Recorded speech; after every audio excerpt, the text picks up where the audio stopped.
Yes, sir. How's everybody doing out there tonight? It's your boy, Chuck Allen, holding it down until Uncle Freezy come through, kicking it off with a nice evening here, vibes and stuff. We're chopping it up tonight, gentlemen, ladies. Come through, kick it with your boy. We're gonna have some fun tonight. Uh, since we getting the vibes going, let me see what we got. See what I got vibish.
Good evening, gentlemen. Salute Super dope. Super Knicks. dope. Super dope.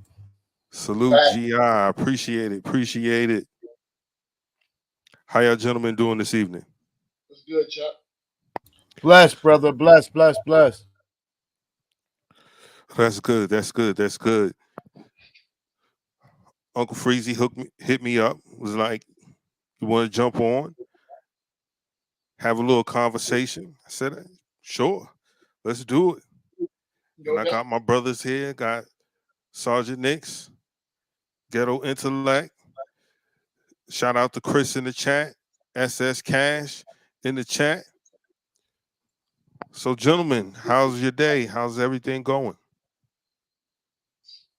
It's a Saturday, and on Saturdays this is my cheat day, right? So I kind of act like every once in a while I tend to kind of stick to a make believe diet, but on Saturday that's my cheat day. They just kind of eat what I want to eat. But Mama went in the kitchen today and made some of that corned beef and cabbage. So I'm sitting on full right now, brother. Oh, you full. You full. Yes, sir. Yes, sir. Man, I tell you, ain't nothing like some home cooking. Oh, I tell you, you don't miss it until you're away. So I travel for work. So when you have to constantly eat out at different restaurants and whatnot, you definitely miss that home cooked meal for sure. Yes, sir. Yes, sir. Yes, sir. Well, it is So tax season. how's the weather down there? Oh, it's tax season for you? no, go ahead. Go with the weather. Go ahead, because I'm gonna give. I'm saying it's we're in the rainy season right now. It rained all day today. Sun came out for a little bit. The high was like 70. We down to what? Let me see here. We're at 62 right now. So for us Floridians, that's hat and coat weather for us, brother.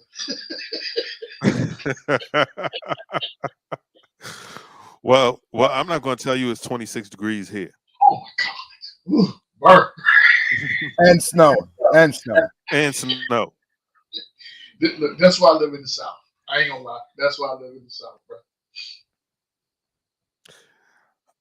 I'm seriously thinking about making that move back. I said I wouldn't, um, because when I did live in the South, I literally lived in a town with one stoplight.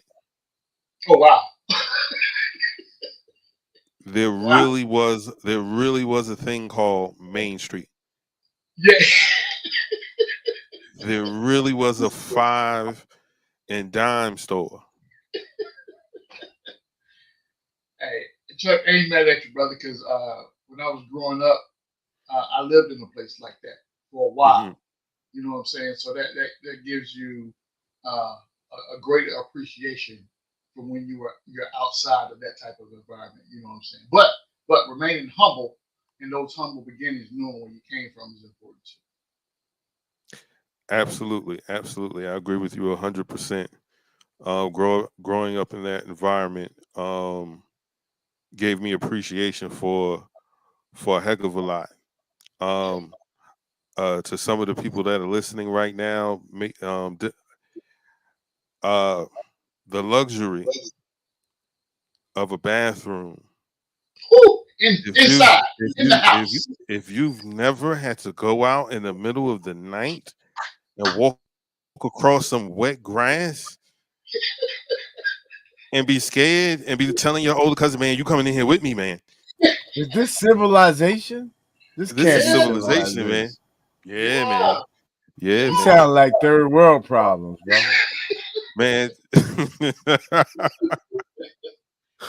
Look, Man, I'm I'm gonna talking. tell you that Chuck that's like so in that same circumstance, right? Because I'm very familiar with exactly what you're talking about. Very familiar, If you personally familiar.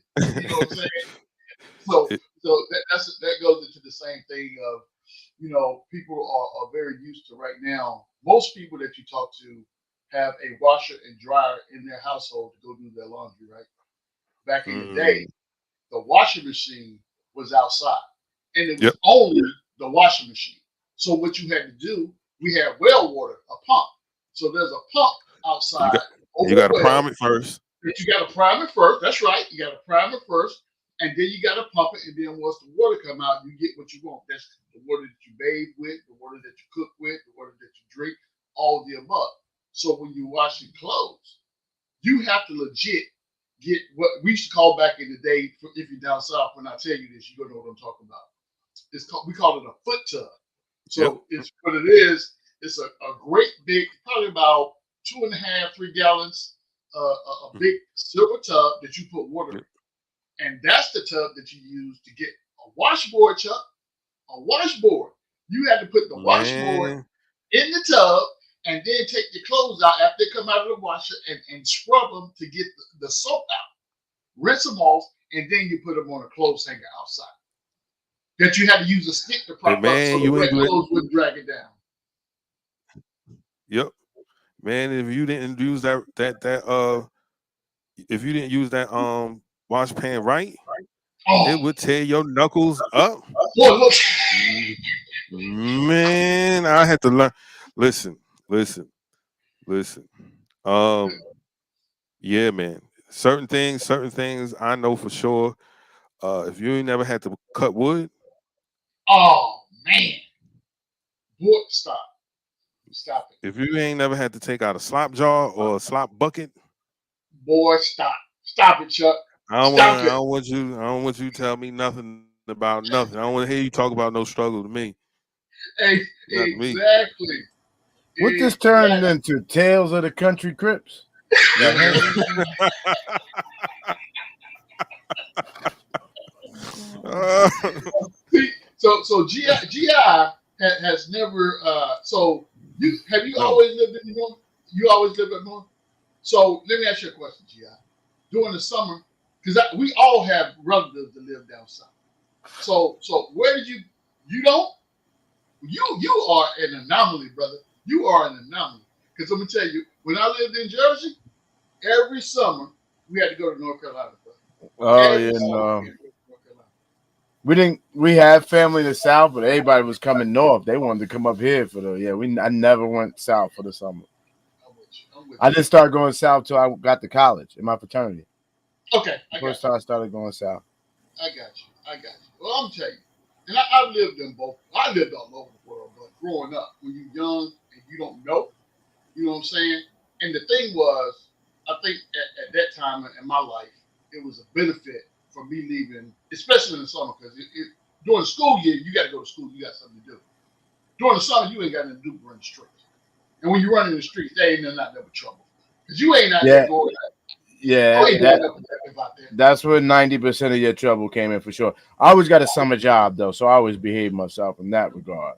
I was always chasing them. Yeah. You were responsible. A young GI responsible. Even when I was in the streets, I was responsible. I tried to cover it up and have a day job. I wasn't like that. You couldn't stand on. I told Cat, I ever get pulled over, I'm gonna have a pay stub in my pocket. I'm gonna be able to explain why I got covered. That's right.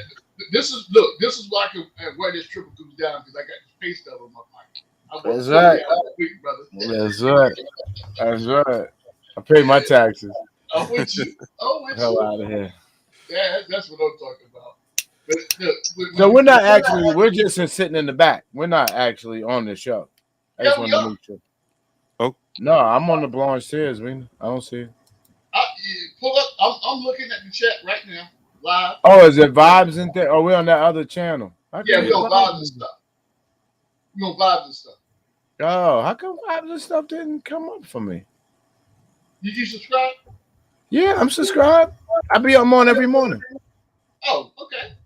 Yeah, you do. When I logged in the other day, you did. Yeah, we all. Oh, I see it now. It's 8 people in there. So gentlemen, I have two topics. One is more day-to-day life, and the other is music. Okay. Which one would you like me to? Let's go day-to-day life first, because Chuck, you one of those people when you start talking about music, brother. I can't keep up. Look, you're like a savant. I'll be having to Google stuff. I'm like, what he just say? Let me Google this right quick, so I can at least understand the conversation. You know what I'm saying? So let's talk about day-to-day life first. All right. I wanted to talk about masculine maturity. Okay. When, as a man, do you say, "Yo, this macho bravado," or this? I don't want to say necessarily. Okay, juvenile way of thinking has to stop. Meaning, because someone steps on your toes, verbally or maybe even emotionally, right? Right. You're not mature enough in your masculinity to say, "Hey, man, I'm offended by that. Here's why," Right. and then go from there. Have a conversation with a brother versus, "Hey, muff, you," and then start fighting. Yeah. I think that has a lot to do with your current situation, Chuck. To be honest, because I'm gonna tell you this. You know, I consider myself to be a well-rounded youth. Right. Had a job at an early. I've been working since I was 14 years old. Had to have a job if you wanted to get things in life, right? So that gives you a certain level of responsibility to try to figure out this adult thing as you move through, you know, your teenage years until you reach adulthood. But I found myself, I can't speak for nobody else. I found myself in that same, to your point, juvenile mindset up until I was probably about 21, 22 years old. And the thing that changed my way of thinking, of kind of how I handled different situations, how I had to plan for things, how I had to pay bills, you know what I'm saying, was when my firstborn was born. So at that point, you know, it's one of them things that, you know, G-Man, your life is no longer your life, right? You are responsible for another human being and their growth and what they do in life. So, you know, at a point where I used to live for the week to get to the weekend, and the whole thing then was you had to go get your fresh cut. That's when G-Man had hair. I ain't always been bald. I used to have hair at one point. So you had to go to the barbershop and get that fresh cut. After you leave the barbershop, you go to the mall, get you a fresh outfit. But you can't go to the same mall in your town. You got to go someplace else because you don't want to walk in the club looking like everybody else. And then the thing was, you know, when you hit the club and what that scene was. You know, and same thing, if you in there and somebody stepped on your brand new kicks that you just went to the mall and got, and I love white shoes, all white shoes. You step on my shoes in the club, we have a problem. Right off the bat. I don't care how drunk you are, we got a problem. But it's about, for me, it was about having additional responsibilities to make you change that mindset to where you start thinking more along a responsible adult versus that juvenile mentality to where, you know, it is what it is at the moment without giving it a second thought. Okay. G.I., let me ask you a question. I know that you're a professional brother. You have a lovely family. Let's say one night you guys are out doing the family thing, and here comes some youngins. You know, they got the NBA young boy blasting, and they cut through you and your family. Damn, they're knocking people down. Is it go time, or is it assess the situation and then deal with it accordingly? Oh, assess the situation and deal with it accordingly is, of course, because you got to protect the young. You're young first. So 9 times out of 10, I'm gonna pull everybody away and we're gonna go about our business.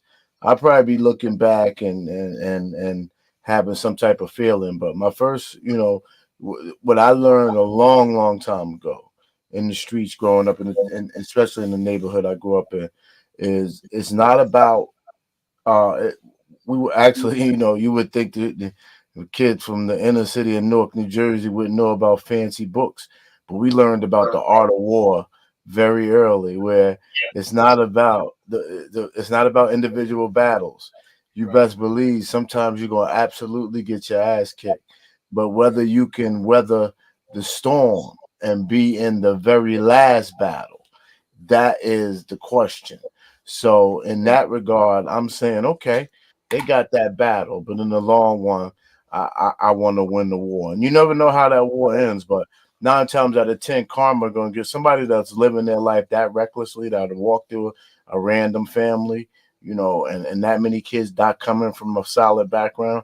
Somebody going to land themselves in big trouble. It won't be me who has to get them. Society will end up with them. Facts. Yeah. Hey, good evening, gents. How y'all? Good evening. What's good? Yo. So first of all, let me just jump in and say hey to everybody that's watching. Hey, Chuck, thank you for holding it down, man. While I was in Food Lion behind these dudes doing scratch off tickets, I appreciate you. I appreciate you, bro. And I ain't gonna lie to you, G-Man, Chuck, man. I don't know if I say this often enough, but I love y'all fellows, man. When I say that, bro, when I say that with all sincerity, and I'm saying that my life is better by having y'all in it. You know what I'm saying? And I know that sounds mushy as fuck, but fuck it. Same. Oh, I'm sorry. I know. I'm sorry. I'm sorry. I meant to say. I know that sounds soft as hell. Whatever. Nah, this the backup channel, man. We getting loose out here, yo. Yeah. This ain't the main channel,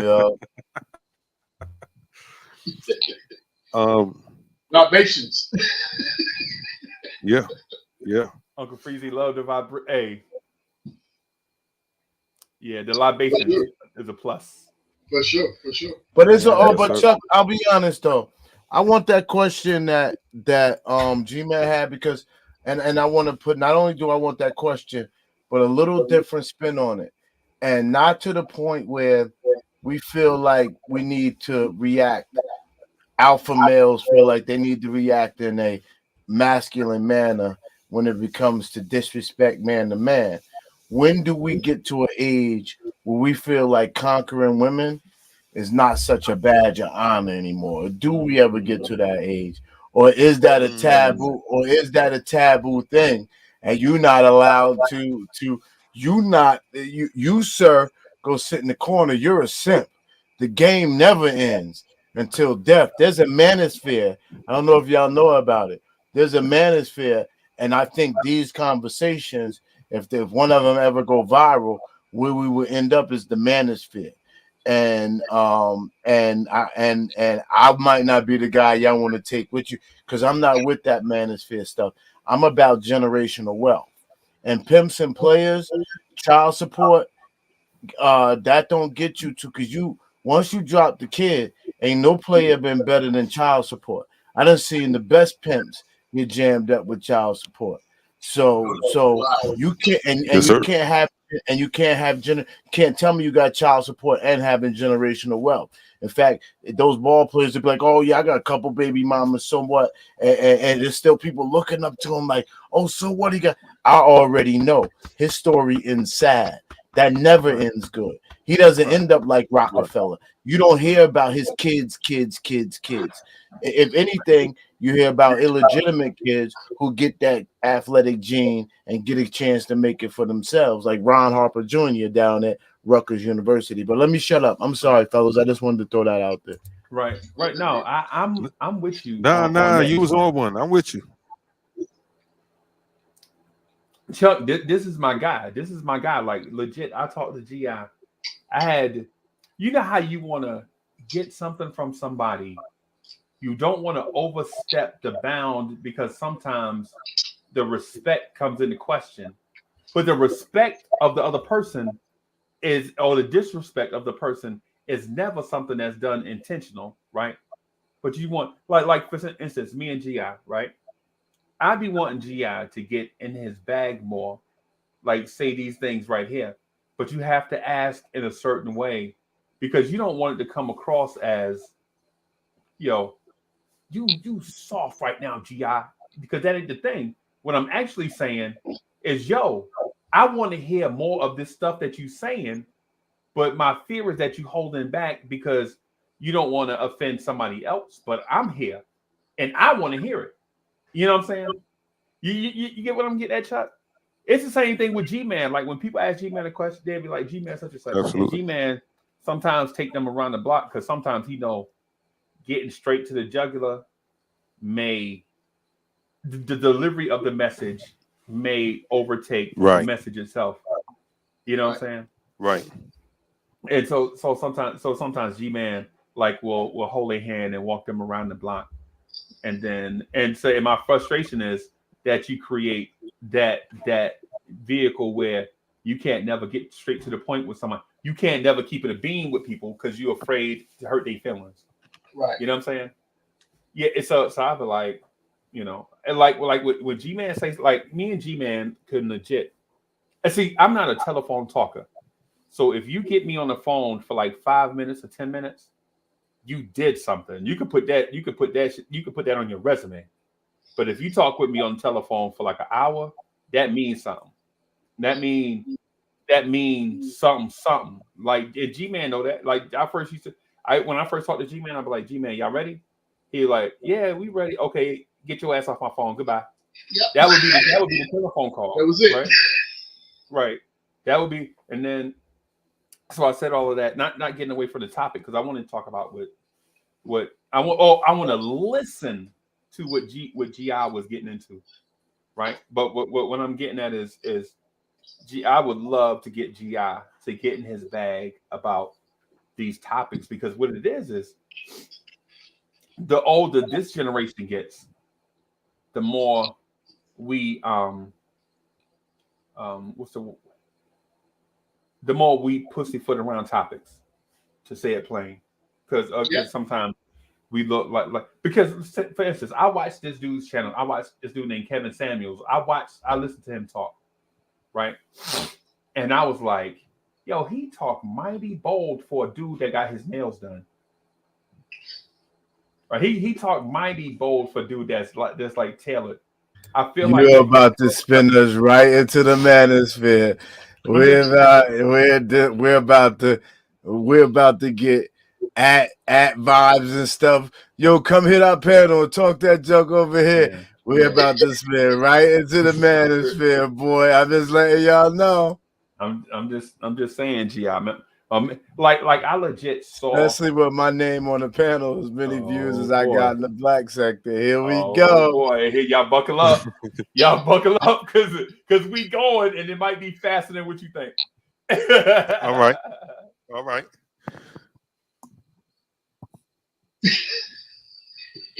Go ahead. You were saying you saw this guy named Kevin Samuels and you said he got his nails done. Go ahead. You were saying, go ahead. Let me adjust this real quick. I want to do just do a so here's the thing. With our imperfections as men, I don't feel like we should hold people to a certain standard or be the caretaker of a narrative if we ourselves are not perfect, right? Like for instance, I'll give you an example. I am the love child of two very young people that moved from the country in South Carolina to the New York tri-state area, right? They came from the backwoods, right? They met up top. They had a baby. They was young as hell, right? Young as hell, had a baby, right? Me, Uncle Freezy, right? Me as a little kid, I would be getting terrible advice from them not because they didn't try to do the very best that they could do, because they was young as hell. Mm-hmm. You know what I'm saying? Like one person was 20, the other one 21. Now they got a baby. One of them ain't old enough to drink. You know what I'm saying? And she naive. And the other one been drinking since he's about 14. He died.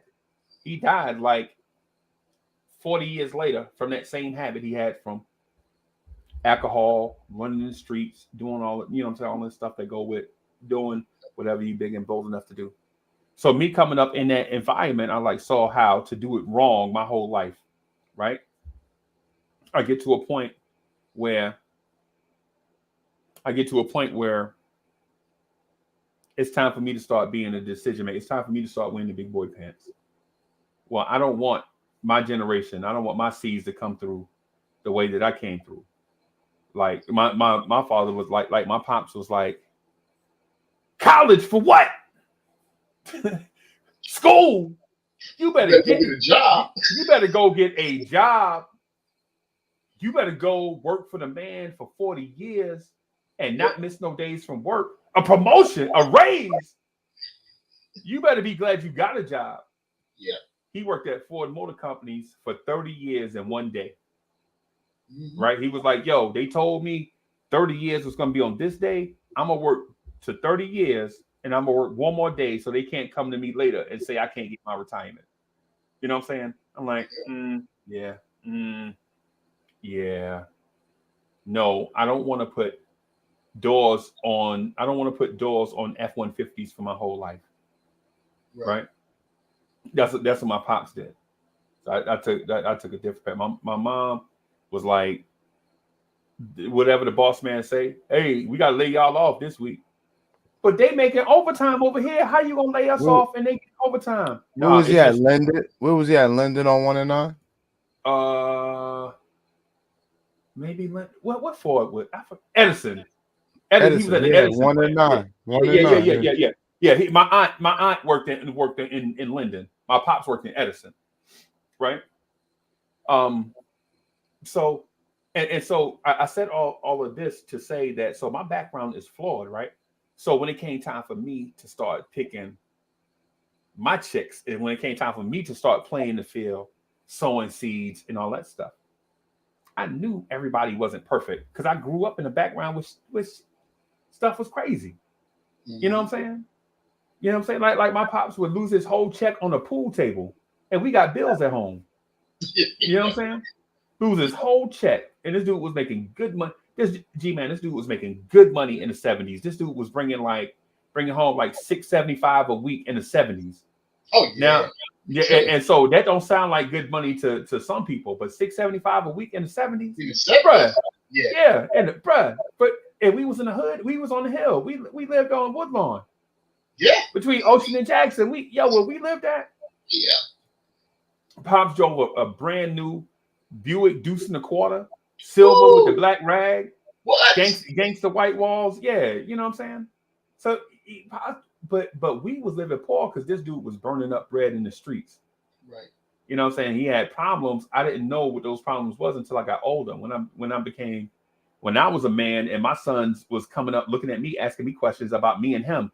Like, how I'm like, shut up, boy, go in the room and clean up. He like, and my oldest, why are you talking to me like that? You don't talk just because you talk, you know what I'm saying? He like, yo, you talk to granddaddy like that and such and such. I'm like, oh, so they noticing, these little fellas noticing that me and my pops is.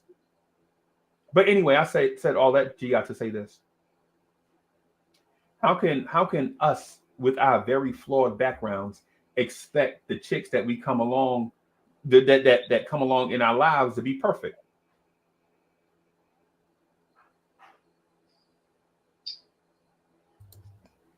No, I think that is what at the end of the day. Now well, let me answer the question. You're right. Absolutely. Your question is a rhetorical one. It's impossible. But I think his point is for everybody to be more realistic where they are in the sexual. If you're ranking yourself based upon your sexual based upon some sexual terms, yeah, then you must be realistic by where you stand, because there's a lot of dimes that are unmarried. So if you're a 7, why do you think somebody's going to sweep you off your feet and take care of you for the rest of your life? While you go out and have baby after baby after baby, and you're bringing damaged good to the table. That's mostly what his position is being. I've looked at it as, okay, if he keeps pushing that and it catches on, then we'll get closer to getting generational wealth. Because like I said earlier, the way not to get generational wealth is to have a bunch of kids out of wedlocks and have a bunch of baby mamas and women with multiple children by multiple men. That's not going to get us to generational wealth. That's not the game plan. Oh, yeah, because it hadn't been proven to work, at least not. But I tell you what my pops did, right? So my pops was flawed, right? He used to give me bad advice. He used to give me the souped up macho version of every answer. Like I walk up to him, like he'd be in the kitchen cooking leg quarters and pinto beans or some shit like that. You know what I'm saying? I'm like, Pops, why are we always eating leg quarters and pinto beans, man? He's like, your ass hungry, ain't you? I'm like, yeah, I'm hungry. But why are we always eating leg quarters and pinto beans, bro? He like, yo, where I was at, this was Sunday meal, and you eating this, Uncle Freezy, on a Wednesday. I'm like, fried chicken and pinto beans? Yo, why can't we have steak like my man Brian? And he like, steak. But anyway, so I'm like, Pops, it's this girl across the street, man. Chuck, I got it. Chuck, does the hidden name code apply here? Can we use stage names to protect the innocent? Yeah, we better. Oh, okay. Because I was just about to say her name, but I want to give her a trashy trailer park name. You got a trashy trailer park name? Brittany, Tiff, Amber. Should I call her there Amber? You go. Amber. That sound Waffle House. Amber Lynn. Amber Lynn. Okay, we'll call her Amber Lynn. Okay. So Amber Lynn lived across the street. She went to Catholic school, right? She went to St. Patrick's, right? You know, Catholic school, family got a little bread. I'm like, Pops, man, every time I see it, it's like all these dudes is in her face. She like me, man. I like her. You're like, what you talking to me for? You hungry, ain't you? Like, no, I ain't no. No, right now is not the thing. I'm trying to get to this girl across the street. He's like, just walk up to her and kiss her. And I was like, what you say? Pops was like, yo, you heard me? What's wrong with you? You can't hear? Uncle Freezy, what's happening? walk up to her and kiss her on the lips. What So- kind of Pepe Le Pew advice is that? Yo, I told you my pops was a drunk, right? Yeah, I ain't told you that my pops was alcoholic. So my pops, Oh, so my pops give me this weird. So I'm walking over there. I'm walking over there, right? I spray on. Hey, what's that joint? What's that cologne and joint that them dudes used to wear back in the day, like in the 70s? The cologne you spray. Dracar. No, it's older than that. Brute. By Fabergé. Right. So no lie. I grabs the Brute and the bottle hits my wrist, falls out, and it's like splash. I'm like, fuck, I'm just gonna go with it. Fuck it. I pick it up, put the top back on it. I walk past my pops. My pops is like, what the fuck is what the hell is that? He's like, yo. I'm like, hold on. I'm gonna go kiss this girl on the lips. He's like, no, come back here. I'm like, hold on, man. I told you I'd be right back. I walk over there. I get to her like these two dudes is macking. Like, yo, I told you, shorty, I got this nickel bag. You know what I'm saying? When I sell this joint, you know what I'm saying? I'm gonna take you to the Puerto Rican store and we're gonna shop till you drop. And she like, $5? You gonna let me spend $5? You're like, nah, I only get $250. But that $250, you know what I'm saying? We're gonna shop to it. This is how we used to talk, Chuck, back in the days. This is the early 80s, whatever. Right. And so I walk over there. This dude named Louis, he had been hitting on her for a while. He like 12, me and her like 10. Right? He like hitting on like, you know, like what you want, Uncle Freezy. I'm like, yo, why you always over here talking to my girl? And his brother, so Louis, so which one? So Louis is 16, Monty is 16, this dude 14. So he's like, yo, what is that smell? Oh, you bought me cucumbers, babes? Hey, look. Hey. yo, this dude is wild. Yo, y'all saw that? What do you mean? Yo, wow, man. How many Wow, bro. new glasses you done had already, Freezy? Yo, everybody in the club getting tipsy. So anyway. All right, Freezy, let me get you back on track, bro, because this is gonna be the hard part about you and vibes and stuff, yo. I can deal with you on the Nick show. You started this story for the purposes of saying why you. So your position is this: then you don't separate the message from the messenger. To you, they have to be one, and if it don't make sense, then you don't want to hear it. No. It's the opposite. It's the opposite. I don't care how you dress the message up. I listen to the message. Right? What I'm saying is like when you and I speak to each other and you be like, no, Uncle Freezy, you wrong as hell. This is the message. I don't pay attention to the you was wrong as hell part. Like I don't get sensitive. I listen to the message part. Just like what you said just now. Just like how you got me back on track. All that stuff didn't bother me. I'm just concerned. My thing is get back on track. You feel me? Yeah, no, but what I'm saying is, you're saying that Kevin Samuels has a nasty background. So how should he be complaining about women with nasty backgrounds? So I'm saying his message though is kind of right. He's just not the right messenger to deliver the message. That was my point. I agree with you. So do you think, based on what both of you just said, do you think that the message has the potential most of the time to get lost because of said message? So say, for instance, if someone has a valid point that they want to get out or a movement that they want to start. So say G-Man wants to say that we need to ban all alcohol production and everything that goes on related to alcohol in the entire world. But I'm telling you that as I'm sitting up here sipping my favorite libations, which I do on a daily basis. You know what I'm saying? So now you're being hypocritical to say get rid of something that you enjoy on a regular basis. So in that instance, the message may get lost. to where, but and then people start instead of listening to the message, now they want to know what's your motivation for saying what you just said. It's like the pastor. The pastor shouldn't be having no girlfriend. Right. That's it, that's And it. and baby mamas and side Yeah, and a wife and a first lady. the pastor beat me to the club on Saturday. Yeah. Why can't he leave well enough alone? Right? I threw something quick out there. Just that we got the point. He had the painting on and painted on and painted on. So let me ask y'all this. All right.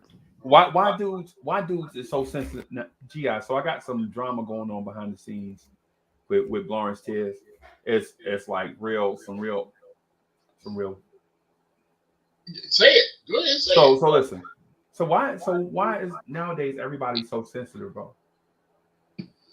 Everybody's so touchy. Well, the pandemic really put life in perspective. You saw people here today, gone tomorrow. Right. So we really realized that really was the final exclamation point that life is fragile. Right. So I think people think their time is short and their patience becomes shorter. So when patience becomes shorter, emotions become into the game much quicker. In fact, March was cute because I was 48 years old by then. No, I'm sorry. That was my 50. I was 49 years old in March of 2020. So no, it was 48. Okay. So that was cute. That was cute.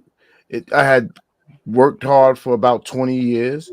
I didn't mind 1 month. Once 1 month became 3 months, I started to go a little crazy. So I myself had to go talk to somebody, right? Because like, yo, what's going on? Why am I feeling so stuffy now? Why do I feel different? Is this thing really impacting me? People dying while we can't move, we can't go outside. So the pandemic, so I think that really has impacted people health wise, they're being challenged. So I think all of this, Uncle Freezy, maybe I'm keeping a little bit too. I'm trying to give a little, and so there's people putting people a little off balance. I see your face. But I see his face. Did I try? SARS, did I try? Yeah, You try. Hey, so the longer you be around people, the more you get to know like who they are as people. Like, so you learn gradually like what boundaries can be set like with some people, right? Like for instance, that when I ask you this question, I feel like in my heart that GI got his stuff together. Because we have a lot of things in common, like fraternal orders, golf, academia. So we have a lot of things in common, and I know it takes a person to have certain things in order to achieve. Hey, Rome Far Rock, what's good? D Ross, what's good? C Mac, what's happening? So what I'm getting at is I know GI has his life in order because of not because he told me that, but I listened to what he say. Like he would say, "Hey, Uncle Freezy, I had this such and such thing happen today, and this is what I did," and he outlines things step by step. So I'm like, you know what? This dude has his stuff in order, so he don't have to tell me he got his life in order. And same thing with G-Man. G-Man say, "Hey, I had such and such happen to me. This is what I did." I'm like, okay, he got his stuff in order. What I can't understand though is if you are out of order, why are you trying to be the boss of something? Or the most important thing in something. Like you ain't got your thing in order. You like, Uncle Freezy, if I was you, I would do it this way. I'm like, nah, bro. you ain't got your stuff together, man. You ain't gonna give me no advice. I'd be a fool.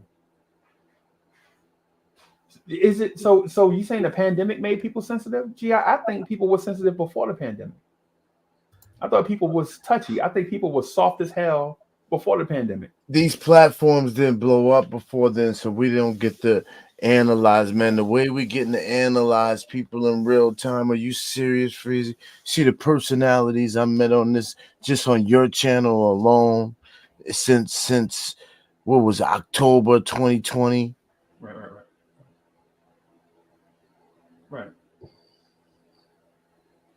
The personalities. I don't want to say no names, but yo, this guy came on here. He was nodding out during the show. Other guys come on here, don't really know basketball, just talk really loud, scream and make noises. I mean, there's a lot of different characters on the show, man. Right. The pandemic gave you the opportunity to analyze that. For the pandemic, it's not possible. Yeah, well, I'm talking about GI. I'm talking about face to face, like dudes like that, like in my personal life. Like I have a homeboy named Jack, and I told the story the other day on Vibes and Stuff Live. Weekday mornings at 8 p.m. right here on 8 a.m. Vibes and Stuff. 8 a.m. 8 a.m. I'm sorry, not 8 a.m. to 9 a.m. ish. So Jack messed with this girl he thought was 40. She wound up being 64. Right? Jack 61. Right? Jack feelings was hurt. Jack feelings was hurt because he thought the young chicks still found him attractive. You know what I'm saying? Come to find out, he spent the night at her house. She got Miss Clairol and all that stuff all in her bathroom. She kind of hiding, you know what I'm saying, her stuff. Right? She come out, tell him, she tell Jack her age, and he like, no, this can't be right. Cause she looked like she in her early 40s. Body like she in her early 40s. She work out every day. She run every day. You know what I'm saying?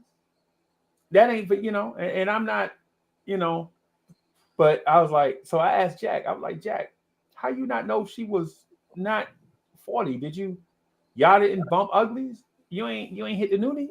So he like, yeah, you know me, I'm Jack. I tears it down. I'm like, look, I really don't want to hear that part. I just ask you a yes or no question.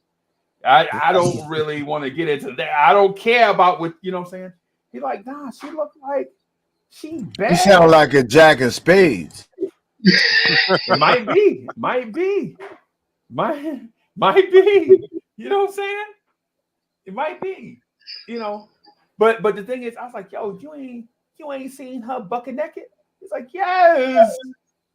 And so I'm like, okay. So you didn't know that she was, he's like, Uncle Freezy, I'm telling you, she bad.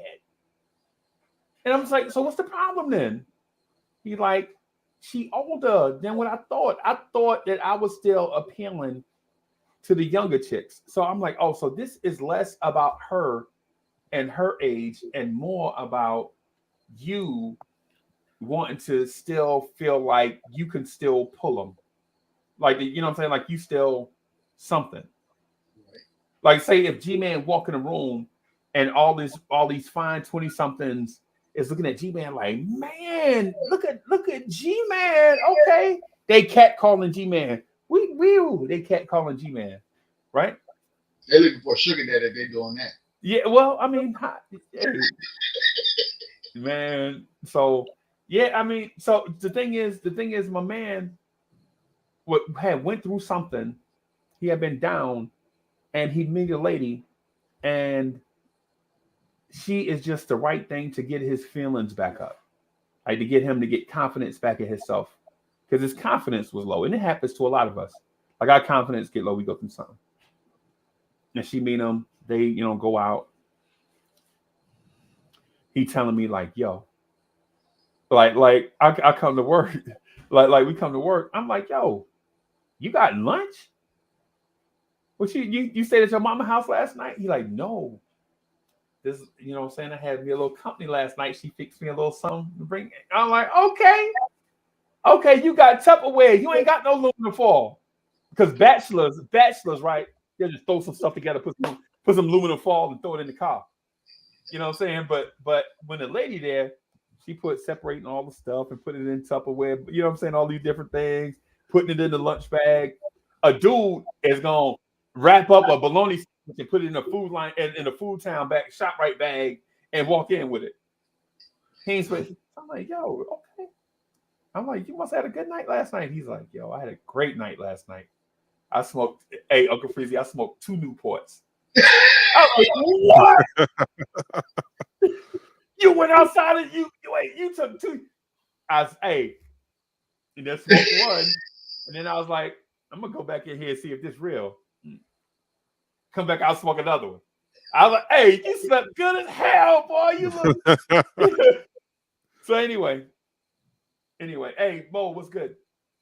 So anyway, that's why Jack was like, he was disappointed because he felt like he could rewind the clock, you know what I'm saying, and come to find out it's not rewinding the clock, it's more like being in the moment.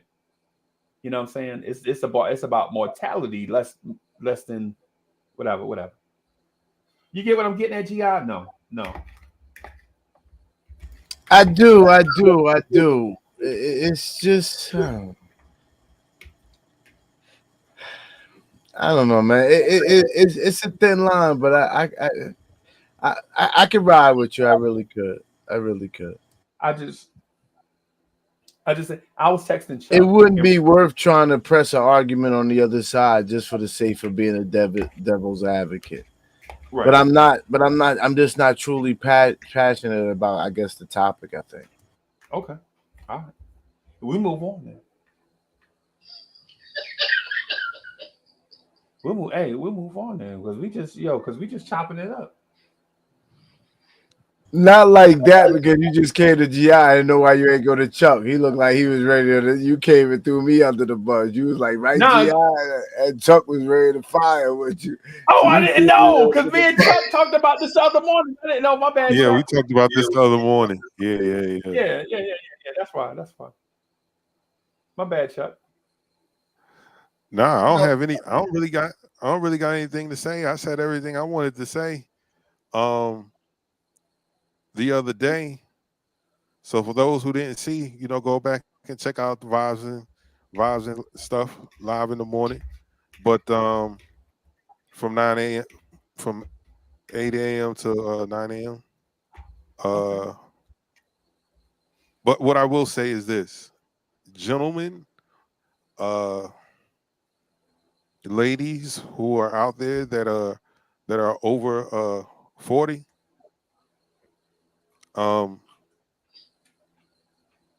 what happened 20 years ago already happened. It's not happening again. There's no Dorleany showing up with flux capacitors in the back, taking you back to the future. Right. What's been done has been done. Whatever age you are, thank the man upstairs that you are the age you are, because I'm sure you have friends, family, people you know who are not here, who were taken out years ago, right, or last week, whatever the case may be. Be in the moment. If you 60, 70 years old and you think this 25-year-old girl is into you, she is into your pockets. DeLorean, man, he messed me up. I kept trying to think it. He said Dorleany. Yeah. DeLorean. I kept like, DeLorean. Not Dorleany. Yeah. Then it took me a while to get. I'm sorry, Chuck. Forgive me. Hey, man, it's one of your shows, man. You're not gonna get it right. DeLorean. There you go. Yeah. There you go. So Chuck, I don't believe that. So you saying love is not real? So love doesn't cross certain boundaries. Love snuggles up to like the line, but doesn't cross it. So a 60-year-old and a 25-year-old can't be. No. That ain't love, man. No. That ain't love. That's somebody need their rent paid. They need the light bill and the car note paid. And they know that they only got to put up with your big gay smeller behind for about an hour every 3 days to make that happen. That, real talk. That's what it is. So what bothers me, to your point, is if I'm 60 years old, why am I trying to hang out in the hip hop club with somebody that's 35? For what? For what? Because number one, I don't understand the music. That's number one. And if I take the time to try to understand it, I'm gonna drive myself crazy, right? So why even put yourself through that? Understand where you are in life, right? You can't go back and fix the things that you did wrong when you were 21 years old.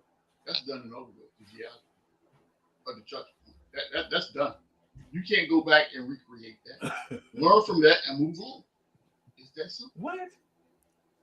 I don't. It's that simple. And the worst part about that is especially if you're trying to raise a young man. He's watching everything you do. Everything you do. And that's going to perpetuate things that he do in life. Right, wrong, and different. He's going to reciprocate what he sees you do, but he's going to do the exact opposite. Because the first question that would be, how do you feel going to your pops? Be like, Pops, why you hanging out with Mr. James? Mr. James, 35 years old. And y'all going down to the local club on ladies' night on Thursday, drinking Long Island nice teas, and you don't come back in the house till like 3 o'clock in the morning. What mama say about that? And don't nothing good. And you always told me, Pops, don't nothing good happen after 12 o'clock at night in the street. So what you doing at 2 o'clock at night? You know what I'm saying? See how they get thrown back in your lap? I don't know. Live in the moment, Freezy. Live in the moment. I'll put it to you this way. If I'm 60 years old and a 25-year-old woman comes up to me and shows interest, the very first thing I'm going to help her out with is I'm going to take her someplace and see a therapist. Because something wrong with her. Something wrong. Something wrong. Because we ain't got nothing to talk about, Freezy. What we going to talk about? We don't watch the same TV shows. We definitely don't listen to the same music. We're not in the same tax bracket. What are we talking about? Our responsibilities are totally different. I got kids your age. What are we talking about? What's the conversation? I'm just curious. What's the conversation? I don't know. There is none. That's what I'm telling you. The conversation is this. Hey, you know what? I hate to bother you with this, but, I got laid off from the Piggly Wiggly and my rent's due. And I was wondering if you could see your way clear to help me. That's the conversation. What about the man part? What about the corner part? What about the women is out here to satisfy men? Come on. That's their job. Come on. Look, let me tell you something. Any man that has that line of thinking, one of two things. Either he is still single or he has went back out in the backwoods of South Carolina, North Carolina, and found someone that has never been that has never been outside mingling in the local populace. I'm talking about these are people that don't have a telephone, they don't have the internet, they don't have TV, nothing that keeps them in tune with what's really going on. But yeah, so excuse me, I come from so G-Man, I come from a background where I was told my entire life, right? Two things. Man is meant to be one way, and that's macho, right? Yeah. Macho can't be soft, right? Mm-hmm. And these women out here are for every man. Okay. That's what I've been told. Like she out here walking, ring on her finger or not. If she open to the conversation, you got to press the conversation, see how far it go. Right. That's what I've been told. Like, now I'm not going to tell you what I agree with or not. Like, since I just said that, right? But what I'm saying is is what I've been told for about 50 plus years is that women are fair game, right? It's fair game, right? And I'm not trying to stir up nothing. I ain't trying to stir nobody up. I'm just putting this out here for information purposes only. But if you got one, you got to make sure your game is tight, because when she walk out the door and you ain't round, somebody else is checking for her the whole time, right? That's what I was told, like, ever for all these years, right? Mm-hmm. And so you as a man, like for instance, what is what really is a one woman man? What is that? A slogan. I heard it's a unicorn because you rarely see him. And A one woman man. So I would tell you this, Rizzy. I believe that if in a perfect world, if the same person that you met day one when you first asked that individual out for dinner or to a movie or whatever the conversation was, if you are still with that same person, that same individual, that means that this person has not grown. That means that they have not been able to mature. They have not been able to find their niche to make themselves happy. Because if they're not happy, then what's going to be what? You know what I'm saying? So things change in life. Just like G.I. brought up about the whole pandemic. This pandemic put everybody in a whole nother stratosphere. Things that we have not been used to doing. You during the pandemic, if you were in a household with your family started to get on your nerves after about the 31st day, if it took that long. Because what was used to be your space wasn't your space no more. Now you got to make allowances for things that you never had to do before. So the whole one woman man thing is predicated on, I'm going to flip the script for you real quick. So what's to say that the man that the woman met is the same person that they still want to be with to this day? Because when you want to get somebody, you go above and beyond, do a whole bunch of extra stuff that you don't do once you got them. Right. They don't, and they get tired of that.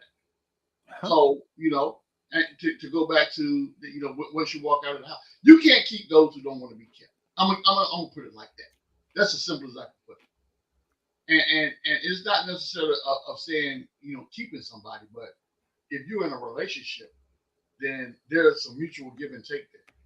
I agree to deal with your flaws if you agree to deal with mine, and we meet someplace in the middle. Now, so what is a flaw? Something that I don't believe in, but I tolerate because I tolerate you. In my book, that's a flaw. Now, in your book, it could be something totally different. I can tell you what my definition of flaw is, and another person's could be totally different. Which is why that book that they people used to talk back in the day, Men Are From Mars and Women Are From Venus. Right. We speak in two different words. Fire. Fire. We are speaking two different. We're not speaking the same language. So when I tell you I'm cold, that's not what that means to you. What I mean is I'm really legit. I'm cold. I need a jacket. I need you to turn the heat up, or give me some soup or something, some tea to warm me up. I'm cold. That's not what you heard. What you heard is so G-Man. So this is I'm gonna speak in like my uncle would say something. Okay. All right. Hey, woman, I told you it's a little nippy in here.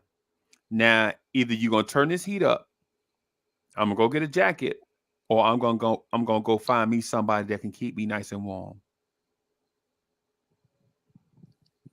That's old school, Chuck. Hey, Chuck. I was about to say that. That's got to be pre-60s right there. 60s, early 70s. But this is what I've been told. I even on Twitter, even on like spaces, like these places that we frequent together. What I've been told is, and I ain't gonna lie to you, Chuck. I think a lot of the dudes that we come across are soft with a capital T. Men, like soft with a capital T. Like you can't even say nothing to them, or they butt hurt. You know what I'm saying? Like you True. like you disagree with him. You be like, yo, I was really feeling the black jerseys. Nah, them shit's whack. Just go back to what we've been wearing. Then they don't say nothing right then. They go to GI and be like, yo, Uncle Freezy always be trying to play me, son. You know what I'm saying? I'm like, yo, why you wait 3 days to go talk to this dude over here when we was face to face and you ain't said nothing? You know what I'm saying? Right? That's what I'm saying. So but anyway, what I'm saying too is that I've been told forever. Now listen, I'm at a stage where I got one woman that I love, right? I ain't trying to do nothing. Now, but before all of this, I felt like all the women was for everybody. It's like you shop till you drop.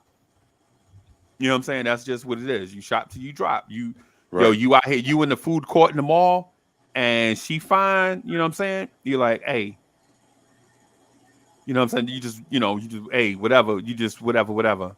And if it lead to something, it leads something. And if it don't, it don't. You just go get your beef fried rice and move on. You know what I'm saying? What I'm saying to y'all is this: I can't be the only person that heard this in my lifetime. No.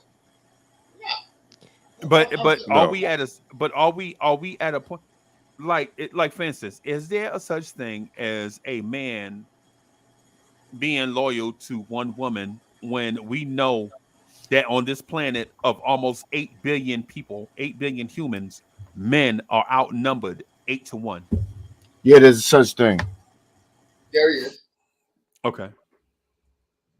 But to your point, that may be that unicorn, but there is a certain thing. And I'm going to tell you, when you ask that question, Freezy, the answer that you get, and I'm going to put it in perspective.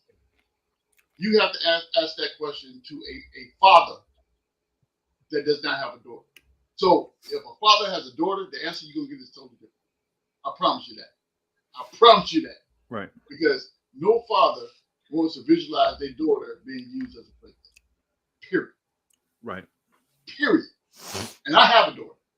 So my answer to you would be totally different than a random answer for somebody that doesn't have to worry about it. Right. So, it is what it is. Right, wrong, or indifferent.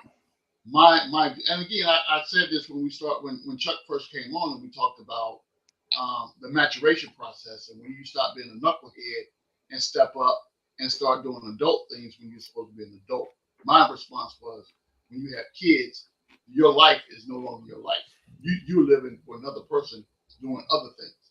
You have to put, what's that saying? How the saying goes, you have to put childish things away. Right. That's what you got to do. And you got to be grown. When you have a daughter and you have to raise a daughter or assist in raising a daughter, your daughter is looking at you in her eyesight, the person that she chooses to spend her life with, if you're a good father, will be a representation of who you are. What about a man doing stuff that come natural? So what's natural, Freezy? Define natural to me. In whose words? And what space are we talking about? What's natural? So let's start there first. I'm not going to answer a question with a question. I am going to answer a question with a question. What's natural? So a man wanting to get it on with as many women as possible is natural.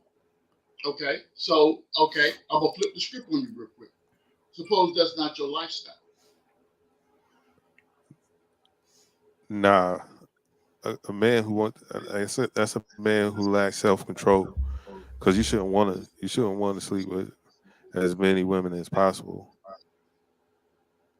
because you wouldn't want to sit down and just eat as many slices of pizza as possible. No. That's right. Knowing what it's going to do to your stomach at the end of the day, or the potential what it's going to do to your stomach at the end of the day. So I think, like with the things that you were taught, some of the things that we've been taught over the years about being a man, and none of it's been about self-control and moderation. It hasn't. Man, you better go over there and talk to them girls. You don't see them girls over there? Like, yeah, I do. Right. What's wrong with you then? Why don't you want to go over there? Because And that's a whole nother conversation. That's a whole nother conversation right there. Right. And that's what they're afraid of. Back in the day, that's what they were afraid of, to keep that from happening. They want you to run and talk to as many girls as you can talk to. Right.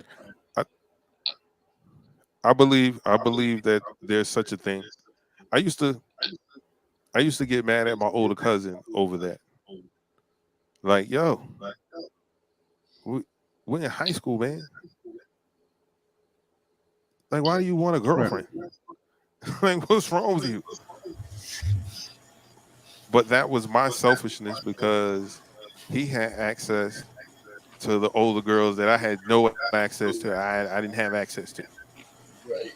And so being his younger cousin, I get to be around, and I was like, man, things will be more interesting if you kick this girl to the curb. Like, man, He taking up time. She taking up time for right, you. right.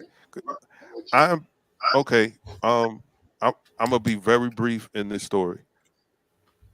Me, my cousin, two of his friends.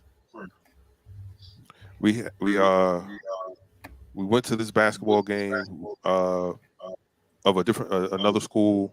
You know, we were hanging out with college girls, girls that had graduated the year before. Right. And so my man's not my man's, but my cousin's best friend, his parents had just moved into a double wide trailer. So their old single wide trailer still had the hookup, you know, the lights and everything. So after the game, we take the girls over That's a spot. Yeah. No parents, no nothing. I am drinking the worst thing I've ever drank in my life. MD 2020. I'm feeling good. I'm in the room with a junior. I'm really like, it's about to go down. It's about to go down. And all of a sudden, the room door busts open. It's my cousin's friend. He was like, "Yo, man, you gotta come out here and talk to your cousin." I was like, "Wow, what's the matter?" Yo, Shorty's up there talking about she want to do the thing, and he talking about he got a girl. Like him and his girl just broke up a week ago. He don't feel ready to. I said what? I said what? That's what you kicked in the door, waving the 444. I'm like, you crazy? Hey, meeting, bathroom, let's go. Man, what you talking about? What you out there talking about, man? He's like, nah, man, you know, we could get back together anytime, and I think it'll be wrong, you know, because I ain't that kind of guy, you know, to run around with a whole bunch of girls.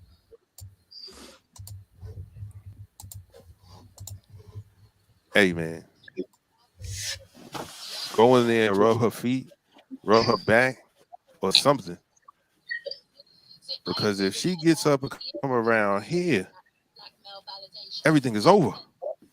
And I don't know if I'm ever get this chance again. So out of my selfishness, I try to make my cousin a whore. That's funny. I try to make him compromise himself because I wanted to sleep with one of the girls that she was with. And he was like, nah, man, nah. He was like, yo, bro, why you want? You can tell you don't get none. How eager you are to anybody who put it out there, you ready to jump on it. And he was like, you gonna jump on something one day, and I'm gonna have to end up taking you to the clinic. 3 years later, his words came true. Oh, Chuck, I was eating cucumbers, bro. You messed up my cucumbers. Man, eat those cucumbers, man. Nah, I don't want to. How am I eat cucumbers? Think about the free clinic. Yo. Now I'm gonna go to bed hungry now, Chuck. I'm gonna go to bed hungry now just because of you. Hey, man. Maybe the wife will bring you something else, man. Oh yeah. Look, we saw you freezing. What you talking about? What you talking about, man? Look, as soon as you did it, I thought about the movie Rampage. You thought about The movie Rampage. so, but now, man. So wait a minute. Are y'all saying that people nowadays have morals? I'm saying Morals. Like I'm people saying- nowadays have a moral compass. No, Is that what y'all because saying? again, that's open to speculation of what do you mean by morals? Because I could say, for instance, I believe that you should never exceed the speed limit. That's my morals, right? But if you ride in the car with me, I'm going 10 miles over the speed limit every time, anywhere that I go, Okay. regardless of what time it is. Right. I don't care about no speed limit. What else will you buy a radar detector? Right. You know what I'm saying? You don't need one if you're driving the speed limit. Well, and part of that got to do with me being a Mason. So when I get when I get stopped, I'll be, you know what I'm saying? That's it, yeah. You throw some verbiage around. Yeah, like, and hey, then yeah. You know what I'm saying? Yeah. Yeah. I'm with you. I know. Listen, I know the Sigmas and the Alphas and Kappas and everybody out there watching can get out of speeding tickets also. You know what I'm saying? I know they'll say a certain thing, but listen. Less than you guys can, that's for sure. Y'all got it much better than we do in law enforcement. Yeah, man. Yeah. Yeah. But so what we're saying is so this world is not exactly what society and everybody picture this thing to be, right? Like for instance, I imagine if you were an NBA player or an athlete or something, and you married and your wife is at home. I think it's an understanding that, you know what I'm saying, when you go to all these different cities and they be throwing these, women be throwing that thing at you. I imagine there is some type of understanding, like, just don't go crazy. Don't be having like babies in every city. You know what I'm saying? Just don't be like, you know what I'm saying? Just don't be disrespectful to the missus. You know what I'm saying? I imagine there's some type of understanding. Am I wrong with that, or am I morally corrupt, or am I onto something? Go ahead, Chuck.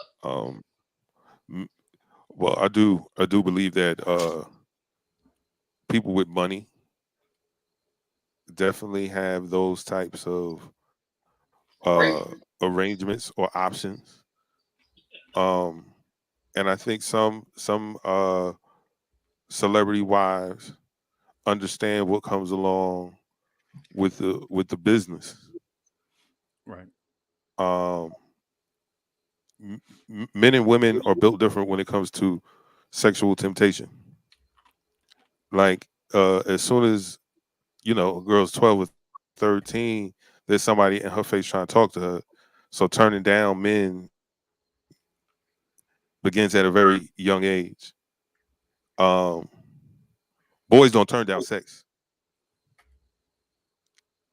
They don't turn down sex. It could have been 4 or 5 other dudes that just came out of there. Oh man, I'm just going there for a little while. Yeah. Ew. Ugh. But so when it comes to being able to look at the bigger picture, like, yo, I'm not about to go back to the P's when I know that it's hard for a dude out here. Like everywhere you turn, there's double D's in your face. Okay. 24, 34, 26. Like that's crazy. Right. Like how can someone who's not used to saying no all of a sudden now be like, come on, bro. Like I know dudes that tell you right now, yo, man, I hit nothing but dimes. I hit nothing but dimes. Well, why all 3 of your baby mamas look like King Kong? Yeah. Yeah. What happened to them? Yeah. Right. They ain't even 3 nickels together. But that's anyway. I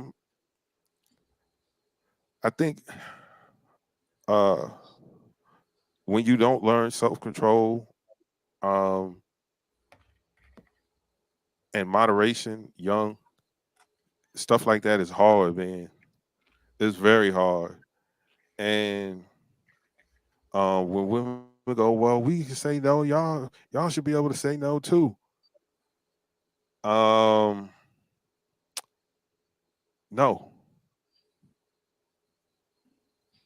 I'm telling you Right. what I know, what I've seen. I've been a teenage boy before. Trust me when I tell you. Tell them no, no.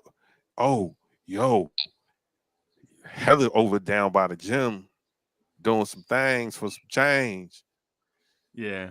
Yeah. And you'll see a bunch of boys running, breaking their neck trying to get down there. And you think it's the welfare cheese line. They will cut class to go. I mean, like, man, listen, for some, you'll get down in the dirt. Yeah. Here, I'll just put my shirt on the ground. That's all right. You'll be all right. Yep. Ain't nobody looking. Like those, Right. those are things that boys do. Girls, Boy. like, you know what I'm saying? That's how our minds work.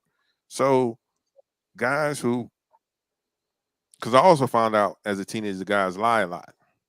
Yeah. All you gotta do is be friends with a couple of girls, you'll find out the truth. Yeah. He ain't doing nothing. So when we get some, it's like it's on and popping.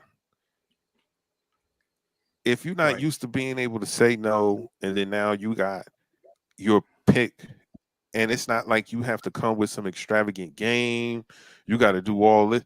I mean, they throwing it at you. Right. It's hard Right. for someone to go, nah, man, no, thanks. I'm going home to the wife. No, thank you. No, thank you. I'm sorry, Riri. I'm sorry, B. I'm sorry. I gotta go home. Like, so I do think that's a thing with people that are wealthy or in power. Those kinds of things do happen. Wives be like, hey, don't, as long as you don't have no babies Right. and don't have nobody playing on my phone, Right. you Come keep to my that over house. there. Right. Because look at Bill. You think Bill was doing all of that and his wife ain't know what was going on? Yeah. She knew. Right. Yeah. Oh no, we just gonna go play poker at the Playboy Mansion. Word. Word. Yeah. Basically. With all them naked women. Word, Bill. Yeah. We just gonna drink a little bit. That's it. You know what I'm saying? Right. Yeah, man. Now, I'm not advocating cheating, but you and your significant other should definitely be having A conversation. that conversation. Because if you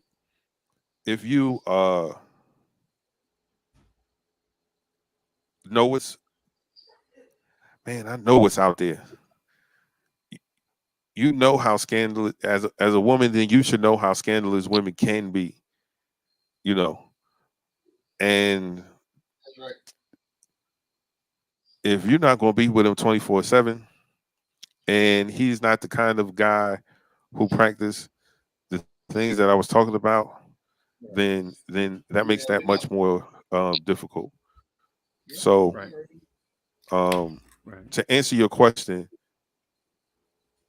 yes, I do think that when it comes to basketball players, some of those wives understand and they have that conversation and they make that clear.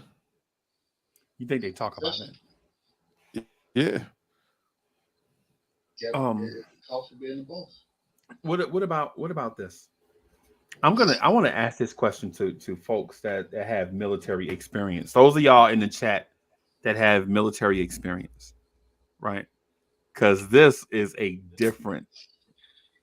It's like It's like, what's that show that used to come on after the Cosby Show? The joint that had the college kids on it.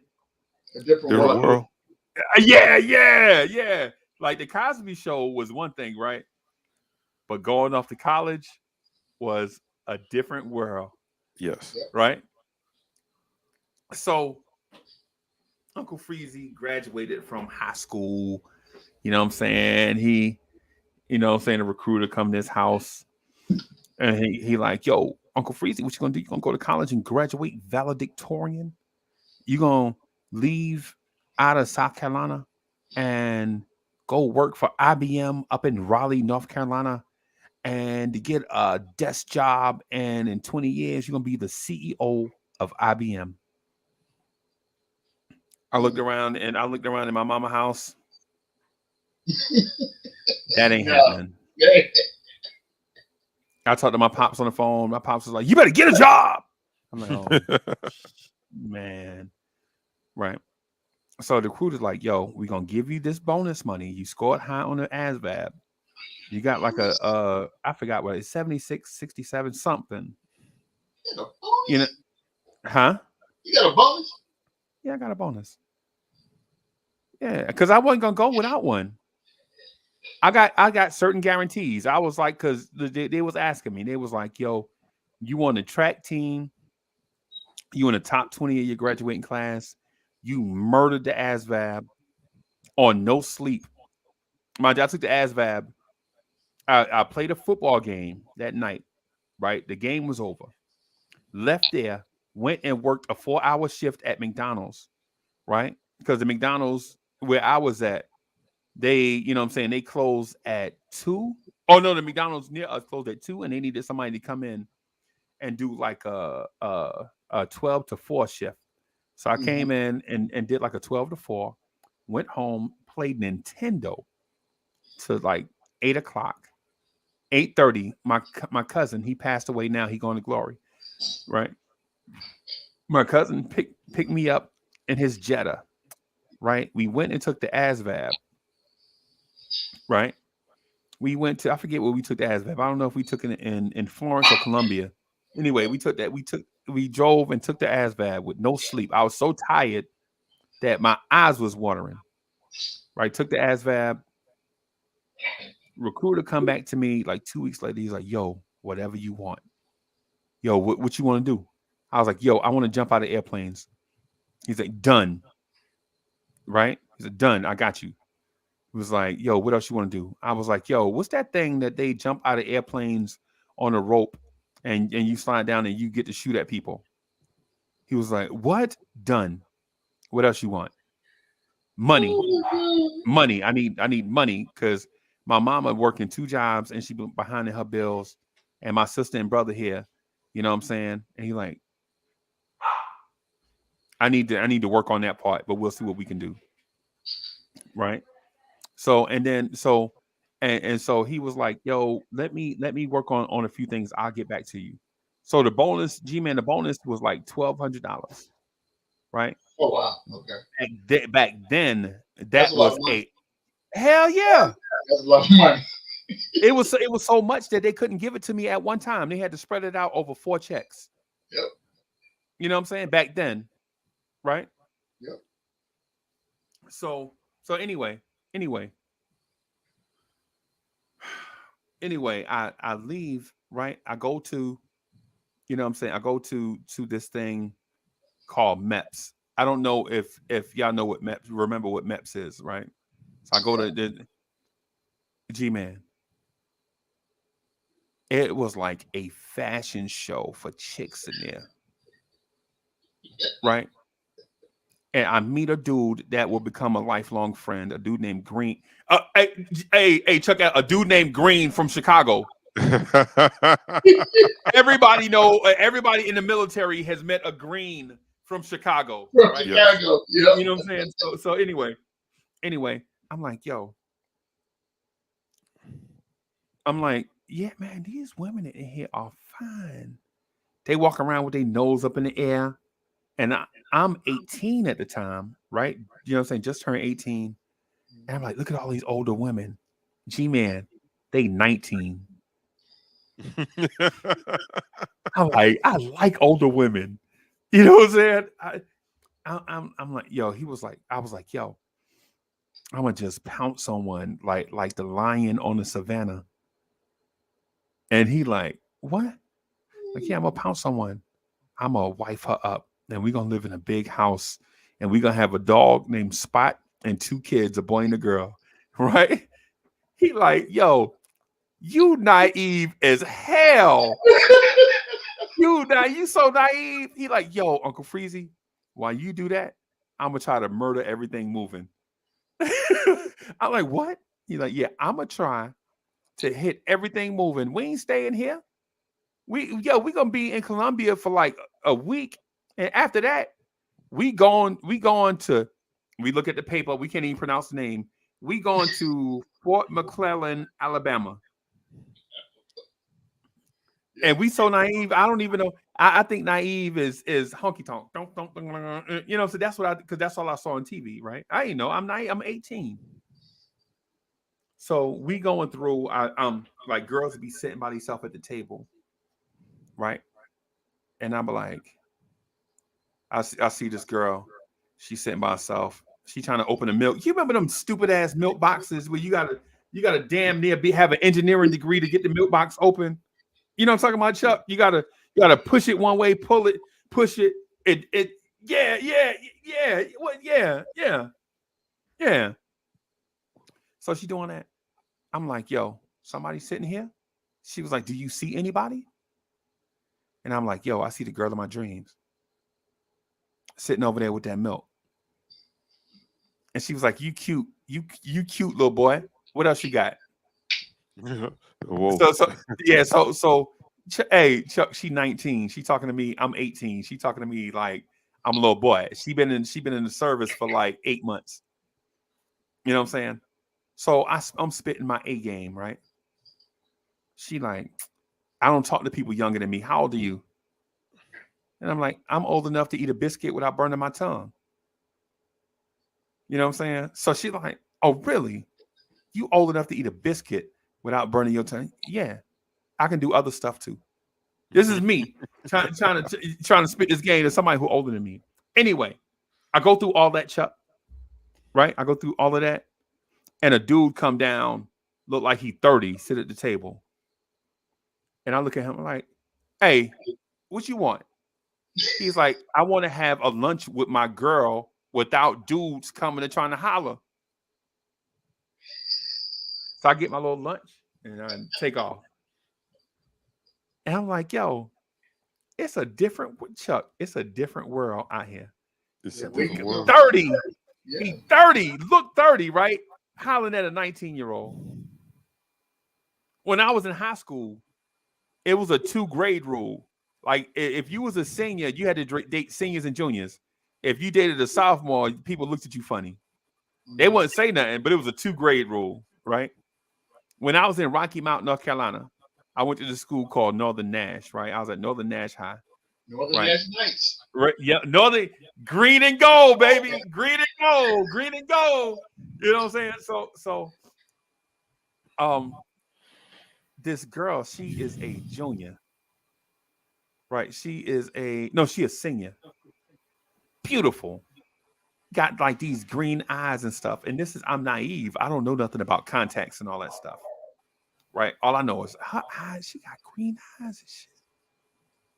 And she had this thing called good hair. Now, Chuck, I know up in Brooklyn, y'all don't know, or New York, I know y'all know nothing about good hair and all that stuff. But she looked like a dark-skinned Lisa, right? But she was black. She was country. She was country as a what? Hey, she was country as pinto beans and ham hock. That's how country she was. So I walk up to her, I'm like, hey, you got green eyes. You look funny. She's like, get out my face, boy. But anyway, the military, right? So what I found out, it's a different world, man. Like all bets are off is basically what I'm getting at. you could legit be in a squad. It's like you in the squad. It's like you, two of your homeboys, two chicks that PCS'd in from Germany, somebody else who crazy and all that stuff. And within your squad, it's like two people go with each other behind the scenes. They hate each other in formation, but you get back to the barracks, they go with each other.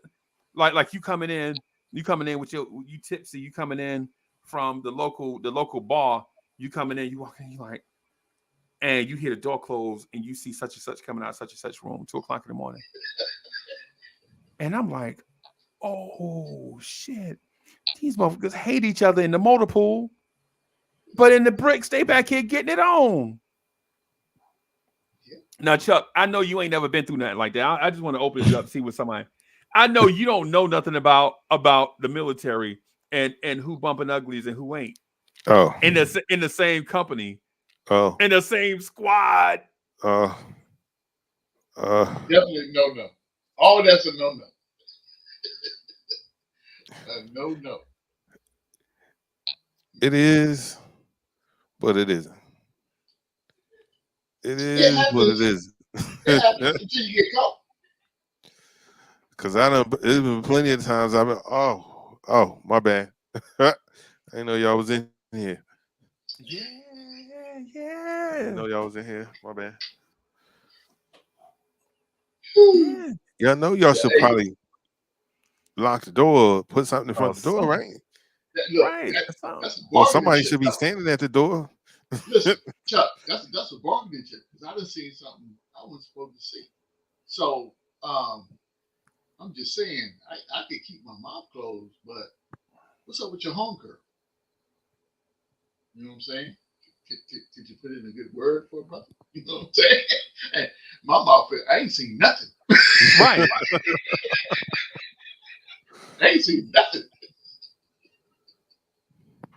Yo, shout out to Rome Fall Rock.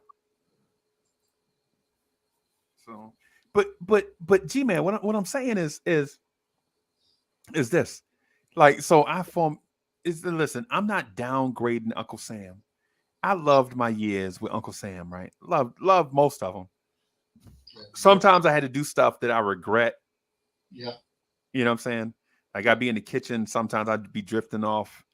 And like my wife will bump me from out of nowhere, like, hey, you okay? Yeah. You know what I'm saying? And then other stuff. Like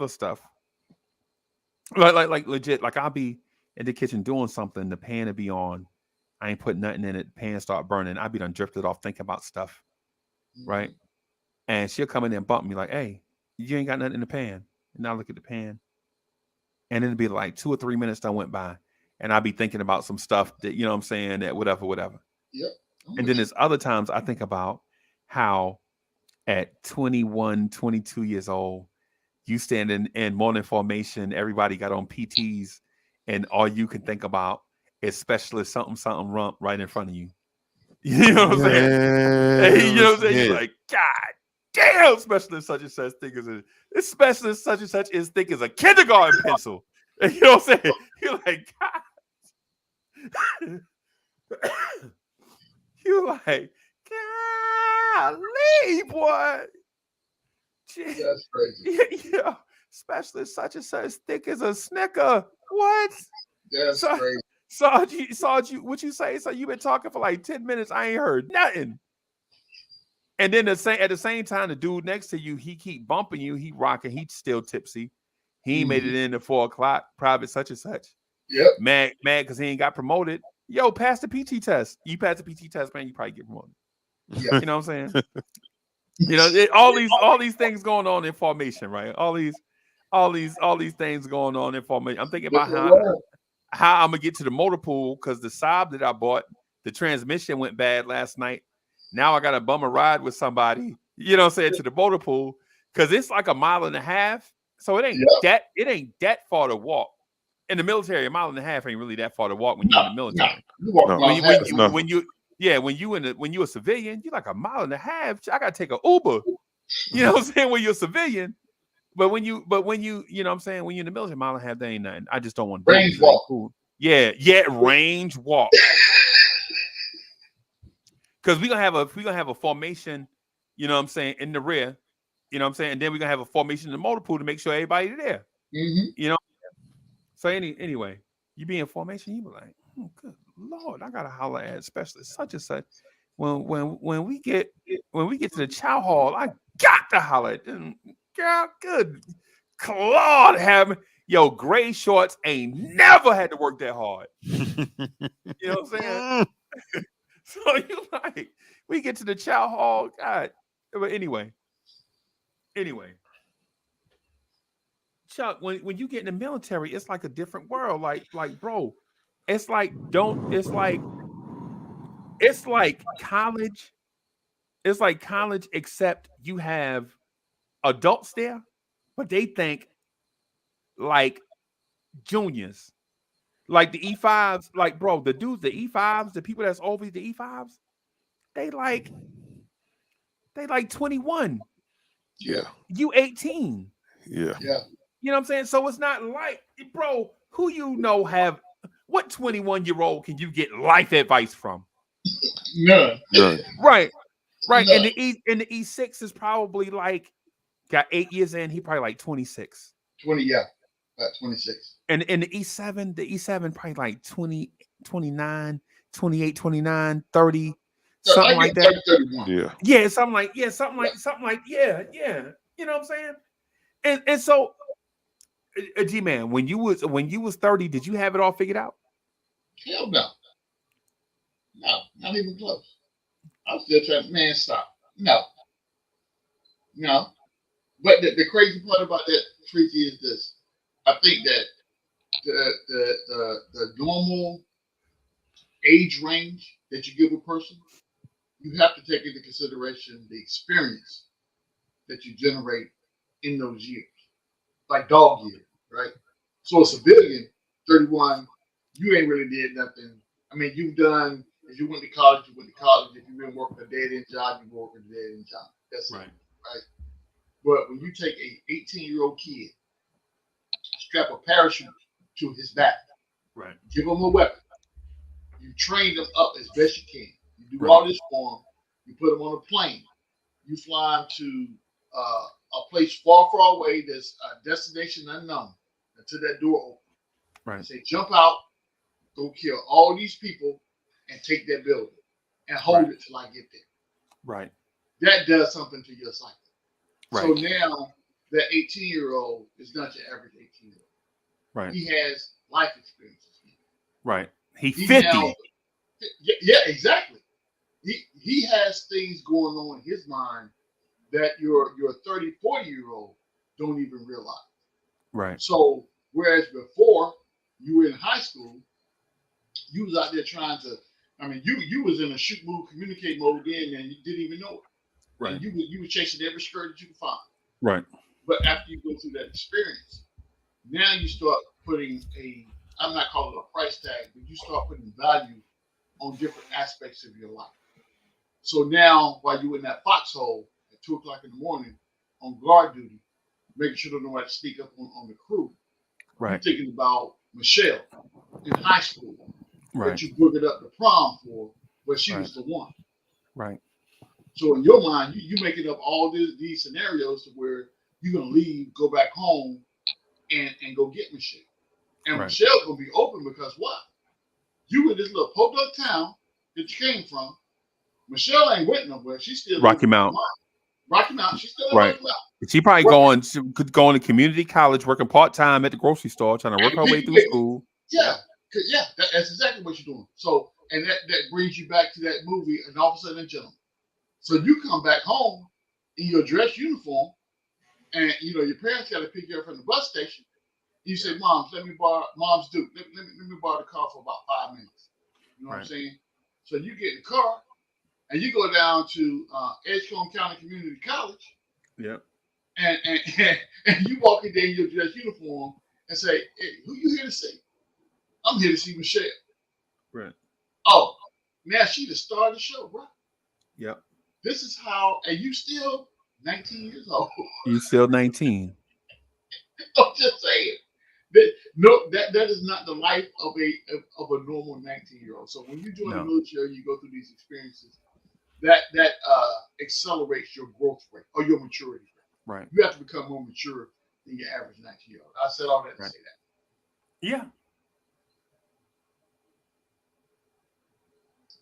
It's crazy, and I don't begrudge anyone that has not served. But I'm gonna put this in perspective for you. And people used to always say this, right? People used to always say, if you don't know what I'm about to tell you is true, look it up. 1% of the American population. I don't even know what the American population is right now. There's a couple billion people, right? 1% of that serves in the military. 1%. So when you have someone that goes through these type of experiences, there's only a certain amount of people that you can talk to that can relate to what you got going on or what you have been through. They talk you back off the ledge. They keep you from having suicide by cop or some other crazy stuff because you just lost your mind because you can't deal with it. Right. But at the same time, in my 30 plus years in the military, I would not change 1 minute of anything that I've experienced because that has made me the person I am today. Wouldn't. Right. Just wouldn't. Because I'm telling you, my joining the military was an accident. I took the ASVAB because I was cutting class and my assistant principal saw me from the other end of the hall, yelled my name, G-Man! I ducked into the doggone auditorium. Yeah. And it's a whole bunch of people in there with pencils and papers and army recruiters standing up in there. Are you going to take ASVAB? Yeah, I am. Yeah. Destiny. Let me get that paid. And took it. And did well. Without even trying. And here go the recruiters calling. Right. And the next thing you know, is time to ETS. Right? Yep. Or how it's like you start off one day. You start off one day as, a nervous dude on a Bluebird, right? 4 o'clock in the morning. Oh, people trying to process you, giving you needles, giving you paperwork to sign, making you take these pictures. Like my E1 picture, I look so crazy. My E1, Chuck, you remember the E1 picture? Like they give you the Kevlar to put on. You know what I'm saying? Yeah. And or give you your helmet to put on, and you take the picture. They like, stand still, private. And you like, and you on there. Your face is shaved. You look like a newborn baby in the picture. Yep. Yeah, I look back at it, man. At 18, hey, what's good, Jay Boogie? Jay Boogie is in the building. And so you go through these things, man. And before you know it, a portion of your life is changed forever. Yeah. You are never the same person. The person you went in as, you will never be that person ever again. Right. Let me ask you this, Ricky. Yeah, when you and Chuck both, when you went to basic training, was that the first time? And I'm quite sure that you didn't go to basic training around the corner. You had to travel someplace to go to basic training. Yeah. Was that the first time you got on an airplane? No. For me, no. Okay. For me, it was my first time. And they didn't say, so North Carolina, right? The MEP station was in Raleigh, North Carolina. Yep. And my MOS, it would have been advantageous for the military to send me to Fort Jackson for basic training. Right. And then put me on a bus and ship me up the street to Petersburg, Virginia, to Fort Lee to do my AIT. Right. That would have been advantageous. You know where they sent me to for basic training? Fort Leonard Wood, Missouri. Fort Lost in the Woods. First time, Jay Boogie, what's good, my brother? First time I ever been on an aircraft, ever. So that's number one. When you get off, let me. So an 18-year-old, first time on the aircraft in a foreign airport that you know nobody. When you get off the plane, you walking around looking like, who did it and what for? Where do I go? What do I do? You don't know. Ain't got nobody here to hold my hand and tell me what to do. So the first thing you do when you walk out, and luckily they strategically position a booth with somebody in the military uniform that has a sign that says Fort Leonard Wood. So I land at like 10 o'clock in the morning. Guess what time the bus get there to take us to the damn to the installation? 4 o'clock. No, 7 o'clock. What? 7 o'clock, Freezy. Get And out they of do here. it because they do it because when you get, and it's a 2-hour ride from the airport in St. Louis to Fort Lauderdale. It's 2 hours. It takes you there to get there on the bus. And they do that because they want it to be dark when you get there. So if you have the bright idea that you want to leave and try to get back home, first of all, where reception is to that front gate, that's got to be 20 miles. I'm telling you right now. What? Easy 20 miles. Man, look. But again, these are things that I would not. So, and Freezy will, don't let Freezy steer y'all wrong, right? So Freezy tell you the story about specialist such and such with them great PTs, right? I'm going to tell you something. I was not in a co-ed unit until I PCS 3 times. What? You didn't have women in your unit in your first No. police station? No! I'm gonna give you real briefly. I'm gonna give you my so basic training, Fort Leonard Wood. AIT, there were women in at Fort Lee as Okay. quartermaster. But when I left there, they shipped me off to Fort Sill, Oklahoma, home of the field artillery. Yeah. Right. So I'm in Fort Sill from, let's see, 88 to 91. Okay.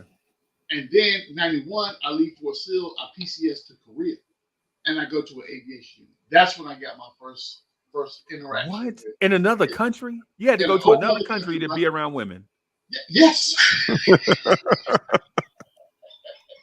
I wish, Hey, I man. wish I was around y'all and had magazines to sell y'all because y'all would probably be going crazy for them. Yeah, Look, man. You've been a rich man, but you've been rich. Black tail. Yeah. He'd have spent his own check. Yeah. But look, Yeah, but you know man. what? I will tell you this. That's where I met my wife at when I was in at Fort Sill. So I was in Oklahoma. She was in at a little small place in Texas called Wichita Falls at Shepherd Air Force.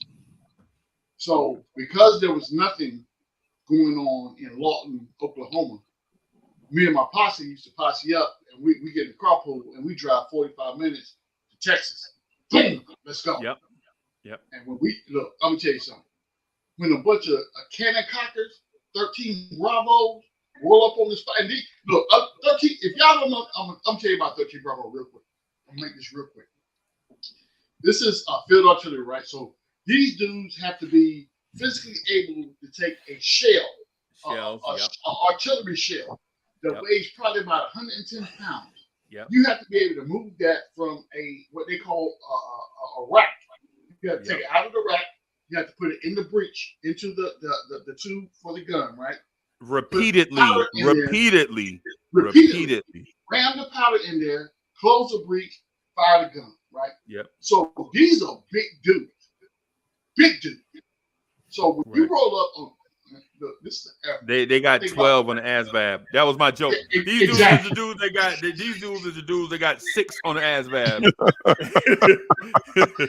These are the dudes. These are the dudes that got a G on their report card. You like a Yeah. G? Damn. You ain't even got an F. You ain't even got an F. No, you got A worse G. than that. A You gonna G. get a G. when we roll up to the Air Force base, right? And we got that. That's where you have to have that military sticker in your window to tell you what base you're from, and they'll let you through when you show your ID card. Right. We're going in there, and I cannot tell you one time that we did not roll up on the Air Force base in the club and not get in the fight. Of course. That's what we did. But the Air Force women used to love it. That's why I met my wife at. She should work MWR. That was her MOS. I didn't know that was a such thing. Right.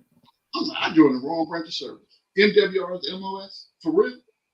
I'm in the wrong branch of service right now. Right. But that was the only good thing to come out of Fort Sill. Wow. The only good thing. G-Man. That my son. G-Man, I'm not gonna lie to you, bro. I'm gonna keep it a buck. Right. For some of us, we did a little bit of time in the military, got our fill, and left. Yep. And for others, they stayed in the whole time they should have, exceeded 20 and did 22, 23, 24 years. Yep. You know what I'm saying? So to everybody that did that, man, I want to say thank you for your service. Yes. And don't let these weird conversations that we have as men that are away from that military lifestyle. I don't want to diminish what these great people have done over the years, so that we can have platforms like this. You know what I'm saying? To have our freedom of speech, so to speak. Right. What I do want to say though is this. When you let your 18-year-old leave your home and go to these places, there's a certain level, no lie, there's a certain level of discipline that's instilled in them. Yes. But it's survival discipline. Yes. It's not moral discipline. That's right. Oh no, you do a lot of. Never mind. Yes. Yeah. So it's that survival discipline. Like I'm not gonna lie to you. If you met 20-year-old Uncle Freezy, most of y'all probably wouldn't like him, because I went from being like the athlete in my town, or one of the athletes in my small town. Right. I used to live in a city called Rocky Mount, North Carolina. I left Jersey City, New Jersey, moved to Rocky Mount, North Carolina. Right. Mm-hmm. When I got there, I used to be able to play ball and play football. Yep. And so you leave the big city where you're 1 in a million, and you go to a town where you're 1 in 5. It does something to a young person's confidence. Oh, yeah. Right. You know what I'm saying? And so because you go in the grocery store, like your mama would be like, my mom was crazy. She'd be like, walk the Piggly Wiggly, get $1 worth of bologna and $1 worth of cheese. And I'd be like, but all you gave me was $2. Make it enough. Make it enough. Right? So I'm like, but it's taxes. You want to eat, don't you? Okay, all right. So you go from being that to when you go in the store in a small city, like you take that $2, you get $1 worth of cheese, they be putting a little extra. Y'all gonna win tonight? That's right. A little extra. Instead of bologna, they give you ham. Oh man, I always mix up the ham and bologna. Get out of here, boy. Make sure you score a touchdown tonight. Yeah. You know what I'm saying? So when I was in Jersey City, I used to go to the Puerto Rican store. Poppy be like, hey, you owe me 8 cents. Bring that 8 cents next time you come in here to Rocky Mount. The man, he like, oh man, $1.50, $2. What's the difference? You know what I'm saying? $1.52. So you go home, you like, your mother's like, yo, didn't I tell you to get $1 worth of bologna and $1 worth of cheese? And I told him, this ham. That's right. You know what I'm saying? And he's like, he just told me to make sure I score a touchdown tonight. And she's like, you better not have stole no ham. I ain't got no money to pay you. I ain't stealing no ham. You know what I'm saying? I ain't stealing. And, or they'll be like, make sure you dunk tonight, Uncle Freezy. And these small towns. Or like, give you an example. Do you play basketball in high school? You play on a Tuesday night, Friday night, and maybe a Saturday night. Usually it's Tuesday, Friday, Saturday. That's how the schedule works. Tuesday, Friday, Saturday. That's how it worked in the South, right? Mm-hmm. So on a Friday night, we play a team called Rocky Mount High. Senior high school. Right? Yeah. And see, I lived outside the county line, or I'm sorry, outside the city line, the city limit. So I had to go to Northern Nash and Nash Central, even though I had a Rocky Mount address. That's right. Right. That's how I and do. so when I go to the store, they were like, hot dogs back then, hot dogs was $3-4. You can go to the store, get a hot dog all the way, $3-4. right? But I go, Boy. they know I play for Northern Nash. Yep. I could get hot dogs 5 for $1 all the That's way, right. all the way. And Miss Wilhelmina be like, "Get out of here, boy, for you get us in trouble." You know what I'm saying? Because she went to Northern Nash. You know what I'm There saying? you go. She went to Northern Nash. Her kids go to Northern Nash. Yeah. And she like, take care of Uncle Freezy, make sure Uncle Freezy get to the game. And That's not right. just because I was special, but everybody that made the team got treated like that. That's Yeah. right. You know what I'm saying? Not because I was just like, you know, like I wasn't Jesus Shuttlesworth. I wasn't, right? I was just a kid from Jersey City, grow up playing against little boys named Bobby Hurley, Danny Hurley, Roderick Rhodes, all these dudes like that came after me. You know what I'm saying? These dudes was younger than me. They came. We used to play in the police athletic league together. They pops used to be the meanest. Listen, they pops used to be the meanest dude moving, right? But you wanted him to be your coach in the police athletic league, right? And he used to always pick me. I don't know why. I'm not saying that I'm special or that I had something to get. He always picked me, right? So anyway, I take that and move to Rocky Mount, North Carolina, and I'm walking down Powell Drive. And a man is like, "Yo, hey kid, where you from?" I'm like, "I'm from up the street. We just moved here." He like, "You talk funny. Where you from?" I'm like, "Hey, mind your business, old man." He like, "Oh, you from the city?" because the kids down south, would have been like, yeah, kids down south would be like, "Yes, sir, no, sir." You know what I'm saying? And so I'm not saying that they was different. I mean, I'm not saying that there's something wrong with that. I'm just saying it was different. It's not how I was raised. Like I was raised to survive. Right. And down here, you down south, you kind of raised to be respectful and appreciate stuff. See, I ain't appreciate stuff when I was in Jersey City. That's down right. south, I appreciated stuff. I learned to appreciate. So anyway, well, man, like who cut your hair? Like, I don't know yet, man. I ain't got no barber yet. So I was trying to grow, you know what I'm saying? Trying to reach the sun with the hair, you know what I'm saying? Yes, So he like, "Yo, you gonna play for the team?" I like, "Yeah, man. My coach gave me this letter." And no lie, Mr. Marcellus at Dickinson High School wrote a letter to whoever was going to coach me. He wrote this thing: "Dear sirs, this kid can play. Make sure he make the team. This is my number. Call me if you have any question." Right. So I go to tryouts. They don't know me. They're like, "You're not from," I forget the name of the middle school, right, or whatever. He like, "You're not from Nash Central." No, well, yeah, okay. So Nash Central. Yeah, I did go to Nash Central. Okay. So I did go to Nash Central, right? So I was at Nash Central for a little bit till they got my paperwork, and then they moved me to Northern Nash. They was like, "Yo, we got you listed as a such and such, but you got to start here, and when we get your paperwork right, we'll move you up to Northern Nash." All right. So I went to Nash Central for like a month. Don't ask me why it take that long, but anyway, it's the South for you. Yeah. So I tried out for the team, and how I knew I made the team was we was coming down. You remember the 3-man weave where they try to teach you warming up? Yep. You warming up. And this goofy white boy, he was like 6'8", right? We on the thing, a dude named Josh, right? I'm like, "Josh, we getting this 3-man weave. Now, when I come out, I'm throwing the ball to the corner of the rim. You grab it and dunk it." He was like, "You want me to dunk in the drills?" Yes. So we come out of the thing, and I throw the pass because this is what I was taught fundamentally. If he over there and you over here, you throw the lob to the opposite corner of the backboard because it's over the top of the defense. It eliminates the defense, and all it does, it gives your guy the only chance to make a basket. So I throw it to the backboard, and it hits the corner of the backboard.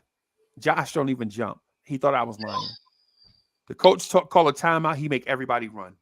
We doing suicides, right? We got to do 10 suicides. So the coach pulled me to the side. He like, "Uncle Freezy, what was that?" I was like, "Josh was open. I was taught to throw the ball over the top of the defender's hands to the corner of the backboard. So the only person that can make a play on a play like this is Josh." He's like, say that one more time. I was like, I was taught that in this thing, if you throwing a lob, if you passing the ball to your guy, you have to throw that pass to a place where only your guy can catch the ball. That's right. He was like, keep doing that. Right. So we run them 10 suicides.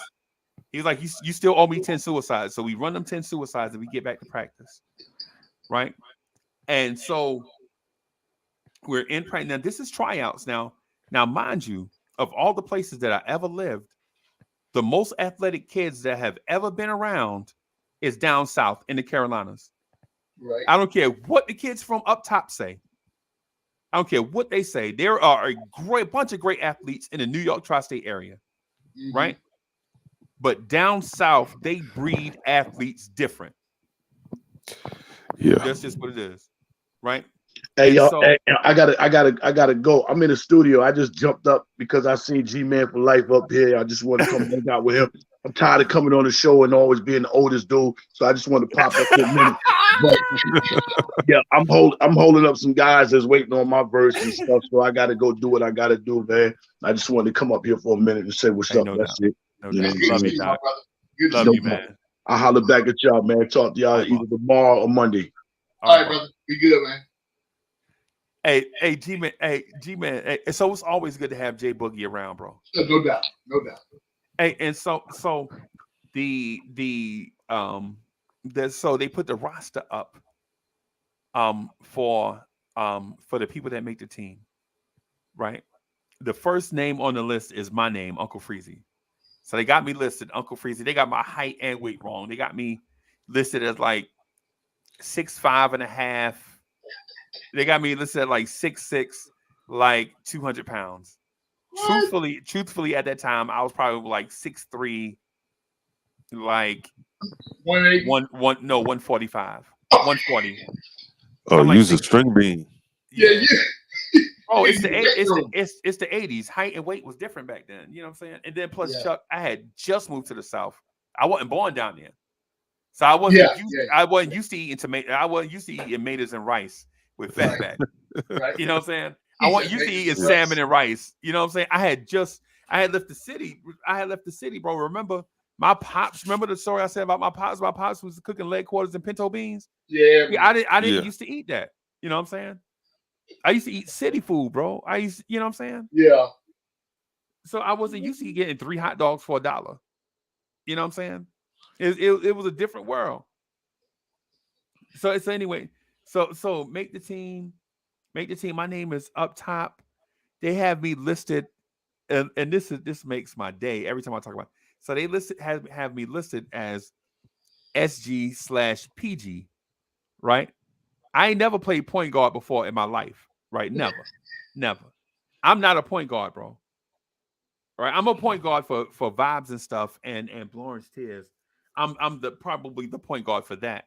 But in real life, I never played point guard. That wasn't my thing. I always played the 2. I never played the 3, and I never played the 1. I always played the 2 because I could always figure out the defenses that other teams were running, and I could get into open spots and direct others. But I couldn't do it while dribbling the basketball. You feel me? Yeah, that makes sense. Like point guards are born; they're not made. Right. That's right. So I make the team, and it's like 50 or 60 dudes tried out. 10 people make the team. Yep. Right. That's exactly how it goes. Yeah. And so I go out there, people crying. They like, man, he ain't even from here. He only been here. You know what I'm saying? And then at the same time, the cheerleaders is out there like shaking the thing because the coach put the thing up, and it's an event in this small town. Yes. So the cheerleaders are out there shaking their pom-poms. And they giving me hugs. Chuck, you ever been an adolescent and got a hug from a girl that was random as hell? Yes. You know how that make you feel, bro? Yes. It's a different world for you. It's a different world than where you come from. And so I take that, bro. All of a sudden, G-Man, I make the basketball team, all of a sudden the equipment manager is like, Uncle Freezy, we got wristbands this year. And I'm like, and in my mind, I'm like, so wristbands? The fuck? You understand? And so he showed me the wristbands and they green and gold. They like got the 3 stripes, like the green, yellow, green. Yep. And he like, yo, try this on. And so I put the wristband on and it's so big, it's like all the way up my bicep. I'm so skinny. I'm like Gumby. It's like all the way up my arm. Right. And so I'm like, give me another one. And he gave me another one. And I slide it all the way up my arm. I'm flexing, right? Mhm. And I'm so skinny that when I flex, the wristband still want to slide down. Because I'm like 137, but I'm saying I'm 140. Right? And I'm 6'3", Chuck. So you ever saw the bread twist tie, Chuck? You know that Yes. thing that you twist your bread back up with? That's how skinny I am. Right? Oh no. Yeah, that's how skinny. For real, no lie. No lie, that's how skinny I was. I was legit. You ever saw that white stuff on the outside of a straw? You take the stuff off the outside of your straw? The straw wrapper? Yeah. A dude said one time, Uncle Freezy's so skinny, he can wear a straw wrapper to the prom. That's what a dude said to me one time. Yo. People are mean, bro. People can be mean, man. People can be mean. But anyway. Oh man. So anyway, I make the team, and I said all that to say this. So during the year, like I get all this stuff from our town. Like we went to this, coach took us to this restaurant that I wound up working at called the Carlton House, right? So he take us to the Carlton House. He's like, order whatever you want, Uncle Freezy. I was like, what? Yeah, I wound up working there as a dishwasher eventually, right? And so he was like, yo, order what you want. The school paying for it. I was like, the school paying for it? I ain't never been through nothing like this. And he's like, yo, you can get a lemonade and a sweet tea. I was like, what? I could get a lemonade and a sweet tea? Oh He's like, yeah. So anyway, we played this high school called Rocky Mount High. Fast forward through the thing, they blowing us out. They winning like 20-6, and we can't score. They scoring. Right? They gym is going crazy. Rocky Mount is going bananas. Rocky Mount High. Yes, sir. And the coach calls this thing. He's like, time out. We got to figure something out. I was like, yo, coach, we need to let Josh shoot the 3. So we had these 2 dudes, right? Josh is 6'8". He is 6'8", 10th grader, or 6'8", 11th grader. No rebounding, no shot blocking. He big for nothing. Yes, he just big for no reason. Yeah, they made him play basketball because he was tall as hell. And we had a dude named Justin who was 6'9", and he was worse. He used to get his shot blocked by dudes like 5'8" often. But they could do something that people didn't know they can do. They could shoot. Right. Right. So coach was like, Uncle Freezy, we got to win this game. Okay.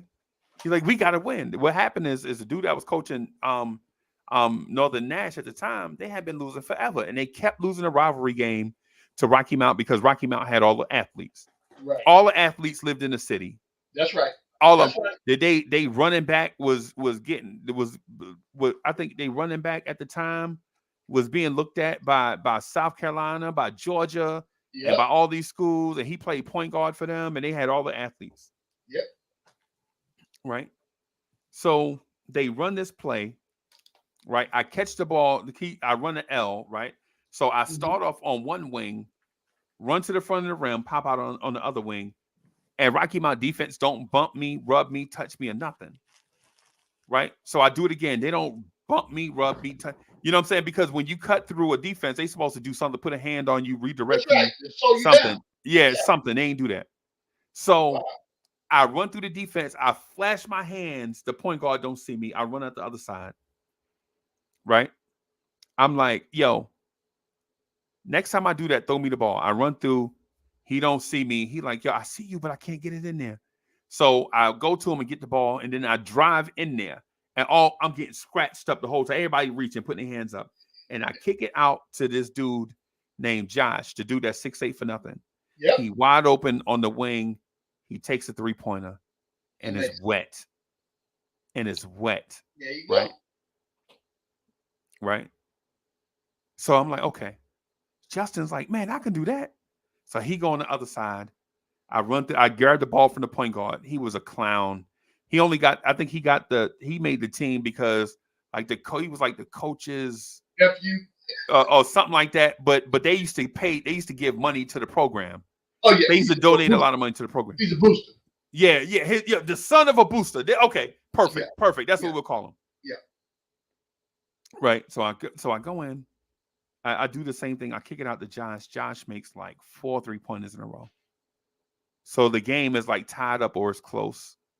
Right. Mm-hmm. So now they trying to defend. They go out of like the 2-3 zone. They go to like a 1-3-1 type thing. Right. And I go in. I look at Josh, and it's a dude waiting for me to pass it over there. I turn around. I kick it out to Justin on the other side, and there was not a man within 30 feet of him. I kick it to him, and I run back down the court with my finger up, G-Man. I run back down the court, getting back with my finger up. You already know he's doing it. My man splashes it because I know he can shoot better than anybody on the team. He was soft, though. Like, he's not a rebounder or whatever. And so what happens is after the game, Josh has 15 points. Justin has 12 points, and we beat Rocky Mount High. Wow. Right? Josh's mother, after the game, comes to me and hugs me and slides a $20 bill in my pocket. Mm-hmm. Tuck a $20 bill in my thing, in my shorts, whatever. I'm like, hey, this is $20. Yeah. What the fuck? And like, so I'm running off the court. I'm talking. And so for those that don't know, Uncle Freezy can be a little lippy. Like, I will talk noise, right? I will talk. We beat Rocky Mount. We beat Rocky Mount High off these 2 dudes that could shoot 3-pointers. Nobody knew it.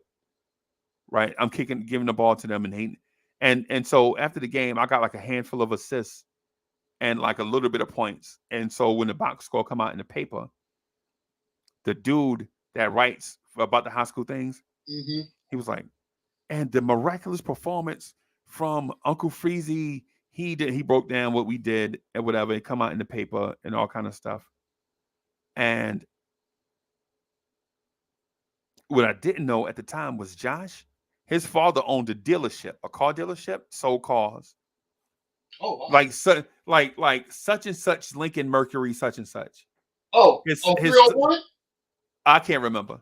Okay. I can't remember exactly. But what I will say is his pops owned a dealership, and the other kid, the other dude that was tall for nothing, his parents owned like the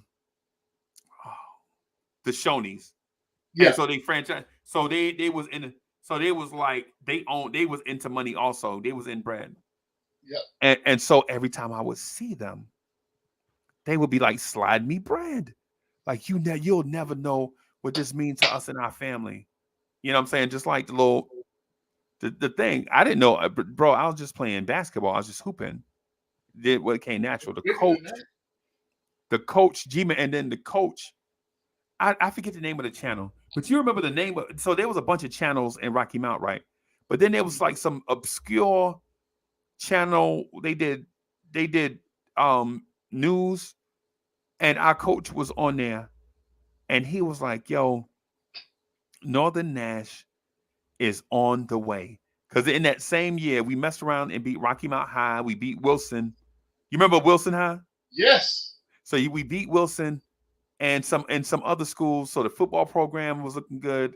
The basketball program had won some games. And the dude was like, yo, we on the way to something. Right? And after that season is over, my mom tells me at the end of the year that we're moving again. Right? Oh. Yeah, so we got him. So I didn't graduate from Northern Nash, right? So I tell the coach, and I tell Justin, and I tell Josh and the other dudes on the team. And so And my homeboy was on the team too, a dude named Kevin Arrington. He from North Philly. Right. He was on the team. He was the athlete that we had. Gotcha. Okay. You know what I'm saying? We ain't had no athlete. He was the one. He was about 5'8", but he was the dude that can dunk on command. Like, yo, go down there and dunk. And he could grab a basketball and just dunk. Right. You know what I'm saying? He had to run a country mile. You know how dudes back all the way to the back of the gym and get a running start. Yeah. He was that dude that he could just take off from 2 feet and just dunk. Bim! Wow. Okay. Right. So I tell Kev, I'm like, yo, my mom got a job in another city. You know what I'm saying? You know, we moving. And when I told the coach, and I can't remember his name. It was like Peterson or Patterson or whatever his name is. Mm-hmm. I told him, and he was like, yo, man, for real? Your mom can't get a job here? I was like, yeah. Yo. And for real, like Josh and them, they was like, yo, tell your mom to call us. She can come work for us. Yeah. All these different things. And my mom, remember, my mom is young, right? My mom is young, so she kind of like naive at the time too. Too good to be true type thing. Yeah. What's gonna happen when basketball season over? Right. You know what I'm saying? All kind, you know. Yeah. Yep. I'm with you. So we wound up moving to another city, and then I had to go through the same thing the following year. This time, instead of going to a school where the basketball team was predominantly white, I went to a school that was the basketball team was predominantly black. And when I say black, I mean G-Man. I already know. All I'm gonna say is the pregame meal was nothing but soul food. We eating collard greens 3:30 in the afternoon. The pregame meal, fried chicken and collard greens. Hey man, that's what they grew up on. Yeah, that's how they did back in the day. Yeah, but I mean, the things you're talking about right now, I'm telling you, is taking me back to my childhood for sure. Northern Nash against the Northern Nash Knights against Rocky Mount Senior High Spartans was must-see TV on Friday or Saturday night. You had to be there to see it. And that's where everybody was at.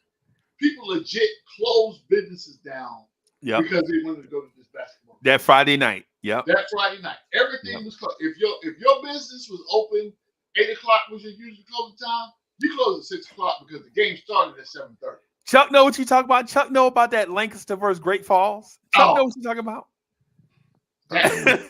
Boy, look. And look, Chuck, this is the thing, right?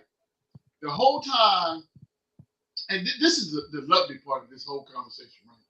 The whole time, Rocky Mount and Northern Nash was having their thing back and forth. What they wasn't realizing is there was another little school that people got their county money up together to build this high school way out in the sticks called Pine Tops, North Carolina, right? It's called Southwest Edgecombe High School. And when they built that school, people that's on here and listening to me right now, I want you to Google Southwest Edgecombe High School Cougars female basketball team and see how many state championships we won back to back. Yeah. Boy, look, we wasn't no joke, but nobody checking for us. Right. So we didn't get to play senior high. I think our arch rival then was Tarboro. Tarboro! Oh, man. Yeah. You talking about fights after fight. Every game, after every football game, we got to fight. After every basketball game, we got to fight. So after the basketball game and the football game on Friday nights, there was a dance after in the gym. It was so many sheriffs down there. I'm like, look, it ain't even worth me coming up in here. But when you got these little girls telling you, "Are you coming to the dance or whatever?" Oh yeah, okay. I don't know how I'm gonna get home, and that's way out in the sticks. That's like 15 miles from nothing. How you get home, brother? But you stay. Yeah. Chuck, you stay. Yes, sir. I'm just saying. It's crazy, man. It G-Man, is crazy. it was such a time to be alive as an adolescent, It right? was. It Like, was. and I'll say this to those that know high school football. And Chuck, I don't know if you know high school football in the state of South Carolina or not, but let me tell you something, brother. There was a time in the 80s where there was only two things that you can do in the state of South Carolina. Go to church, Play football. right? Go to church, work at the factory, whatever factory it was, Yeah. whatever factory, join the army, Yeah. and run the option in high school football. There you go. Now, more recent, I think more teams had converted to the wing T, Yeah. right? But the option, bro, if you were a option quarterback in the 80s and your town, you it. may as well had been the mayor. You feel me? Hey, look, okay. As a high school football player, I used to play this position called rover, right? I used to play this position. They used to say, Uncle Freezy, whoever get the football, just go over there and lay them out. And I was a fool. I didn't know. It's the same reason why I used to get promoted in the military. They used to be like, Uncle Freezy, just go over here and lay them out. That's it. I'm like, what else after that? Don't worry about it. Just Don't lay worry them about out that. and we'll take care. We'll clean up the mess. And for those that think I'm lying, I used to carry the M60 in my squad. Okay. Yeah. So you know I'm not just making this up. This is not just random stuff about my personnel. right. It's just right. and I boxed in the military for 2.5 years and did PT in the same day. So I went to boxing practice, did PT, worked in the motor pool, went to boxing practice, went back to the motor pool, and did the same thing every day. Wow. So you know I'm not just making this stuff up. These are facts. You was in shape. Right. And so I used to have like this favorite football player. His name was Ronnie Lott. He ain't played for my team, but he a legend, lost to history now. People don't know who this dude was. Oh, I know who Right. Ronnie Lott is. But I used to wear this number 40, right? And now, mind you, I was by this time, I was about almost 6'4". And Chuck, I had been doing push-ups all summer, right? So I was 6'4", about 148. So I was buff, right? I was buff, about 6'4", about 148. But I got these lineman shoulder pads from my homeboy, right? He was my neighbor. He was like, "You sure you want these lineman shoulder pads?" I was like, "Yeah, I want them lineman shoulder pads." And so what I used to do is I went to All Star Sports in Florence, South Carolina, and bought this big Jack Ham neck roll to go on the back. And I bought this black visor to go on my helmet. Right? And with those big lineman shoulder pads, I used to have to put them on so tight that they didn't make no noise or move around when I was running. So when you looked at me on tape, I looked like I was about 6'5", and this is where you had the old molded pony cleats. Remember Pony? G-Man, you remember that brand Pony? Princeton, New York?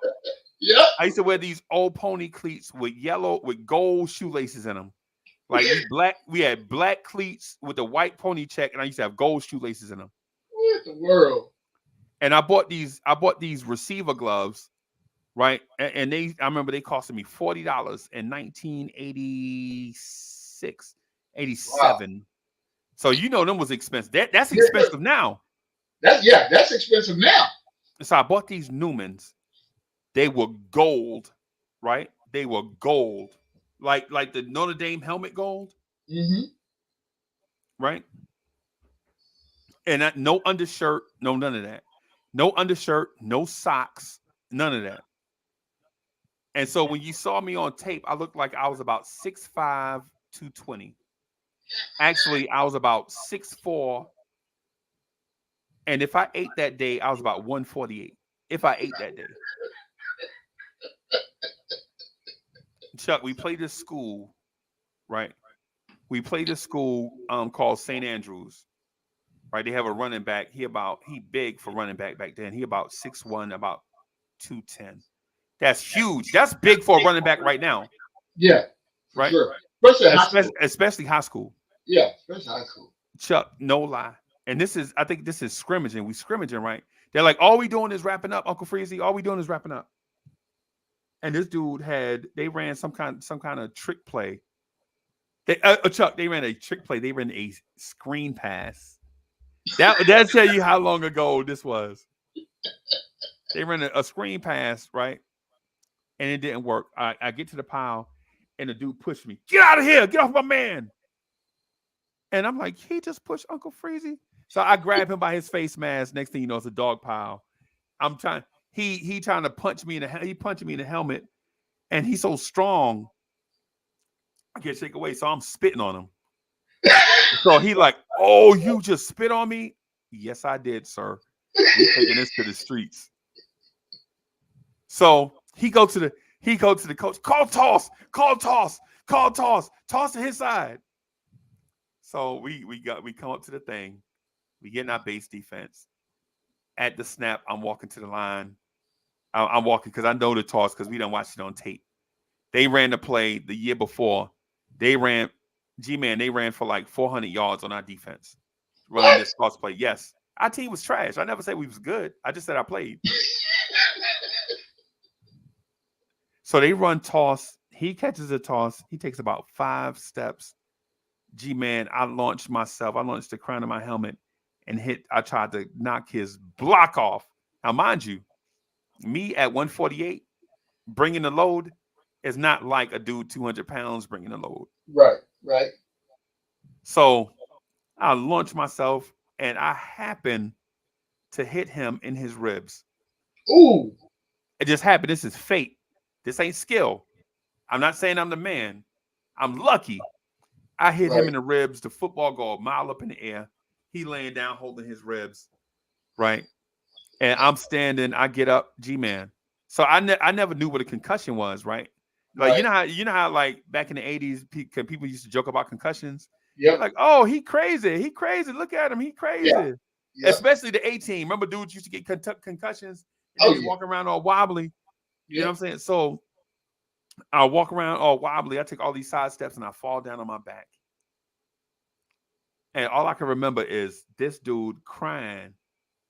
Because when you think about we kids playing a physical grown man sport. In high school, yeah. He crying because I think something happened to his ribs. I never knew what happened. I don't know if I bruised him or he had broken ribs or whatever. And I'm like dazed. I know now that I look back on it, I probably had a concussion. But the coaches was like so impressed by me selling out, giving everything I got. Every time they would see me like in the hallway, like they would like, you know how one of your coaches sit in for study hall? Yeah, or something like that. Or detention hall. Yeah, they'd be like, Uncle Freeze, don't sit down there with them clowns. Come up here and sit with me. And I'd be sitting there at the desk up there with anyway. Yeah. Anyway, Chuck, I don't know how I got on that, man. I don't know how I got on that. Because football in where I'm at in South Carolina was better than football where y'all at when you was in South Carolina.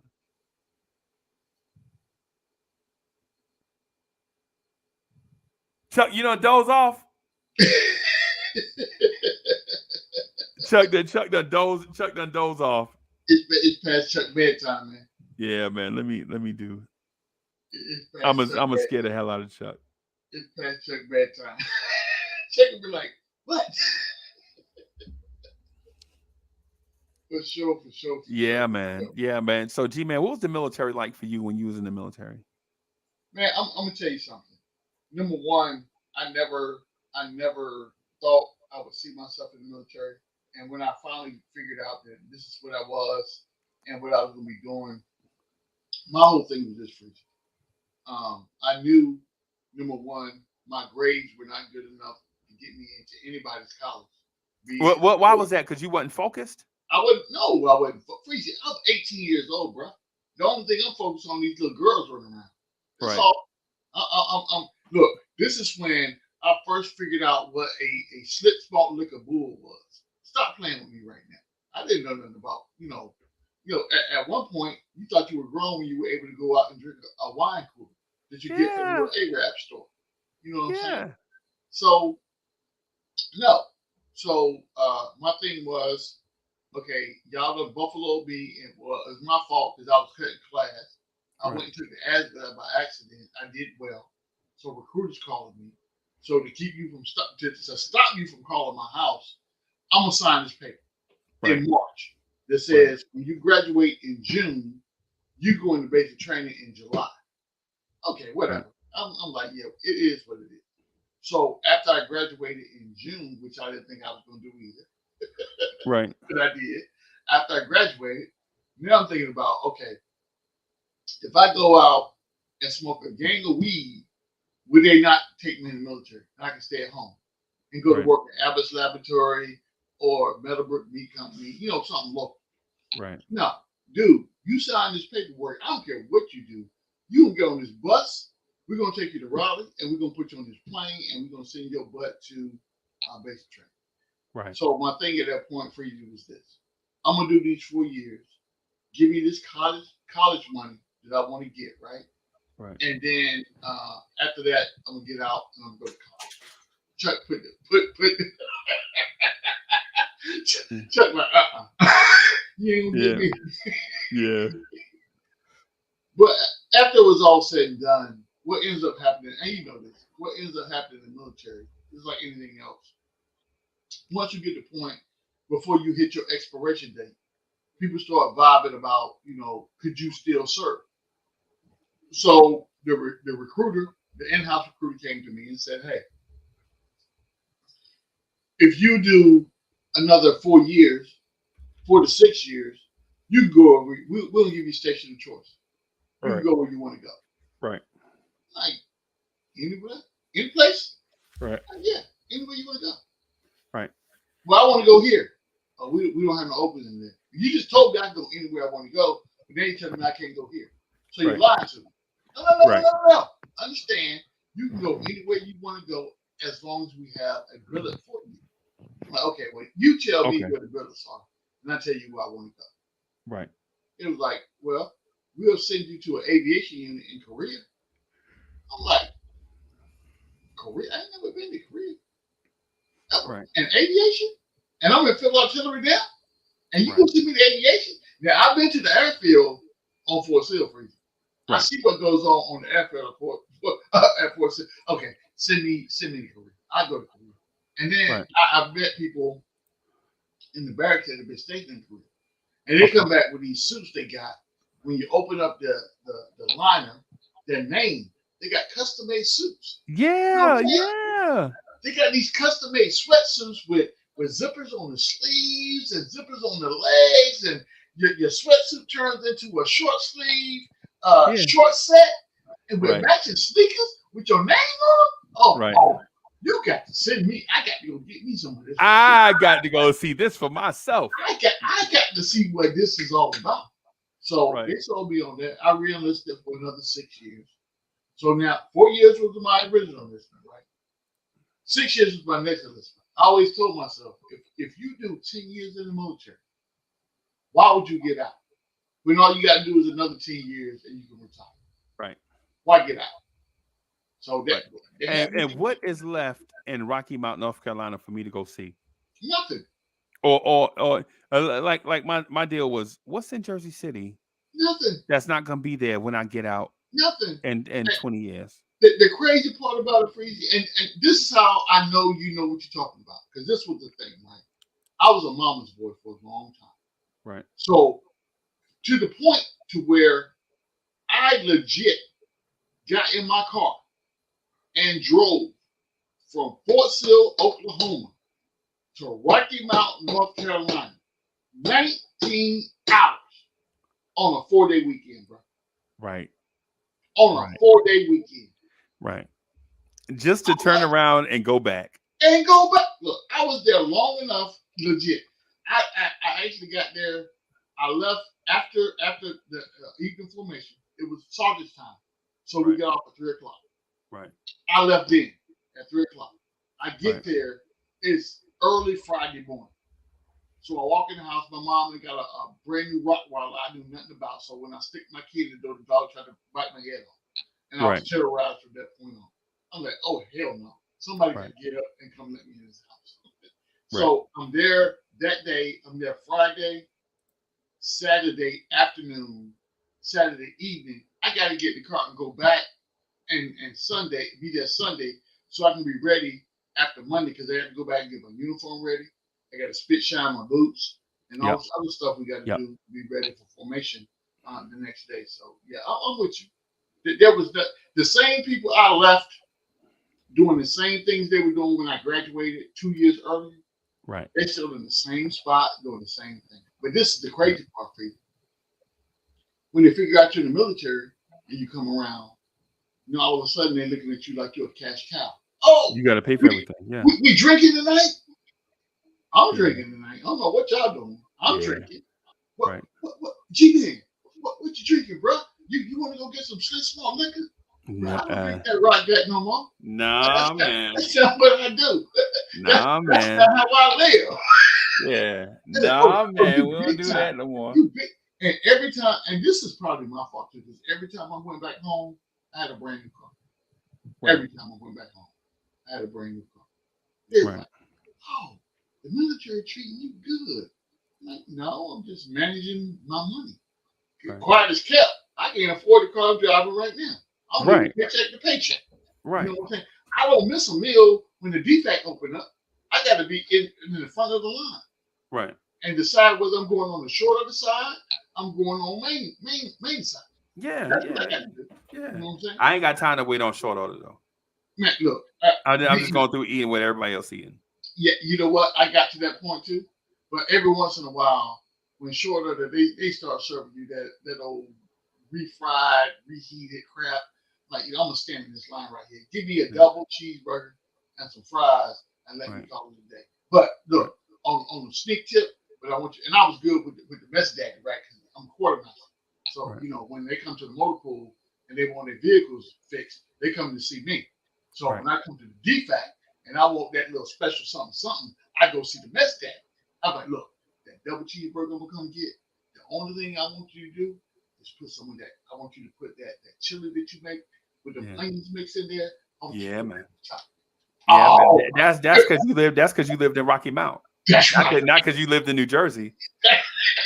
That's right. That's because you lived in Rocky Mount. Definitely not because you lived in New Jersey. No, That's no. for certain. Yeah, that's for sure. If it was a New Jersey thing, I mean, they're trying to teach you how to make a Philly cheesesteak. For real. Yeah, yeah, and For real. and so I say that, but I think I may have misstepped because when I was in the military, I joined the military. Uncle Sam had me listed at 6'5" and 160.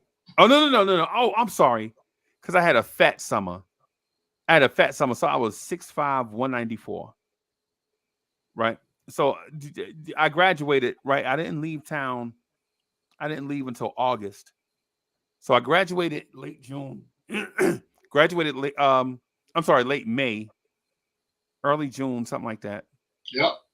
You graduated down south or up north? Yeah, down south. So it was Probably early June. Early June. Yeah. So I I graduated. graduated the 10th of June. Early June. Right. And I had the romance summer. Mm. And I had the romance summer the year after the summer I graduated. And I put on like 40 pounds Wow. during that summer because all I did, so it was like the first time I fell in love, right? Mm-hmm. It was the first time I fell in love, or at least I thought it was love. I fell in something. I don't know if it was love. I still don't know. Right. Don't judge me, y'all. Stop being so judgmental. I'm with Stop you. being so judgmental, everybody. I'm with you. So I understand where you're coming from, but by the time I got back to Darlington, South Carolina, Mm-hmm.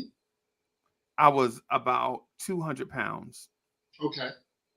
You have filled My out. mom saw me at the train station, and her and my sister walked by me. Didn't even recognize you. Didn't even recognize me. And my sister, because back then I couldn't see. Right. I'm still blind. I'm still, you know what I'm saying? So anyway, and so anyway, my sister walked up to me and pinched my butt. She's like, "What is this?" I snap around. It's my little sister. She's like, "Ma, Uncle Freezy got a butt." You know what I'm saying? So it was like the funniest thing you ever heard in your life, because yo, it was crazy. That's wild. Yo, That's it was wild. crazy. So, you know, the summer of love for me, when I first get to, what happened is I graduate from high school. We go to Jersey City. You know what I'm saying? I go to see my pops. My pops couldn't make it for graduation. Right. Go see my pops. I stayed a summer with my pops and my auntie. Mhm. They living together, right? Right. So my cousin is like, "Yo, this girl that I graduated with, she having this party. You know what I'm saying? She want me to come over. You want to go?" Man, I was like, "Man, I don't know. I'm here with my aunt, you know what I'm saying? My auntie. Right. You know what I'm saying? We in here watching Wheel of Fortune, just kicking it. You know what I'm saying?" And I enjoyed that time with her and my uncle and my pops. I really like, for me, I'm a family person. I Right. really like kicking it with my family, man. I got You know you. what I'm saying? I really enjoy that. For sure. But he was like, "Yo, come on, come on." He's like, "Yo, come on, man. Stop being a house body." So I take out my best outfit, the best outfit that I packed. It wasn't nothing but a t-shirt and like some jeans. Right. You know what I'm saying? You know, I'm from out of town. I ain't packed no fly clothes. I just packed like a bag, because I You thought ain't I got was, city clothes. I'm not dressing like them, because I thought it was gonna be an overnight trip. Come to find out, I'm staying the summer. Right. I'm with you. Basically, that's how it happened. I got you. So I go see this girl named Marion. They went to Snyder. This is the Snyder kids. This kids from Snyder High School Right. throwing a party. Her pops is a cop. Her mom is an administrator on some business on Journal Square. They make money. They got loot. Yeah, they live in like a 3-story joint with like a basement. Oh yeah, they got. So they got bread. Yeah. So I see her, and she like, "Yo, who is that you brought with you?" And he like, "Yo," and my cousin like, "Man, that ain't nobody." He hating because he took He me. wanted to holler at her. Exactly. He now I know the real truth. He brought me so that he can see, so I can watch him mac on this girl. Right. So it's her birthday. She just turned 18. Okay. Right. And so her moms and pops, they like doing, "Hey, birthday girl, we bought you this present." They bought her a car. G-Man. They bought her a car, a brand new Jetta. Remember I told you about my cousin? Yes. Used to pick me up in the old raggedy Jetta stick shift joint. Yep. You know what I'm saying? And they bought her a brand new red Jetta. And yo, for us, that was something, because I had just saw the video for MC Light. I think it was MC. It was somebody.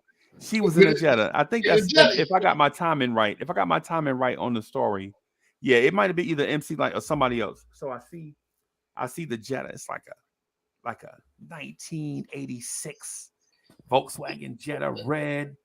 You know what I'm saying? Yep. And it got like the ribbon on it. She crying. Her mom's crying. Her hating ass little sister's crying. Her pops is crying, but he tough, because I think did I say he was a cop? He was a cop. Yeah, he was a cop. He was a cop, right, in Jersey City. Yep. He crying. He like, "My baby." You know what I'm saying? The whole time she cutting her eye at me, I could see her. Boy. So I look at my cousin. My cousin like, "Yeah, me and her gonna be riding around in that car. I've been talking to her since 10th grade." I was like, was you really talking to her? This is what I'm asking. Because she's looking at me and I'm looking at her. Like, "Yo, was you really talking to her?" He like, "Yeah, man, I've been trying to get that since 10th grade. I'm like, "Oh, yeah?" That's not the same thing. Yeah. And G-Man, so I'm like, so she throw on this thing.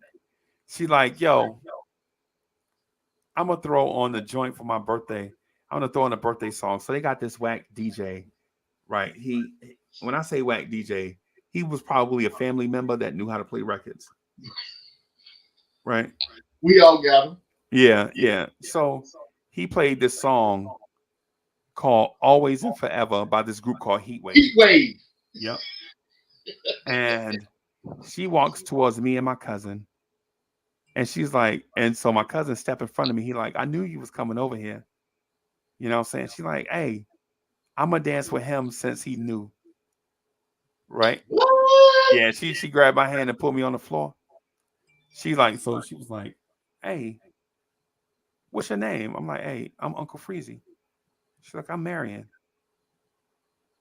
And who she would remind you of on a person from TV that you would recognize.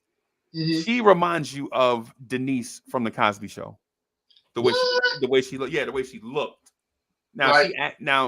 now in terms of how she acted, she was probably more like a Erykah Badu personality, Gotcha. like a wildflower. Yeah. You know what I'm saying? But she looked like Denise from the Cosby Show. Gotcha. I got you. So I'm dancing with her, and I turn her around, and I look at my cousin, struck my shoulders like, he mad with his hating self. He mad. Oh my goodness. But she whispered in my ear, don't worry about him. He ain't doing nothing. Because she see me shrug at him. So she's like, yeah, don't worry about him. He ain't doing nothing. Yeah. So the song go off, G-Man, and we still dancing. I'm like, yo, the song went off. She was like, but I love this song though.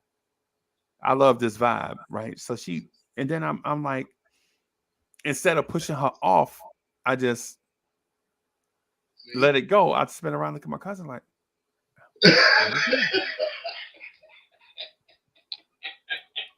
right?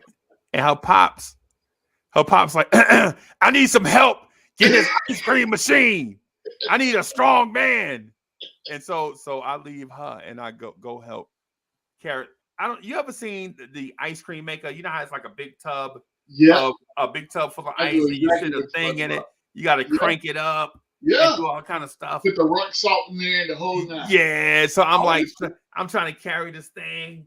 He like, so you like my daughter, huh? I'm like, sir, I just got here. I didn't go to Snyder.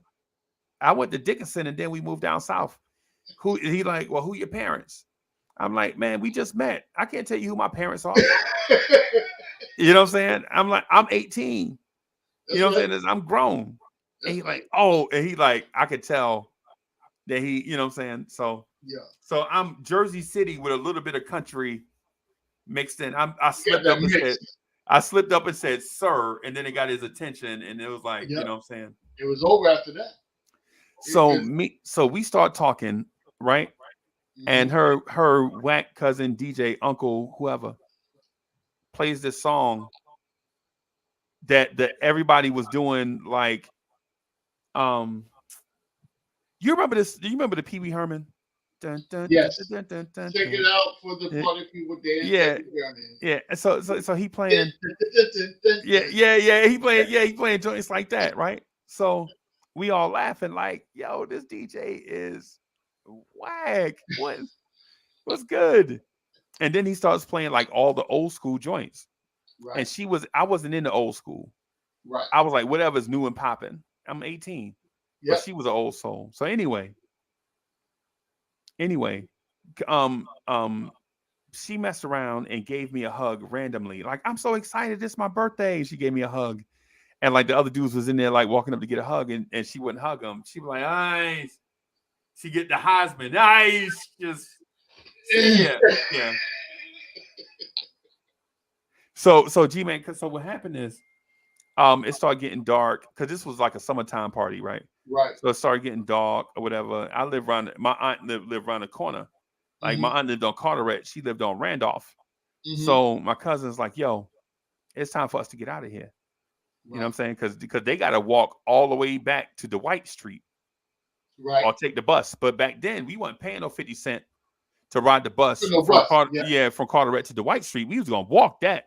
That's right. You know what I'm saying? Like, but so my cousin goes to my aunt's house. He go home, and so I'm over on Randolph by myself with this lady, this girl I just met. She 18. This today her birthday. Yep. And so she like, hey, you so different from everybody else. And I'm like, I don't know how to take that. And so I'm an egomaniac by nature, and I try to be humble, G-Man. Right. I'm an egomaniac by nature. I try to be humble. My goal in life is to be humble. Right. Because being an egomaniac gets you nowhere. Yeah, it gets you in trouble. So, but nobody can tell me the stuff that I can't do. If there's something somebody else did, I believe I can do it too. That's right. That's right. If somebody achieves something, I would feel like I can do it too. I'm with If you. there's a task, if you give me a task, I'm gonna do the hell out of that task. That's right. You know what I'm saying? That's just how I am personally. Right? Sometimes it's a good thing, sometimes it's a bad thing. Yeah. Right. Right. So I look at her, I'm like, hey, how come you're not impressed with me? Most girls, when they get around me, they can't help themselves. Like they'll start giggling, or they are impressed with I impress them and I don't even have to do nothing. Right. And she was like, Uncle Freezy, I'm a woman. Wow. G-Man. Welcome to the new age. Wow. Yeah. Little stuff. You know how like when you young and you have like those conversations. Yeah. Like you have those conversations and you like, what? Like Oxford. Did she say that? Yeah. Like when I was when I was down south, the country girls used to be impressed just by my accent alone. I ain't even have to do nothing. Yeah. That's how it goes. That's how it goes. Right. Because I had a girlfriend named Mary in Rocky Mount. Right. And she was my girlfriend. She was the finest person out the bunch. But the only reason why she liked me is because I was from somewhere else. Yeah. You were from there. You were not from there. When I used to leave Rocky Mount and go to Jersey, when I was doing my flip-flop thing, and you go, and I had happened to be in Rocky Mount long enough for a school year, right? For the summer to come out. So when I go back up north, I got a North Carolina accent now. Right. I got that North Carolina draw.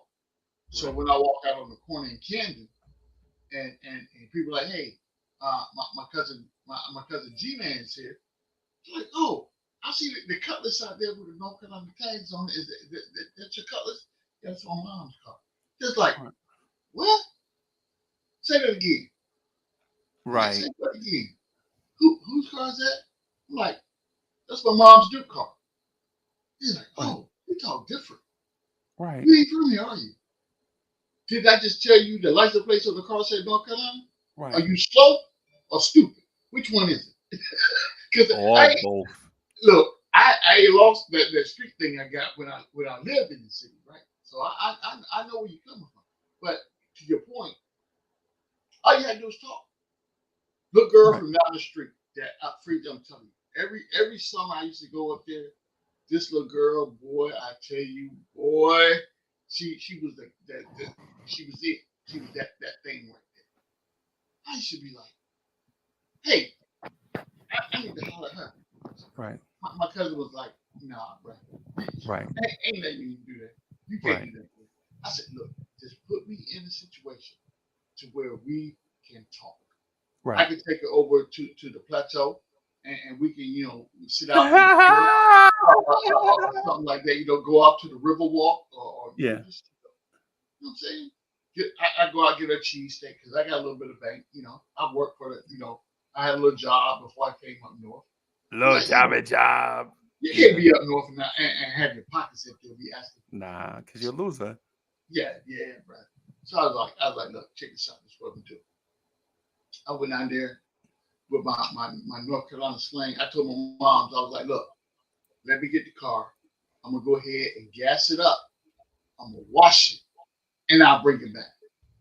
So what I did was I went down the street, scooped her up, took her around the corner to the local sandwich shop. So number one, what she's not used to is people picking her up in a vehicle and not on a bicycle or having to go catch public transportation.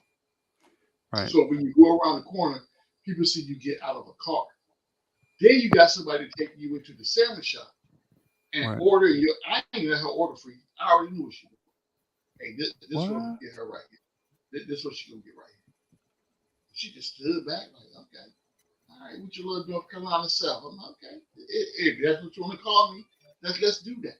So we sit at the spot, we eat the sandwich, put her back in the car, and we go to the Riverwalk. Wow. Mind you, at this time, I ain't been nowhere close to the damn gas station. Right. Nowhere close. Not even almost. So we go to the Riverwalk, come back. I said, okay, it's getting late right now, right? So I need to go get some gas. I need to take this car back because Mom Dukes is going somewhere with the rest of the family, and I'm gonna be. She's like, well, what you gonna be doing? So I'll be chilling on the stoop, until they get back.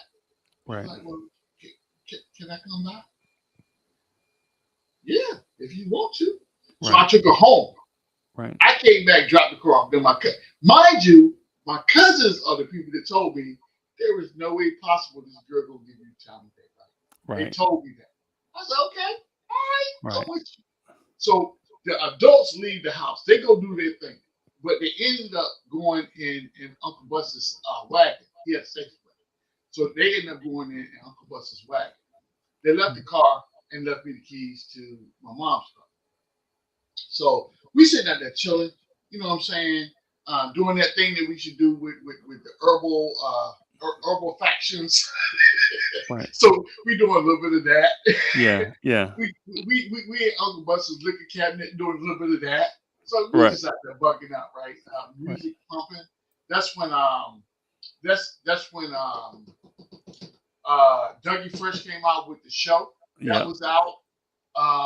That Run DMC song was out. There was Fresh out, right? Right. So that, and we sit at that bumping music, and it's the city. You know how you live in the city. Ain't nobody cares. Everybody out there doing their thing. So we sitting on the stoop, and let's call her Mary. Guess who walks up? They still picking people up. You in love? Yeah, man. He got jokes. But guess who walks up the street with two of her girlfriends? Two. Mary. Mary walks up the street and asks for G-Man. I'm in the house. Right. I'm in the house making some popcorn because I got the munchies now. Right. Hey, I need to eat something. Right. Oh, and my cousin, he loud as hell. He's like, by the way, he ended up joining the army. We ended up being stationed at Fort Sill at the same time. But he yells through the house. He's like, G-Man. Like, what? He's like, hey, somebody here to see you. Like, man, stop playing with me. I'm trying to get something to eat right now. I'm hungry. Right. No, for real.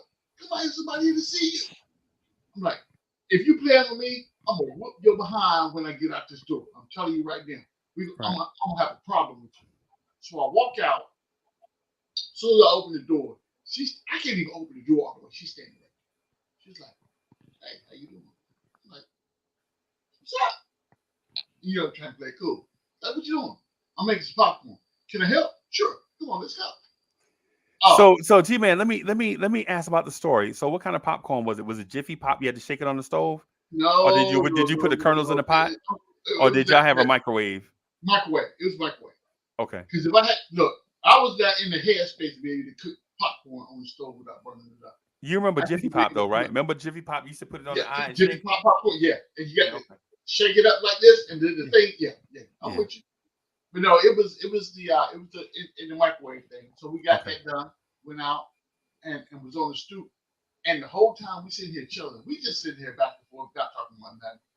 Freezy, if you could see the look on my cousin's face, all right, they sitting here looking like, what? For real? Right. I was like, it's that country twang, bro. You don't got it. I can't teach it to you. Right. I can't teach it to you. but Right. that's what the ladies like. You know what I'm saying? Bro, I'm telling you, like the thing is, so I don't know if everybody here in chat, if you had a summer of love, let me know. But For sure. I know I had a summer of love, right? And so to G-Man's point, like what G-Man was talking about, man, it seems like okay, it seems like we're reminiscing about some stuff that we really, really loved and all that stuff. The thing is that I want to get to is this though. Like when you're an adolescent, and I would say adolescent because I had just turned 18, but I was not a mature 18. Right. Right. Everybody. That's I was right. definitely an emotional, immature 18-year-old. That's right. Yeah. Same Right. here. Same And here. so I wasn't like, you know what I'm saying, the 18-year-old man that can go out and live on his own. I was a kid at 18. I was thinking Right. like a kid. I wanted to be that, but I couldn't figure it all out. Right. That's Because there was stuff going on. Right. So there was like when I was in my early 18, 19, it was like the Iran Contra stuff going on. Mm-hmm. Right. Reagan is the president. Yep. Trying to figure out some stuff. People are poor. Crack is decimating the streets. That's right. You know what I'm saying? My homeboys are getting picked. My homeboys. Now listen, when I tell you this, my homeboys, you know how you go to school, like these dudes are with you in 2nd and 3rd grade. Mm-hmm. By the time I'm 18, some of these dudes are gone to prison. Yes. Or dead. Right, or dead. Yep. Or on drugs. Yep. Right. So I'm 18 trying to figure this thing out. I'm like, how's Dorian smoking crack? Don't he know crack is whack? I'm repeating Nancy Reagan. Crack is whack. Yeah, crack is whack. Yeah, I'm repeating Lawrence Taylor. Remember the Lawrence Taylor thing with Nancy Reagan? Crack is whack. Don't you know crack is whack? You know, so I got all these things going on in my mind, right? And so the summer of love comes, and I meet this girl. That I don't have to talk into liking me. She liked me from go. Which listen, I'm not saying that I'm perfect. Right. Or I'm not trying to imply that everything has gone right in my life. That's not what I'm saying. So hear me out. What I'm saying is sometimes in your life, things. Give you an example. Me and G-Man for life. Right. Like since I've been in this podcasting game, I probably met 500 or 600 people that was like, "Nah, I'm down. I rock with you." They'll email me like, "Uncle Freezy, yo, I want to be the host of such and such." It's like 500 or 600 people. Right. Me and G-Man for life, day one. As soon as we start talking, I was like, "That's my man." For sure. And then later on, which is weird. Later on, we realized we have all these things in common, like the military, like Rocky Mount, North Carolina, like Mercedes Benzes, you know what I'm saying? Like all these things we have in common. We didn't know at first, for sure. Like the thing that we had in common probably drove us together, and we formed a friendship organically. Later on, we found out what those things were. That's right. You know what I'm saying? And so I say that to say, when I met this girl, Marion, or she's a lady now, but when I met Marion, she liked me from day one. And I wasn't for sure if I liked her back. All I knew was she was fine. And her parents had money, and she was different. Yeah. She wasn't the ghetto girl that I was used to talking to.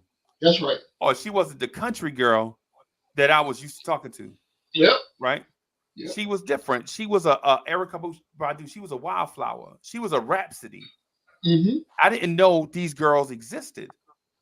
Facts. Right? Because I met two types of girls. Hood as hell girls or country ass girls. I never knew that it was like an in-between. Right. And so, you know, G-Man, let me finish this thing. I'm gonna finish it about thing that about what us meeting, and then I'm gonna get out the way. All right, brother, you good? Right. Stavadan. What's good? Bless. I said let me jump on for the last couple minutes. Yeah, It's been a very entertaining show. I can tell you that. bro. All I'm gonna say is most of the stuff that I'm telling you is true. Anything that's not true is not because I'm fabricating, because I may have gotten certain details wrong. Freezy, oh, he forgot. Yeah, That's basically. all what it is. Basically. No, man. I listen. It's been entertaining from start to finish, bro. So just go ahead. Continue. Yeah, I want y'all to know the real Uncle Freezy, not some fabricated, made up shit like you. Like Uncle Freezy ain't 7 foot tall, and I'm not a millionaire. Right? I'm not chiseled. I don't have the rock body. None of that stuff, bro. I'm just a random dude with maybe some old stories to tell. That's it. Right. So, but anyway, Mary sees me and we kind of connect. Her pops is like, yo, all them boys. And so what it is I want to hang around and talk to Marion. Right. Mm-hmm. And so her pops is like, yo, can you believe all them jokers left and they ain't even helping us clean up? See, my mom and them brought me up in the church. Mm-hmm. You know what I'm saying? And so even when you have a function, you had to get there before everybody to help set up. Yep. And then throw the function, and you had to stay after everybody left to help clean up. Right. Yep. So I stayed to help clean up, man. So I got their big bro. I was sweeping out their driveway, right? Pushing he was like, yo, her pops was like, what are you doing? I was like, yeah, I'm just sweeping off the driveway. What you look like I'm doing? And he's like, people don't normally do that. I'm like, you don't want me to sweep off the driveway? He's like, no, keep going. Like, why you stop me? Why you stop me coming over here asking all these weird questions? That's right. He just walked off, right? Something that he never seen before. Yeah, but that's what I was raised. I was used to doing that stuff. That's right. Right. And so I sweep off the driveway. I get to the end of the driveway. I walk in the house and I ask her mom, I'm like, hey, y'all got a dustpan? I got this stuff. You know what I'm saying? I need to sweep up. Her mom's like, you go ahead and sweep it up and put it in the trash? And I was like, man, where else do you want me to put it? I can't leave it down here in the street. And I'm looking at them like they strange. Like, y'all don't put garbage in the trash around here? You know what I'm saying? So and I'm 18 now. I'm 18. So Marion come down and they got her sister with the dustpan. They make her sister sweep up the trash. What? Yeah. So Marion grabbed my hand and we go in the basement and we start talking. Right? Mr. Basement times, boy. Yeah, and so she was like, Uncle Freezy, I ain't never kissed a boy before. And I was like, so? Right? And my cousin Quentin, my auntie had sent Quentin around to come get me to make sure I was all right. Right. Yep. So Quentin walk in. I see him walk in and Marion grabbed me and kissed me on the lip. Whoa. In front of Quentin. Whoa. Right? Now, G-Man, this is perfect timing because when I got back because boys is like girls. Yeah. I got to tell the whole play-by-play, and we're gonna stay up all night talk about it. You know what I'm saying? So Quentin walked in and she grabbed me and kissed me, right? And I'm like, oh snap! I jump away. I'm like, yo, I didn't know you was there. And she turned around. She was like, oh, how you get in here? And she's like, yo, and Quentin's like, yo, I'm Uncle Freezy cousin. Aunt Mary would just want to make sure he was straight. So then his brother walk in, like, yo, what's going on? He the romance police. What's going on? Why she holding your hand? Why y'all in the basement? Uncle Freezy, why you got that look in your eye? You know what I'm saying? So she grabbed me. She's like, you got to go, right? I'm like, yeah, I got to get out of here because my auntie, she probably nervous. This my first day being back up in Jersey, and she just want to make sure I'm all right. Yeah, for sure. So she grabbed me and kissed me in front of my cousin, the one that was trying to talk to her since 10th grade. She kissed me, G-Man, or she kissed me, right? And I feel her tongue. I'm like, oh, she's serious. What? So I kiss her. So I kissed her in front of my cousin with his hating ass. He a preacher now, but so anyway, she kissed. So G-Man, I'm not used to tongue kissing, right? You're This right. is like 86. You know what I'm saying? I don't know what this is. That's right. So I just go with the flow. I'm just like, in my mind, I'm like, don't do nothing stupid. Just go with the flow. Don't, Uncle Freezy, don't mess this up.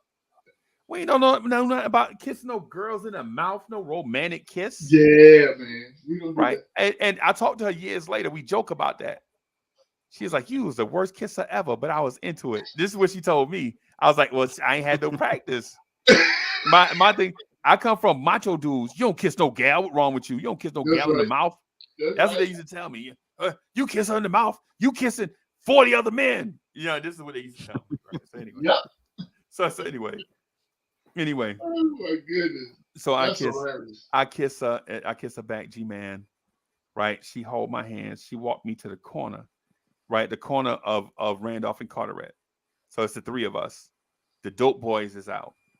Yeah. Right. The dope boys out. They out there doing their thing. It's nighttime. Mm-hmm. They like, yo. Yeah, and this is, yo, who are you, Troop?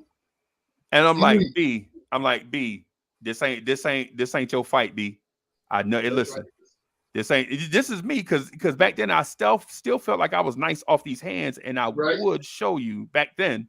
That's right. Like this ain't your fight right here. Be gone, do your thing. Go and do what you was doing.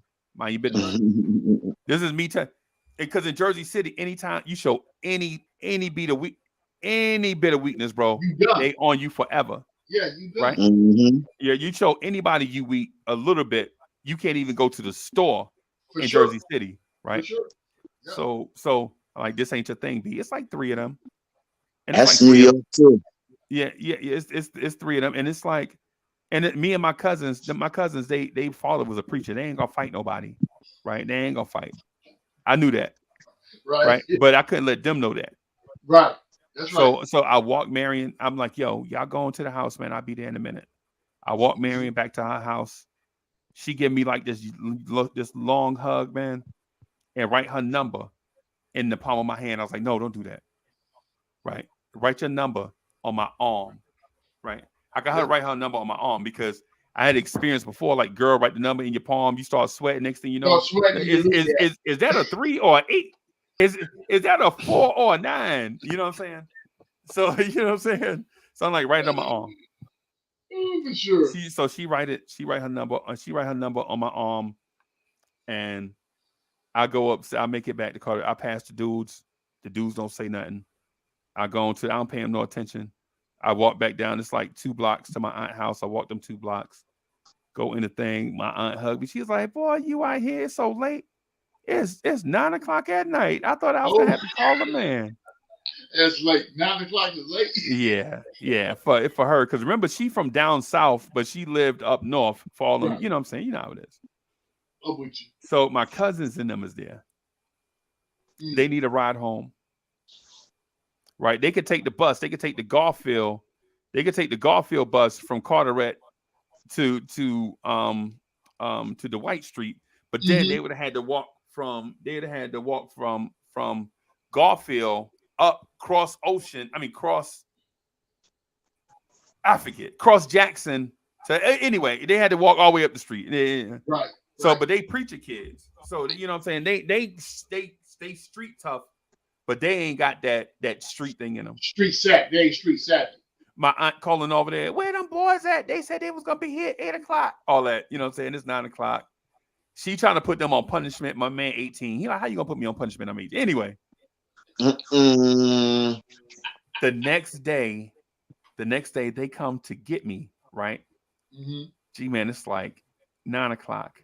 They back at my aunt's house on Carteret to come get me. Guess where I'm at? Your old girl's house. I'm at Marion house. Yeah. Her mom's is like, call that boy over here. And so her pops needed some help, like moving some stuff or some bullshit he made up, trying to figure out who I am. Yeah. Yeah, basically, like, this lawnmower won't start, man. This I done tried. They patch your grass. G-Man, they patch your grass ain't no bigger than 2 of your rooms in your house put together. Right. So he like, man, this lawnmower won't start. I'm like, I got it, sir. I can do this. I get the thing. I'm like, you ain't primed the thing. Ain't no, you know what I'm saying? Ain't no gas getting to it. So he's standing there. He like this boy, but Kurt, I like this boy. You know what I'm saying? I can see him looking in the window. His wife in the window looking at us down there at the thing, trying to get the lawnmower started. Yeah. So I get the lawnmower cranked up, man. It's all raggedy. You know what I'm saying? He trying to push it. One of the wheels is whopped. You know how the wheel be whopped? I'm like, all you gotta do is tighten this. So I'm tightening it. I'm pushing the wheel closer to you know what I'm saying, and tightening up the wheel. Yeah. And so Marion and her mama in the window looking at me and her pops outside with the lawnmower. So he like, yeah, man, I'm gonna go ahead and cut this grass. And I'm like, man, I cut it. It ain't nothing. He like, yo, how much I gotta pay him? Man, nothing. This ain't nothing. When I was in Rocky Mount, I had to cut 5 acres basically. You know what I'm saying? With a push, yeah. So I cut the grass. Man, I shave up the clippings off the sidewalk and stuff. Yeah. They got a big. They had a driveway that led into a cement driveway in the backyard, open up to their garage. Yeah. So I swept all the grass off of that, man. Put the clippings in the bag, put the bag by the trash, and I'm ready to go. She's like, "Where you going?" And so I'm like, "What?" Because I had the number on my arm, right? Yep. But I didn't call her that night. Smart man. I didn't call her.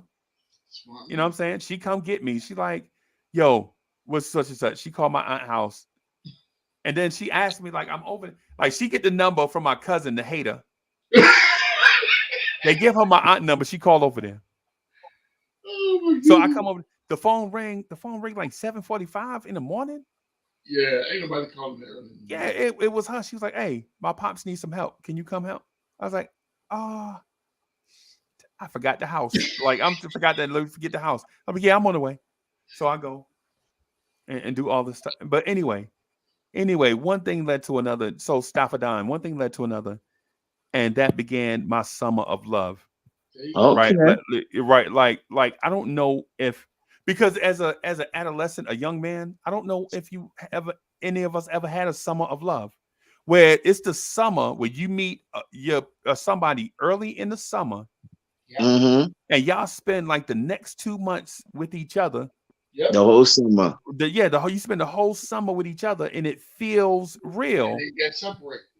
And then when summertime finished, gone.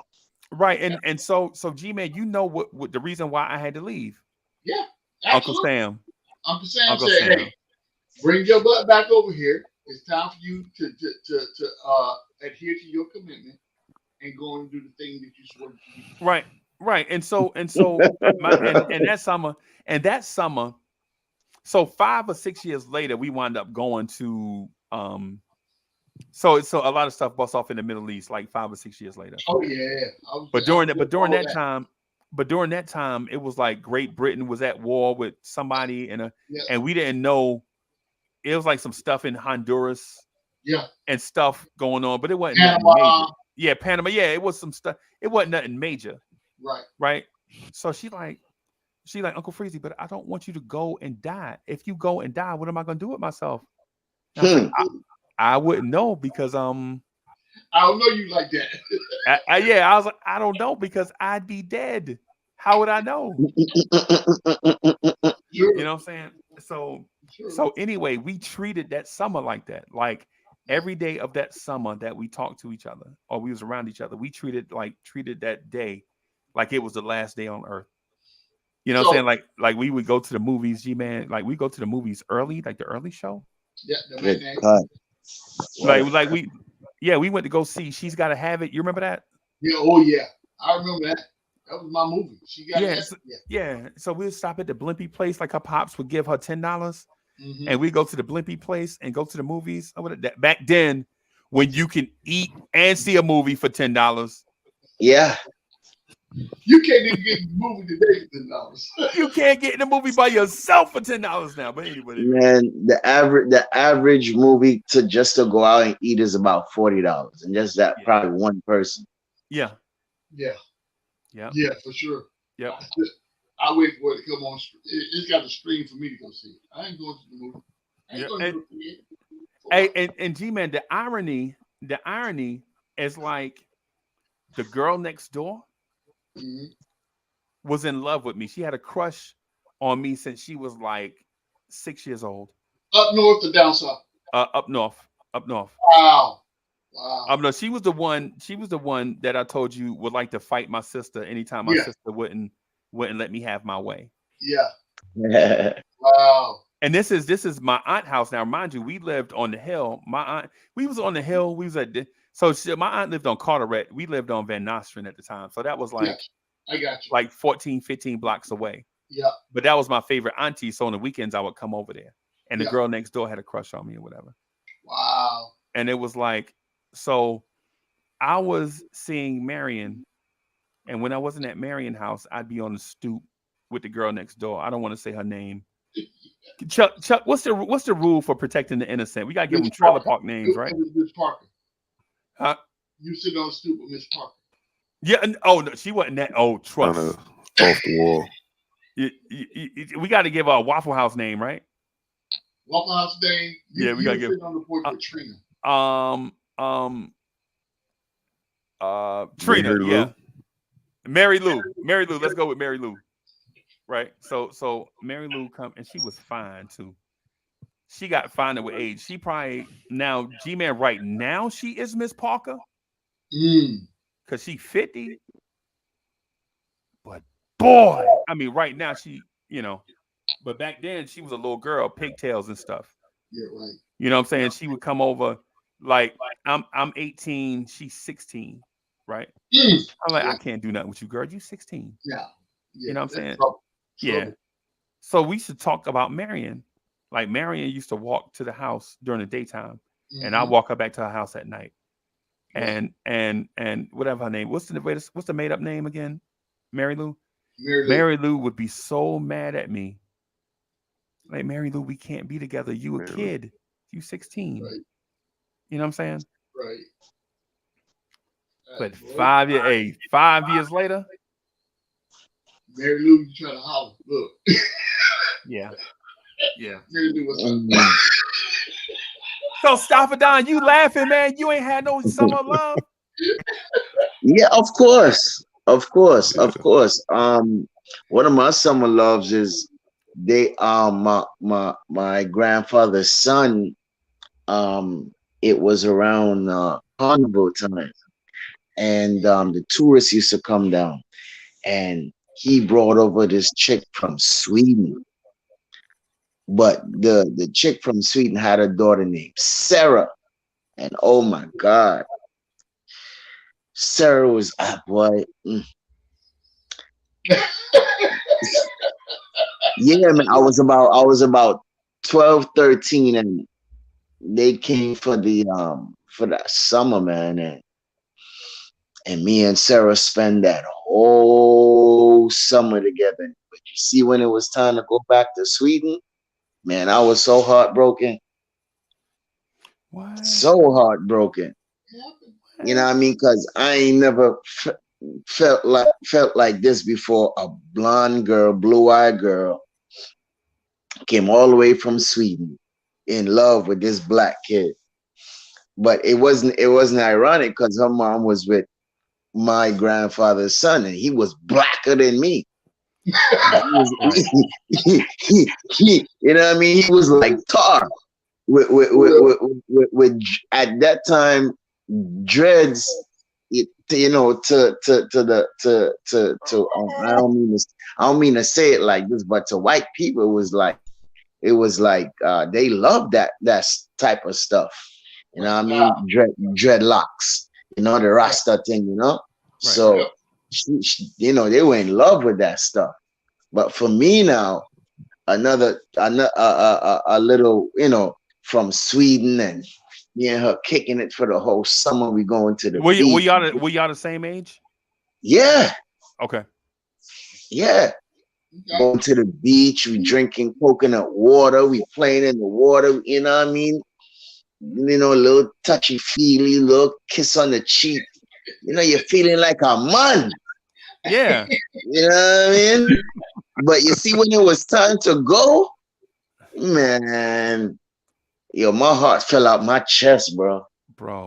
And it's like, and to your point, Stafadon, it's like nothing is worse than knowing that once this is over, that it's over for good.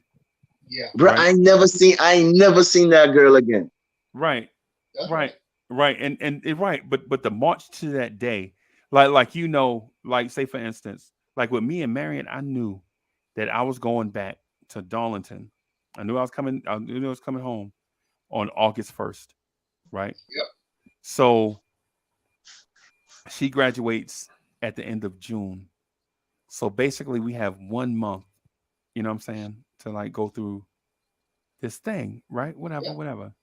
So every day she asking me like, are you nervous about going to war? It's like, nah, man. I got your picture in my wallet. So no matter how hard times get, I'll just put your picture out. You know what I'm saying? Boy, you. And she like, and so she like, Oh my yo, God. so You. yeah, she gave me a picture. She gave me one of her graduation pictures, G-Man. What? But you had to tell me that. Please. But not a graduation picture, man. You get 1,000 of them. Shit, I mean, you give out graduation pictures to everybody. You strangers and shit. Here, take this.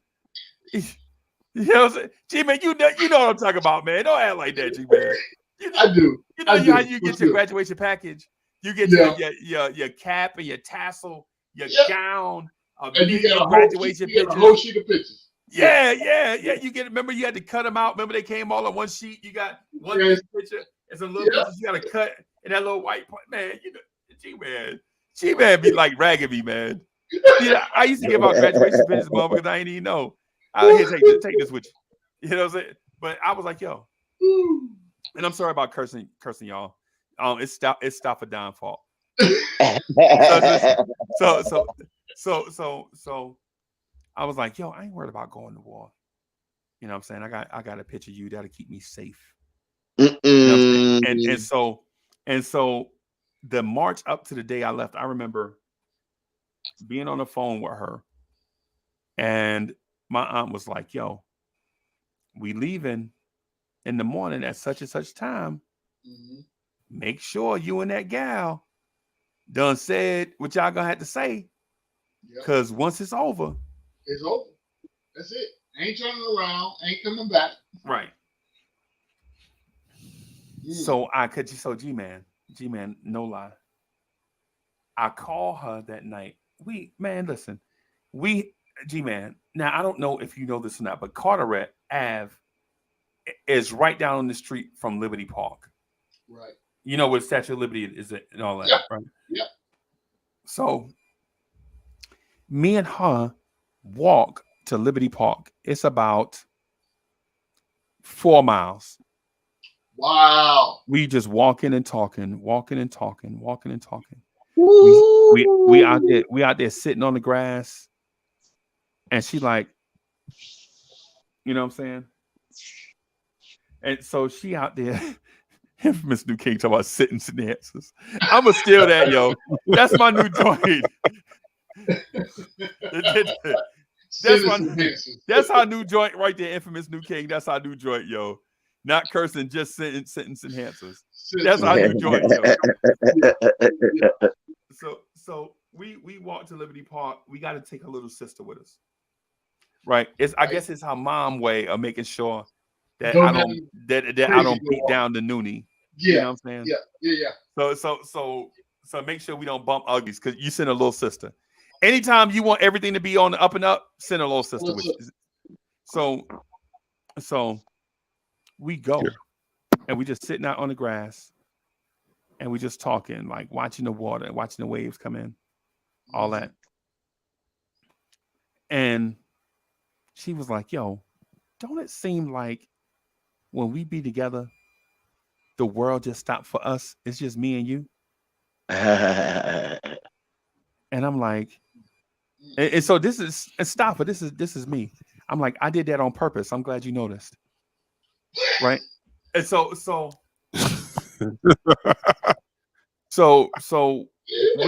we get dark. It started getting dark at Liberty Park, right? We like, yo, I do understand this, but I want to be with you forever.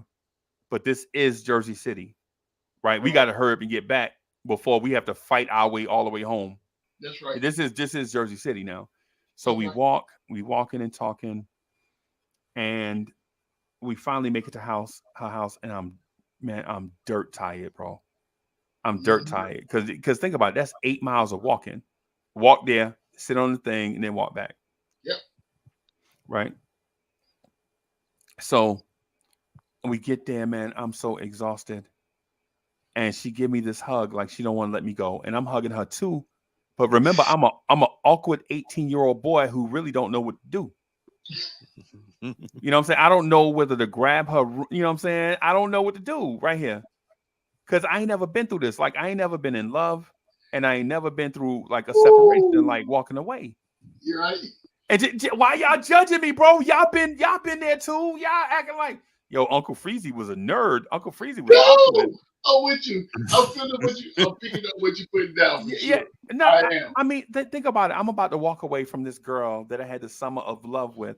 Yeah. I'm walking away from her, and this might be the very last time. Yeah. Because think about it now. I'm about to join the military. I'm about to go to war.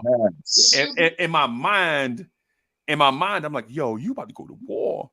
You about to be John Wayne. I don't know nothing about the army. I ain't never been there before. You know what I'm saying? I don't know nothing about no damn army. You know what I'm saying? Yo, John Wayne. Yeah. I went in delayed entry program. Yeah. You know what I'm saying? Too. You sign up, and then they give you a day. That's right. You know what I'm saying? And so I get her sister is standing there. We under a street light, right? Yep. I'm like, tell your sister to go in the house. Why she staring? She the FBI. And so her little sister like, I ain't going nowhere. And G-Man, this is me. Hoover, you ain't got to tell everything. I know them by now, right? I know them by now. They you know what I'm saying? That's I'm right. like, Hoover. Why you keep calling me Hoover? I'm actually calling her J. Edgar Hoover because she always spying on us, telling everything. Yeah. You know what I'm saying? So I'm like, Hoover, go in the house. That's right. And so anyway, we finally leave. I'm like, yo, I'm getting ready to call you as soon as I get home. Right. Right. So I walk around the corner and I call G-Man, the line busy. Remember the old line busy? You know what I'm saying, son? Like, what waiting and all that. Yeah, what is this? What is this? Yeah. And so I call up to about like 11 o'clock. My auntie like, the line's still busy? I'm like, yes, ma'am, the line's still busy. And so I lay down and go to sleep. The next thing you know, I'm on the train crying, headed back to South Carolina. Because I didn't get a chance to talk to my girl. Now, Chuck, here's the thing. As long as I was in Jersey City calling her, I was fine. But once I get to South Carolina, you don't call her again. This shit is long distance. Yeah. Right. So now I can't call her and just talk to her for like 2 hours on the phone no more. Nope. You know what I'm saying?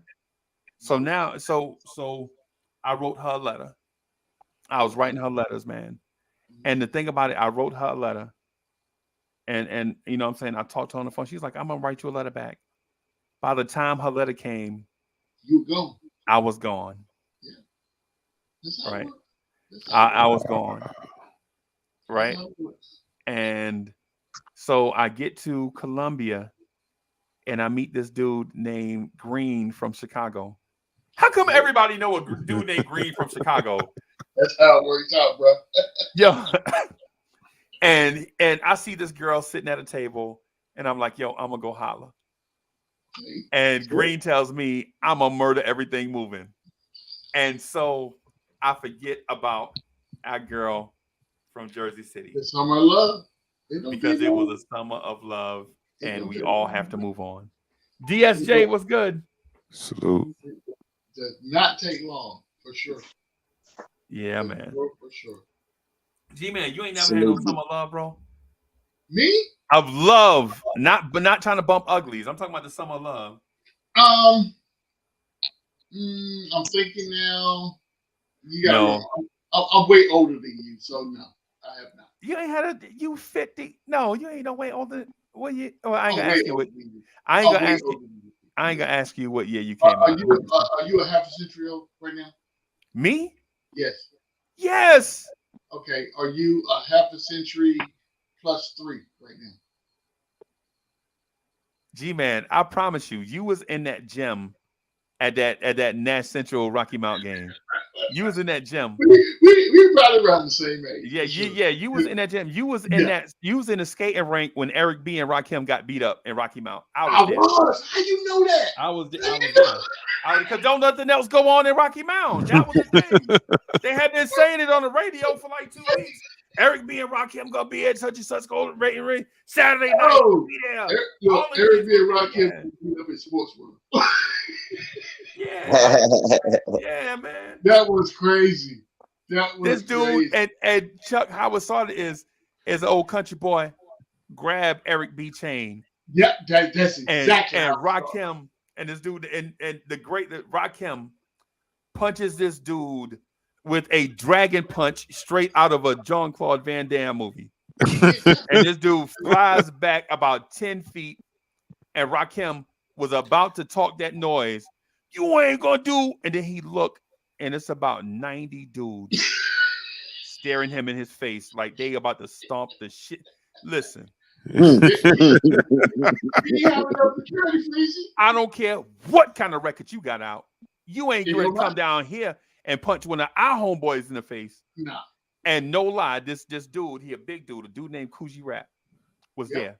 He had warmed up. I was like, this dude can rap.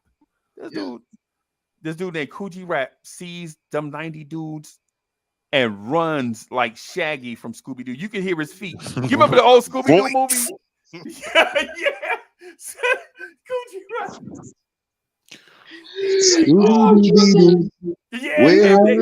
And they gotta grab Rakim by the back of his shirt and pull him in the back because 90 dudes was trying to get to him. But by the time everybody had found out what happened, it was the entire skating rink. Yeah. Get ready to jump on these dudes. Did you know how much it cost to get in the skating rink that night? That was crazy. Yep. It cost me $10. It cost me $10. G-Man, do you know how much $10 was back then? I do. You know a lot of money. I could bet that. Yeah. Oh my God. And then it ain't like Sports World was right around the corner. Right. There's no houses around it. So you got to travel from wherever you're coming from to get there. Right. I remember that. That's crazy. I remember that. Right, bro. It was man, listen, it was crazy. Not this time. It was crazy. Chuck, you ain't ever had a summer love, bro? Of course. 1993. Oh man. 93, what was I in 93? Let's see. 91, 93. I was in Trinidad. I know that for sure. I was in Korea. I was in love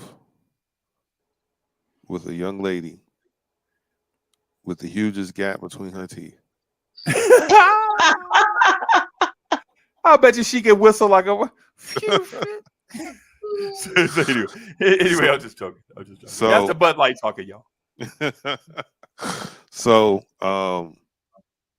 the summer of '93, the next year, I'm going to high school, and they have a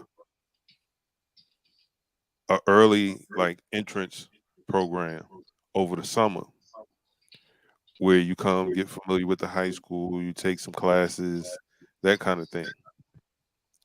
And so my mom was like, yep, you signing up for that. And I was like, man, I was thinking I was going to be bagging groceries this summer. Nope. That was money back then, man. Bagging groceries, delivering groceries for people. Sure. I learned real quick.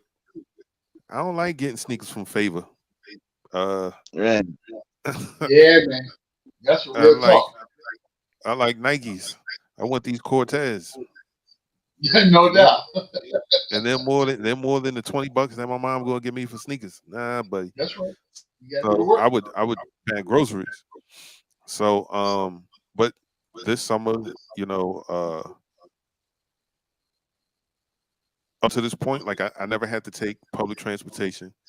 All of my schools were in walking distance. So I was like, all right, bet. So on the first day, it's after lunch. Me and my friends, we are wrestling. We're wrestling on the grass, and I remember getting put in a headlock and trying to get out of the headlock and looking like, who in the heck is that? Because she's fine as I don't know what.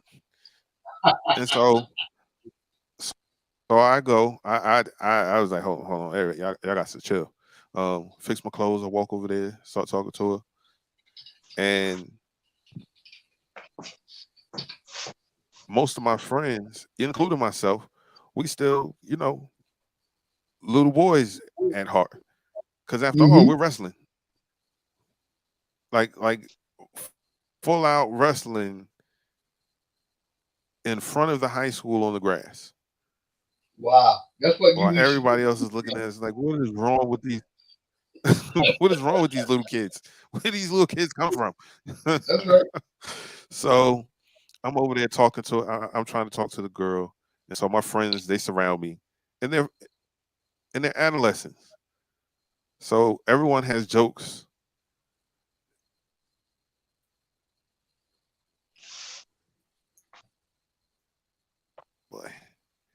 But she does. I usually don't drop names. Fictitious name. But Joanne. That's how you know you're in love. You can't make a fictitious name. I don't know. I don't know. No, I can't. Every day, I was looking for that girl. And every day, I found her. No matter who she was talking to, no matter what was going on, she stopped the conversation and she came and talked to me. Wow. And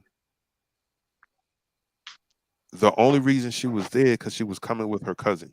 She was in New York for the summer. And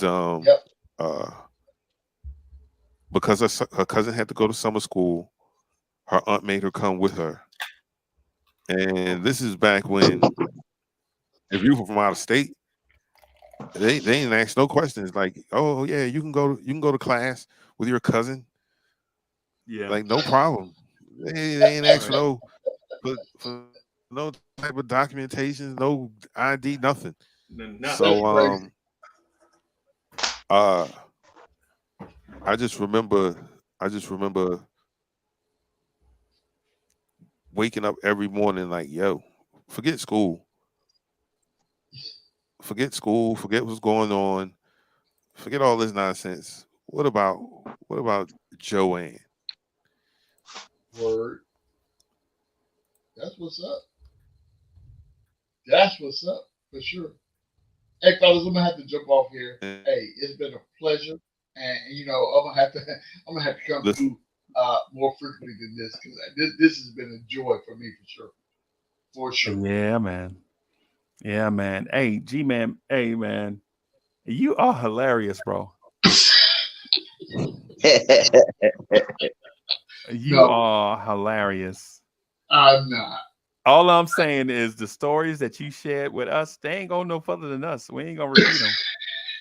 Hey, look, that's on YouTube, bro. So you can't even promise that. Yeah, man. Hey. That's on YouTube.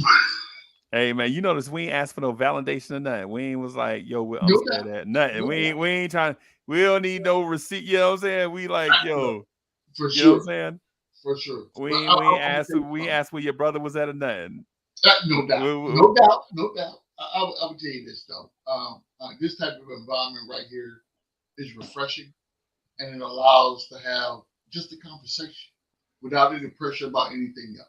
So I'm definitely loving that, and just chopping it up, bro. I love the vibe for sure. We're just chopping it up. What I might do, G-Man, is so we're gonna establish. I'm working on tonight. I'm gonna establish the vibes and stuff, or upgrade the vibes and stuff social media presence. Okay. So I was told that I need to do, you know what I'm saying, upgrade the how much I post on Twitter and do TikTok and IG. So I may take a snippet out of here, maybe some Uncle Freezy stuff, maybe nobody else stuff. Not because, you know what I'm saying, it's just because I don't know what yet. I got you. let y'all see it, and then if y'all want a snippet to be cut that we can share with the world on TikTok and in other spaces, Yeah, then for sure. then we'll do that. We'll definitely got to get y'all permission first. For sure. Hey, Freeze, your boy Ben Makrin just won the Big 12 championship, man. I was trust. He was looking. I'm sure he was looking. Yeah, you know me. I'm sure he was looking. Yeah, I got the ESPN tab pulled up right here. See? Oh, You know what I'm okay. saying? My man scored 27. I'm telling y'all, he our savior, bro. Yeah, 7 he went. assists. He went off in the second half. Him and that center called Kalako, whoever his name is. We'll Right. see what happens. We'll see. Yeah, him and the other kid named Terry too. Boy, they went off in the second half. Yeah, man. Telling y'all, bro, it's destiny. Hey, fellas, hit me up in the AM because you know when you reach a certain age, right? There is you can't be up past That biological clock be like, Yeah, it kick in, man. tick, And tick. I don't want to be sitting here nodding off on you guys. Sorry. So, AKA. One of my numbers. but Yeah, man. hit me up. Hey. But it's been a pleasure, brother. And thank you guys for having me. You know what I'm saying? Yeah, man. All I right. man. Hey, Freeze, Peace.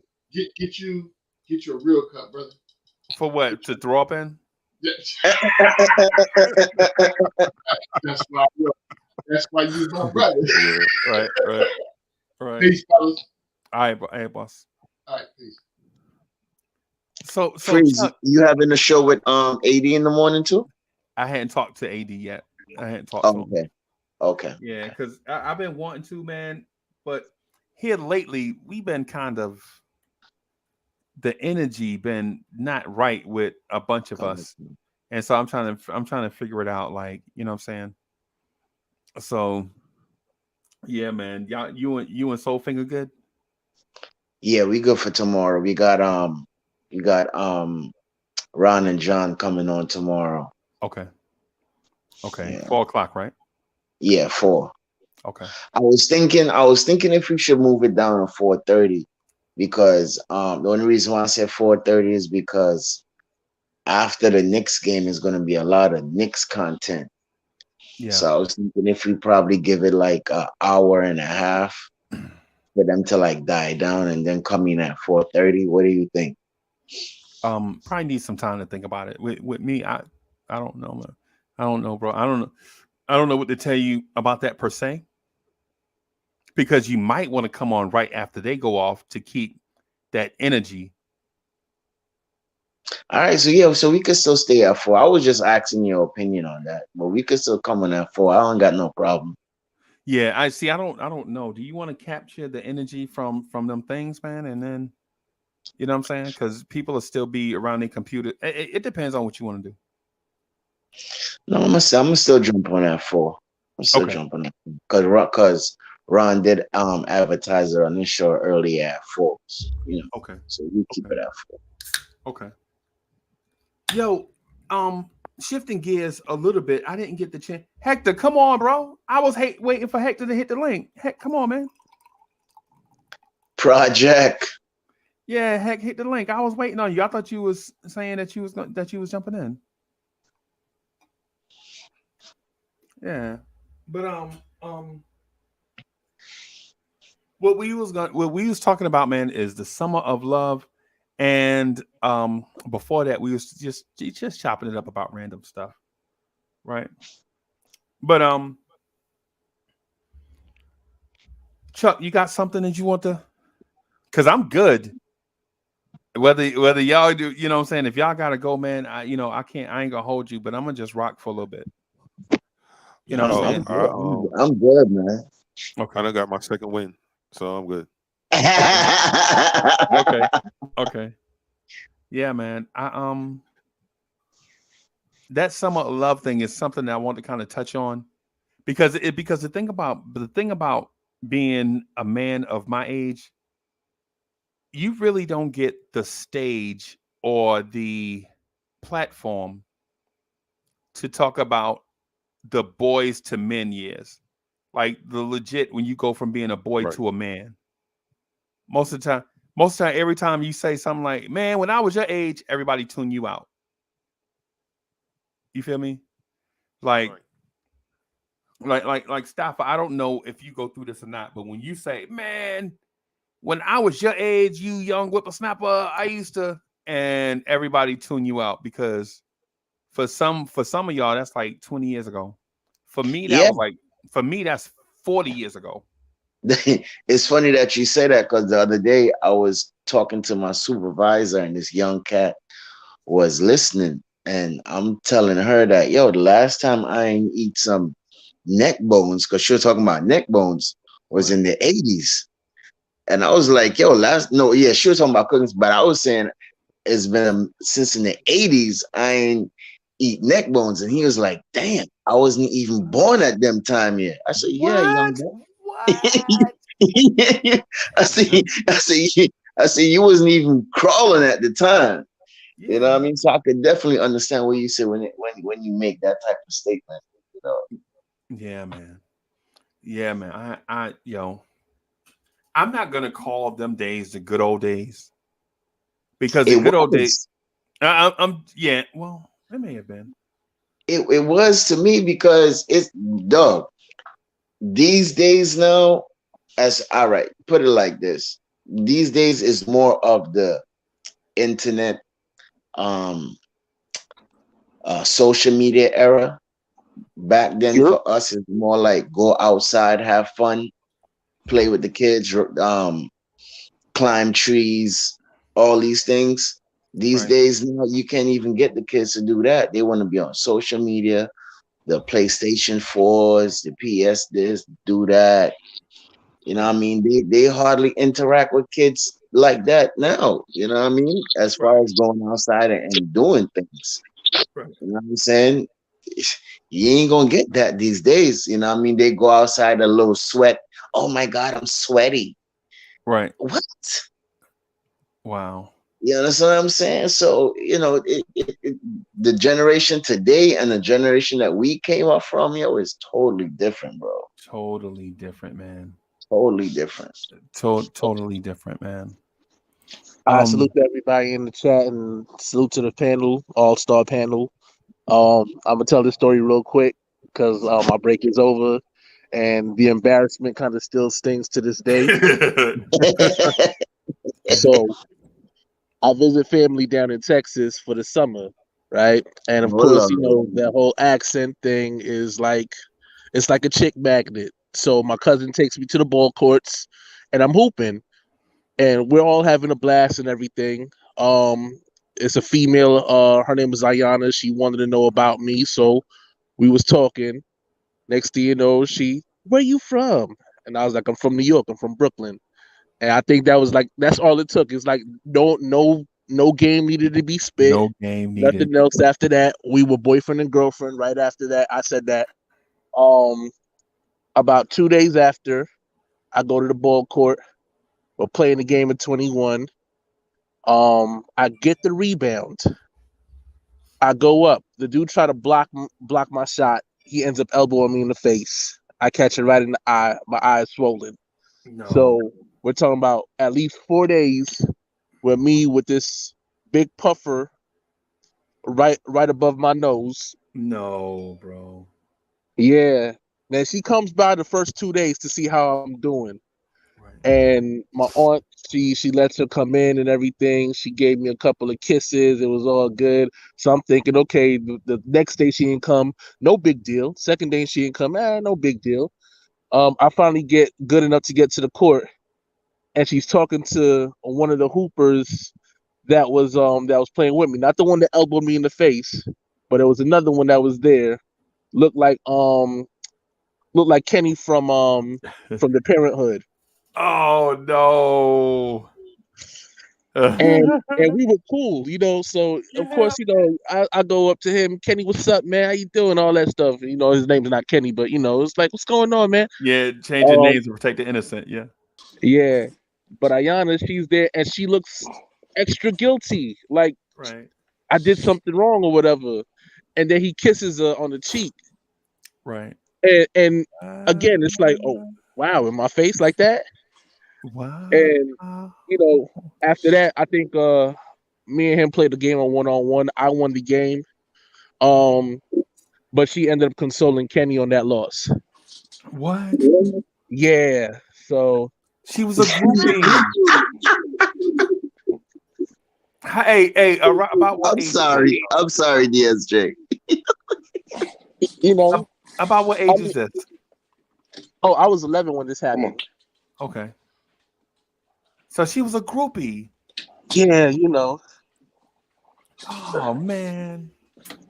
But again, But notice this, Freezy, right? Notice this. All of our stories is between the ages of 11 and 13. Yeah. It's nothing over that, like 15, 16. We all in that adolescent stage. That's because I'm slow. Mine happened when I was 18. Oh shit. Yeah. My summer of love was legit complicated, bro. I was leaving, like I met this girl. She was like the girl that everybody wanted to get. Everybody was chasing her for like her whole high school career. Like they was chasing her. She was looking for like the perfect person. They had to be all these different things. All these different things they had to be, whatever. And none of them were that. And then she meets me on her 18th birthday, and I don't know if she said, "Fuck it, I ain't looking no more. I'm gonna just go with the first guy I see," or if I fit that mold that she was looking for. I don't know. I never asked her. Right? and I was 18. Excuse me. Never had a real girlfriend before. Never know how to treat a woman. Mind you, think about this now. I'm 18. Legally, I'm a man. But on the inside, I'm a kid. Right? So and if a 15-year-old had asked me if I was a man, I'm like, yeah, I'm a man. But on the inside, I was still wanting to play video games, like putting quarters in the Pac-Man machine. Still trying to play Atari. You know what I'm saying? All these different things. So I was of age, but I wasn't. Now, what happened is over the years after I turned 18, I went through so much stuff. Like I got aged. I had been through, you know what I'm saying? Like my mentor, like my favorite uncle died. You know what I'm saying? All these different things, like, you know what I'm saying? But when I met her, it was like, y'all ever heard of the perfect storm? Yeah. You know how the perfect storm is like everything comes together. It's a perfect scenario for something to go right. You feel me? Mm-hmm. So that's what it was. That's what it was like for her. Like me and her. Like it was like the perfect scenario for things to go right, and it happened. And then, at the end of the summer, we went our separate ways, and we didn't see each other again for like 5 years. So, heck, you ever had that? Have you had a summer of love? Like when you met a girl at the beginning of the summer, and y'all were like in love for the entire summer, and then at the end of the summer, that was it? Disappear. Yeah. First and foremost, shout out to everybody that's on the panel and people that were on the panel before I got on. Stafford Dawn was good. Chuck was good. Uncle Freezy, what it do? Sorry for joining you fellas late. I had an emotional day today. It's the 2-year anniversary of my uncle passing away right before, like, when the COVID pandemic started. So I had I hate to hear that, my man. condolences. Yeah. Appreciate that. So, being around family members sometimes could drain you emotionally, especially when some family members are just some a-hole sometimes. But here with my guys, love my fellas. The summer love thing, yeah, I had that as a kid. I want to say it was my 10th grade summer going into junior summer. Right. Across the street, family friend, their daughter, her and I, we grew like real close that summer. Everything was good. But as soon as summer was over and she had to go back to her school, I went to my school. If anybody know Brooklyn, she went to Lincoln, which was like close like to Coney Island or whatever. Even Coney Island. That's why I went to school. Yeah, even though she lived in Bed-Stuy, which was weird, and I went to Brooklyn High School of the Arts, which is the old Sarah J. Hell, which is right there by the Barclays and stuff. So that's the high school I graduated from. So totally two different high schools, and we just lost touch. And after that, we was just like, all right, whatever. You go your way, I go my way. Yeah. But it's tough. It's tough like that, Freezy, because at a young ages and stuff, we don't necessarily know what love is. We're all learning what it is because, you know, family members, you know, elders could say that they taught us this, they taught us that. But in actuality, we learn all of our stuff from our friends and the people we interact with closely on a daily basis. Right. And so the thing is, heck, with that, I'm not going to lie to you. I'm going to keep it all the way real. Up until I was 18, I never knew what love was, period. And I'm talking about the 5 types of love. If you go by what T.S. Eliot says, right? The 5 types of love, like the brotherly love. I never knew how that. I heard of it, but I never felt it. The love between a mother and child, the parent and child love, the love of sisters and brothers, the bonding love, the friendship love, the love for all mankind. Right. And the love, the romantic love between two people. I never knew there was like a first of all, I never knew that there was a difference. Because one word sums up all, right? You know, you never walk up to somebody and say, be like, I agape you, I filio you. You know what I'm saying? Like for those that don't know, filio is brotherly love. Right, that the Greek word for, you know, it's the Greek, you know, I don't want to get into all of that, man, because I don't want to sound like that. But they name cities after like brotherly love and all that stuff. Yeah, right. And so I never knew what all that stuff was like. You know, like people tell you like, yeah, I get it. Like you know how you be at like a weird family function, like say it's Thanksgiving, and your auntie from another city come in from out of town, and she come oh, look how big you done got. She kissing you all in the cheek, and she be like, oh. Yeah. You know what I'm saying? Ew, stop kissing me. You know what I'm saying? You know, so you know, you like, you know, you go through that, like, yeah, okay, I get it. You love me. Okay. Yeah. In my mind, I'm like, how you love me? You ain't seen me for a year. You still love me. You know what I'm saying? But good example of that brotherly love, Freezy, that you were talking about. There's a show that's on Netflix called Top Boys. The director and the creators of the show, Hank, that's my dog, sorry. The director and creators of the show specifically said they wanted to show that between like the friends and stuff, embracing, like you said, brotherly love, how important that is. So if anybody hasn't seen that show, Top Boy on Netflix, season 2's coming out. It's a really good show. You said Top Boy? Yeah, Top Boy. It's about it's an English show, right? Yeah, that has to do with Jamaican yes over here in London. That's a wicked show, yo. Yeah, watch that show. The director, the creators, how they break it down and speak of the certain importance that Freezy was talking about of the brotherly love of that concept between the friends. It's really good. Yeah, man. I'm gonna have to check that out, man. Yeah, Freezy, you're gonna like it. You're gonna like. I'll text you the trailer for it so you can see it. You're gonna like it. Yeah, man. So heck, you didn't really get into like you did the fast forward version. You want more details? Yeah, like how did y'all meet each other? Like what was it? What was the thing that set y'all off? Like set y'all down the path? Was it just teen spirit? No, or was hormones jumping like a disco?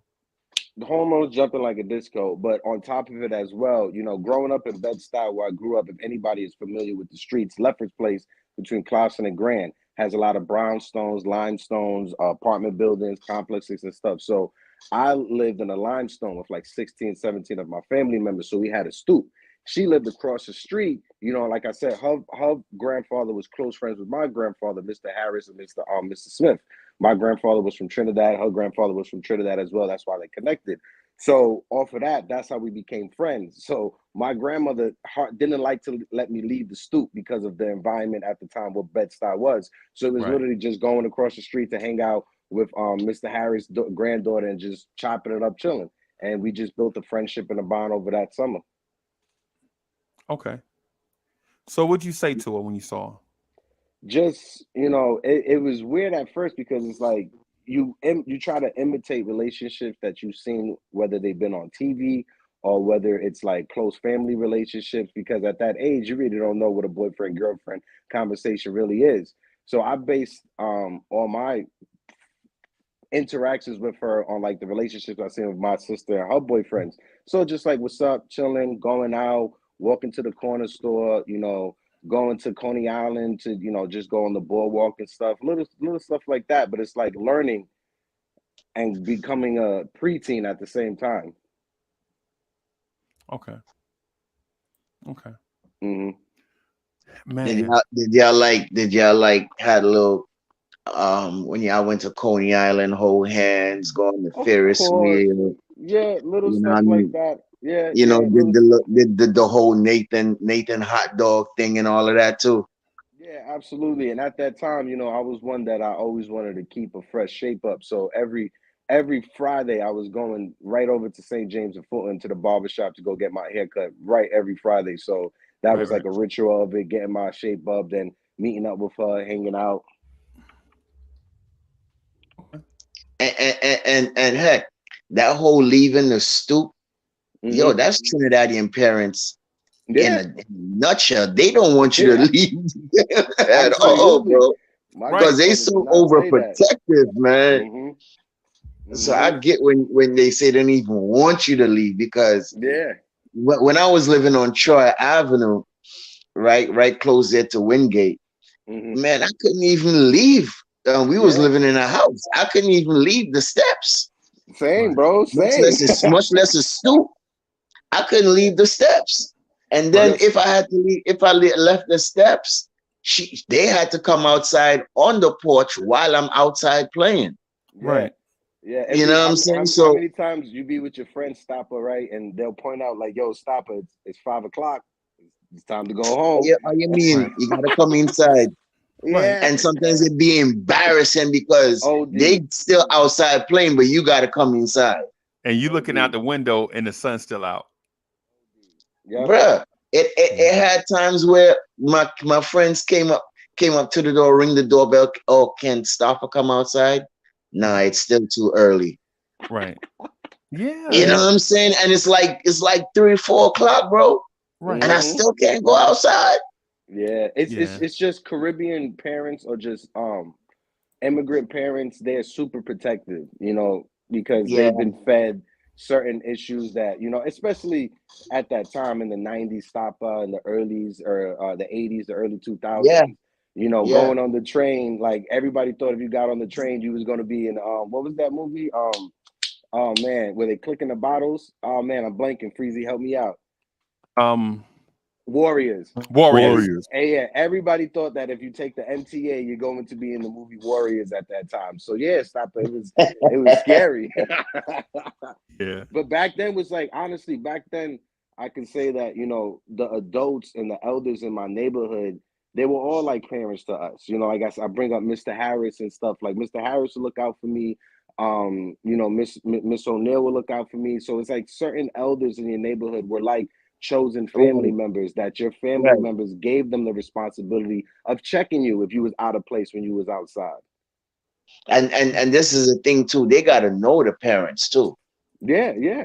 You know what I'm saying? It ain't like you could just go and knock on the neighbor's door. Nah, bro. It ain't no such thing as that. Like on my block where I grew up at, I can say that I had the privilege of growing up on a block that generations grew up on the block. So everybody knew each other's family. Every family was friends with each other. Now it's hard for that because of gentrification and people being forced out of their neighborhoods. Not everybody knows that their grandmother and their grandfather went to the same school as the other neighbor's grandmother and grandfather. It's a disconnect. Right. Yeah. And I could agree with that too, because my auntie, she knew everybody on that block. So but it's just the thing about it is that I just couldn't leave the stoop at a certain time. Same. It's just what it is. It's just what it is, bro. Same. Yeah, man. It's just what it is. It's the same thing. We went through that. We would so okay. So my Caribbean experience is different. right? So my Caribbean experience is different. Like, the Caribbean folks that we knew, we met them on the street. Our street was mostly migrants from the Carolinas, from Georgia, you know what I'm saying, some Virginia, you know, black people who came up, their parents, grandparents were sharecroppers, and they moved to the big city to get factory jobs. After Reconstruction and stuff. Yeah. And some of them though was like, you know what I'm saying, leaving home. This is like they left home in the 50s and 60s, right? So by the time I met their kids, you know what I'm saying, was like me, but you know, born, you know, 60s, 70s, you know what I'm saying, you know, late 60s, early 70s. So they had already been there, established themselves, had been on the block. So most of, I want to say it in a way that's not offensive. Like most of them just like sharecropper kids move to the city, get a good job. Most of the time they send their money back home to their people on the farm. You know what I'm saying? So when we met people from the Caribbean, we didn't, like, I tell this story about Crazy Eddie all the time, right? Like, I legit was in the record store and I had cornrows, and they was super dope, bro. Like back then you had cornrows, they had to be, your parts had to be greased. You know what I'm saying? All your lines had to be straight, all of that. Of course. Yeah. So I bump into this kid. He looked like he about my age. He got dreads. And he got shit in his head, stuff in his hair. What the fuck? I'm looking at him like, bro, you got shells in your hair? He like, yeah. This means something. And he say it in a way like he dragging his words, like he dragging his English. Like he's singing. You know, yeah, he's saying it in a way that sounds unfamiliar to me. It's not Spanish. I know Spanish people. I live around them, right? But this is like, wait a minute. You sound like Bob Marley, the dude. And I listen, I'm not trying to be disrespectful. This is my experience. You ain't. This is my experience, and I'm explaining it in the way that it happened to me. Right? So I'm like, yo, you sound like Bob Marley. And he mad. Looking at me like, yeah, you sound like Bob Marley, the dude that be singing that what's that type, you know, what's that kind of music? Reggae. And he like this is him. It's called Reggae Man. And I'm like, it's called Reggae Man? And he like, no, it's not called Reggae Man, it's Reggae Man. And I'm like, what the hell are you talking about? And he mad. And so he and I start talking, right? He like, it's not Reggae Man, it's Reggae Man. And I'm like, yo, I heard you. It's Reggae Man. Oh my God. Hey, Staffa, I don't know. Now, mind you, this is the first. Freezy, you lucky you built like you built, Freezy, because if you would have said that to me, I ain't gonna check you on it because you just let it rock. You just let it rock. You gotta let it rock. You about 6'7", 6'8". You got it. but heck, this is okay. So heck, I'm like 12. This is like. Oh, so you 12, so you was 6'2". All right. No, okay. Yeah, right. Yeah, I got you. I got so this is like 1979, 1980, right? You know what I'm saying? This is like, yeah.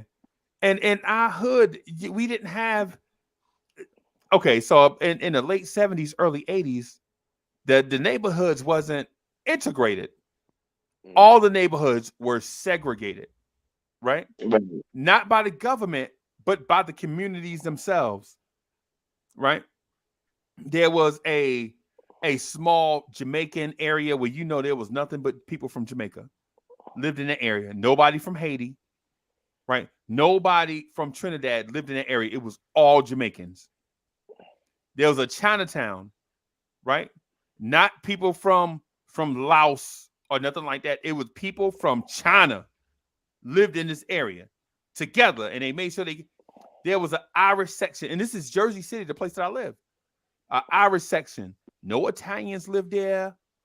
Nobody from the Middle East lived there. It was just Irish. It wasn't nobody from England, nobody from just Irish, right? And then there was the hill where all the black people lived at from down south. And they kept it that way until you saw on the corner a Puerto Rican dude moved in, like took over a house where the kitchen had got burnt out. People left it dormant. They bought the house. They fixed up the kitchen in there. They moved in, right? They got picked on, bullied a little bit. People got used to them. Then they wound up being part of the community, right? Then 3 houses up from where I lived, some Dominicans had moved in, playing their music all loud, blah, blah, blah, singing the Dominican music. I didn't know what it was. I'm like, what is this? My pops was like, and this is my pops, and I'm not saying he right because he was wrong as hell. He's like, the Mexicans that moved up there. I'm like, hey, but she told me she was Dominican. Yeah. Like, nah, bro, she ain't. I'm like, Pops, she not Mexican, she Dominican. My pops is like, they all the same to me. And when I talked to her pops, everybody black was black. Everybody dark skinned to him was black. And this to tell you, this is the 70s. This is how things were. And it took the kids to get people to, as more and more people came into the neighborhood, more and more people had an understanding for who we were and started to accept other people's culture. But before that, my pops grew up in South Carolina in a smaller area. It wasn't nothing but about 1,000 people in the backwoods of South Carolina. He moved to the city. He sees something on TV. He assumed that's everybody. If you Spanish, you one race of people. You all from one place. He didn't know. He had to be taught. Right. Well, that's kind of like what it is today. You know, like when you say that, right? I was literally having a conversation. A lot of people don't understand, like, you know, when they just throw all Latin people in a pool and say you guys are all the same. But you shouldn't. No. But what I'm saying is that, like, as somebody who's Puerto Rican, that's mad offensive though. Caribbean, but it's like Caribbean, right? Puerto Rican being from the Caribbean. Right. I have more in common with Stafford Dawn from a cultural concept than somebody from like Argentina, South America. You understand what I'm saying? Okay, I got you. You get it, Stopper? Yeah. I get you. Right. No, I got you. Now I was just saying that because I experienced the. I'm not called. So my pops wasn't a overt racist. Maybe towards white people he was some, right? I'm not that. I'm the opposite. Bigoted maybe, but racist, you know, it's people don't understand racism. The ism at the end is a structure. So, you know, just like capitalism is a structure, socialism is a structure, racism is a structure, and it benefits the class that is on top. So if you say that like your father, somebody who's like a black man, is racist, they have no power in the system. Bigoted, yes. You can be bigoted but racist having power in that system, nah. Nah, he ain't have no power in nothing. He could barely pay our light bill. You know what I'm saying? So yeah, he ain't had no power in nothing. So the thing is though, as kids, what we learned though, heck, as kids, right? We had no preconceived notions of bigotry, race, all that stuff. Like when I used to see the Dominican girls, I was fascinated. I was like, yo, your hair is straight like a white girl, but you kind of color like me. What is this? This is new.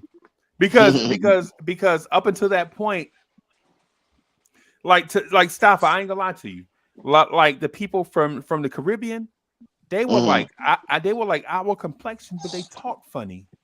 Right. And they had funny cultures, like funny habits.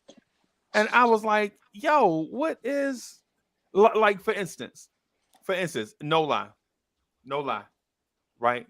So the Caribbean kids, when the basketball court would get empty, they would pull out this dumbass soccer ball. Yeah. And kick a soccer ball at the trash can. They would put one big trash barrel at one end and one big trash barrel at the other end, and they'd be running back and forth, kicking this dumbass soccer ball. I'm like, what are y'all doing? That's all gold. That's all gold. Right. I'm like, why y'all not shooting it in the hoop? The hoop is right here. You know what I'm saying? And so they like, and so they like, yo, this is. So I don't know what man means. Reggae man. I never knew what reggae man meant.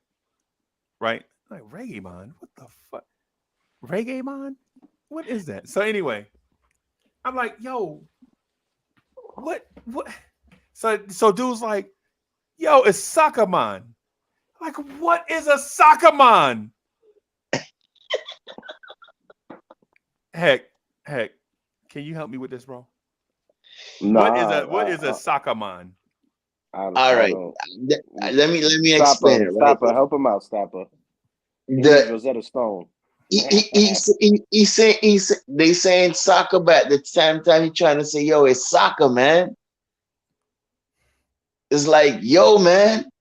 So why didn't he just soccer, man? So why didn't he just right? It's like New Yorkers would be like, yo, son, what's good? Like, hey, son, yo, you my son. Like, it's just the extra.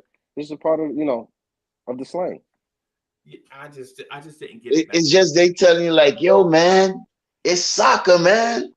But in their terms, they saying mon, but it's really man. You know what I'm saying? It's soccer, man. Right. Okay. So I never got it because it seems like you was stuck in an SNL skit, Freezy, honestly. Probably what, but the thing about the thing about learning new cultures and being around people that are different is when you do that, you have to, if you really want to progress, you have to endure the orientation period. Right. Yes. You have to let me get over my preconceived ignorances first before I can learn these things, because I have to erase stuff that I learned. You got to unlearn it. Yeah. Right. And then learn new stuff. Mm-hmm. Right. Like I heard like this lady, like this girl that I was talking to, the Dominican family that moved down like three houses down from me. Right. I used to talk to their daughter. I'm like, yo, I'm your man. Me and her was the same age. I'm like, yo, I'm your man. Make sure you remember that. I'm just talking to her, hollering, trying to holler. I'm like, so she a few days older than me. So she used to act like she was like but stop it down. Why girls, when they be like 8 days older than you, they try to act like your mama? You know what I'm saying? Hey, girl, you 8 days older than me, and you acting like you my auntie or something. You know what I'm saying? So anyway, she was like 8 days older than me. And so she used to be like, you can't be my man. I'm older than you. And I'm like, about 8 days? Where your sister at? What? Yeah, I ain't gonna let you down. You know what I'm saying? We joking or whatever. Right? But her mom liked me for some reason. Her pops couldn't stand my guts. Her mom knew some English, but was mostly Spanish. Her mom was like 70-30. Like 70% Spanish, 30% English. Her pops was 100% Spanish. I'm talking about in terms of listening to them talk. When you heard them talk, I ain't never heard her pop say a word in English ever. And this is like 40 years ago. Right? Her mom would say stuff like, get out of la ventana. Heck, what does get out of la ventana mean? No, cierra la ventana. What? Close the window. Huh? Ventana is window. Yeah. So when she says get out of la ventana, it's the wind. Get away from the window. What it is like something like Puerto Ricans, for instance, right? We speak English and Spanish at the same time, or we'll replace a Spanish word with just an English word, like roof, for instance, like la rufa. That's not how you say roof in Spanish, but it's easy for us to identify la rufa than or I clean or something like that, but it's something totally different that's in Spanish. Right. Bro, that is but Freezy, let me tell you my experience moving down south when I moved from New York. Oh boy. So we in the classroom, And How old all were of you? a sudden, shoot, I was about 15, 16. Okay. So I had this somebody say, "Hey dog, what's up, dog?" I'm like, I'm like, what? What? Who are you talking to?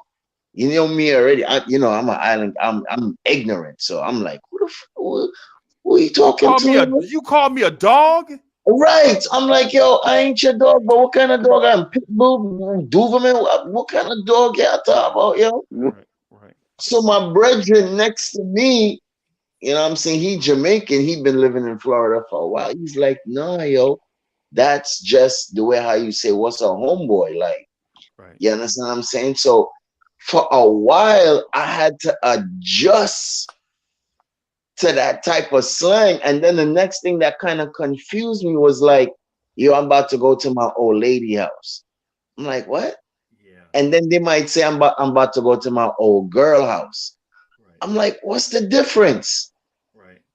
So at the time I had to find out old girl mean mom, and your old lady means your girlfriend. Right. So sometimes I used to get the two mixed up, Right. trying to be down with the slang. And another thing too that was confusing, I seen these guys would just they would have their goatee and they would just cheese me. I'm like, what does that mean? Right. Right? They used to just grill me. So then I had to ask my homeboy, like, yo, why that dude keep doing that to me? That means that he down for whatever. Right. I'm like, oh, that's what that means. Right. But You you know what I don't know mean? that beforehand. Before you like, what the hell? Yeah. Yeah. Stopper, I got a funny story to tell you, Stopper. So I had my brother's father, right? My step pops, he's from Trinidad. So he Right. had some family members coming in, right? Who their English wasn't the best. So when you get some Trinis from the island when they come over, they take everything literal. Like when you tell Right. them Right. something, they take it to its literal thing. So I'm laughing already. He's like, he's going to the Chinese restaurant. Cool. So he's like, what you want? I'm like, all right, I want an order of chicken and broccoli, from the Chinese restaurant with some beef fried rice. He's like, all right, cool. Tell me how my man came back, Stopper, right? He came back with a literal box of chicken wings and a box of broccolis because that's what he thought I wanted. Oh shit. Yeah. Yeah. Oh Or shit. another time, he went to the corner store. He's like, "What you want? I want some salt and vinegar potato chips." Yeah, I know what salt and vinegar potato chips are. Yeah, He literally got yeah. a regular package of Wise potato chips with a thing of salt and a thing of vinegar. Right. Yeah. Wow. But stuff get lost in translation, bro. Yeah. Things get lost in translation. Like when you tell, okay. So I went to so I'm a nerd. So academically, I'm a nerd. Like every school I went to, I was like in these programs, science program, magnet schools, all this stuff, right? Whatever. It's whatever it is. You know what I'm saying? He's well versed. There's nothing to shame. Yeah. Don't judge me. You know what I'm saying? On not you, heck. I'm just saying in general. So I go to all these programs and stuff, but I was lazy. Like I'm the worst academic kid you ever met in your life. Like the person that can do the work, but was too lazy to do it. That was me. Right. So I had the talent to do it.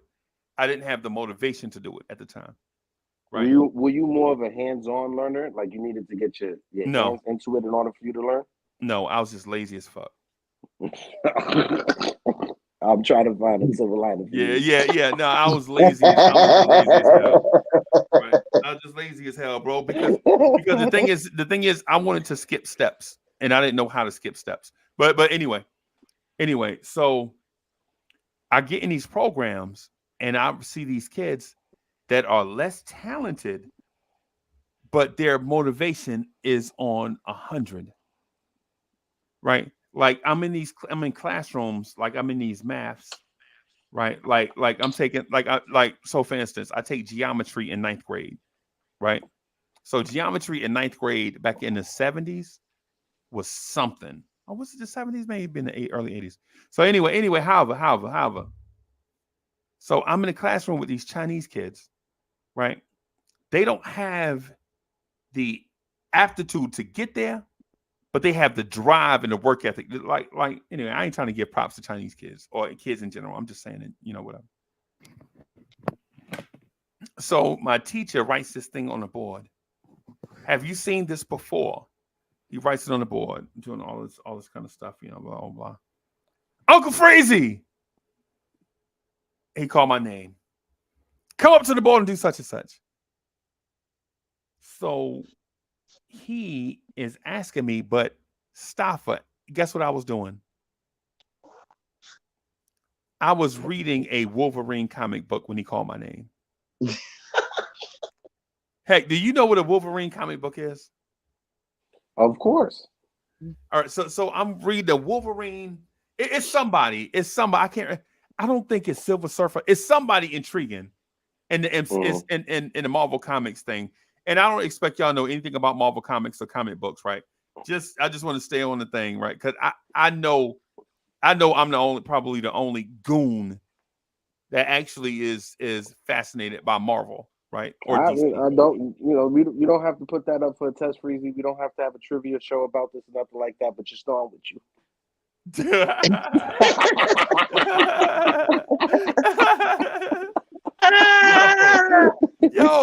yo. So okay.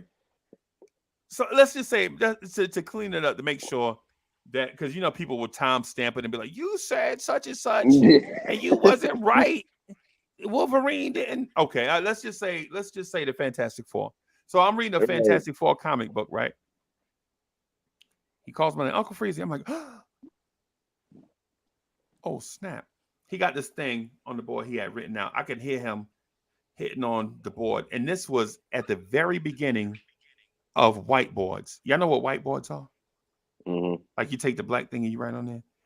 Because the year before I was in 8th grade, and it was like chalk and erasers on green boards. And then I go to the science program, all of a sudden it's whiteboards. I'm like, well, they have whiteboards in here. This is like college. You know what I'm saying? But whatever.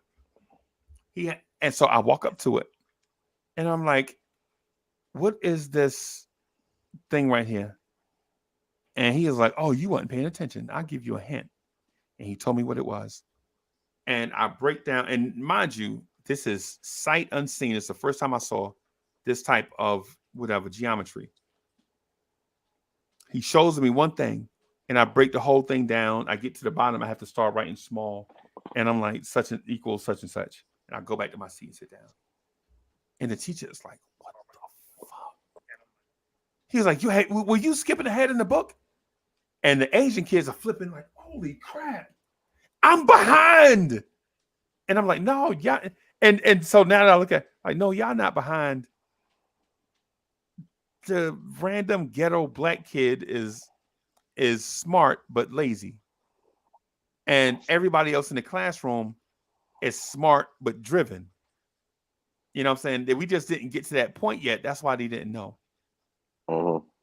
Right? And so I don't want to tell the rest of that because I'm going to be embarrassed.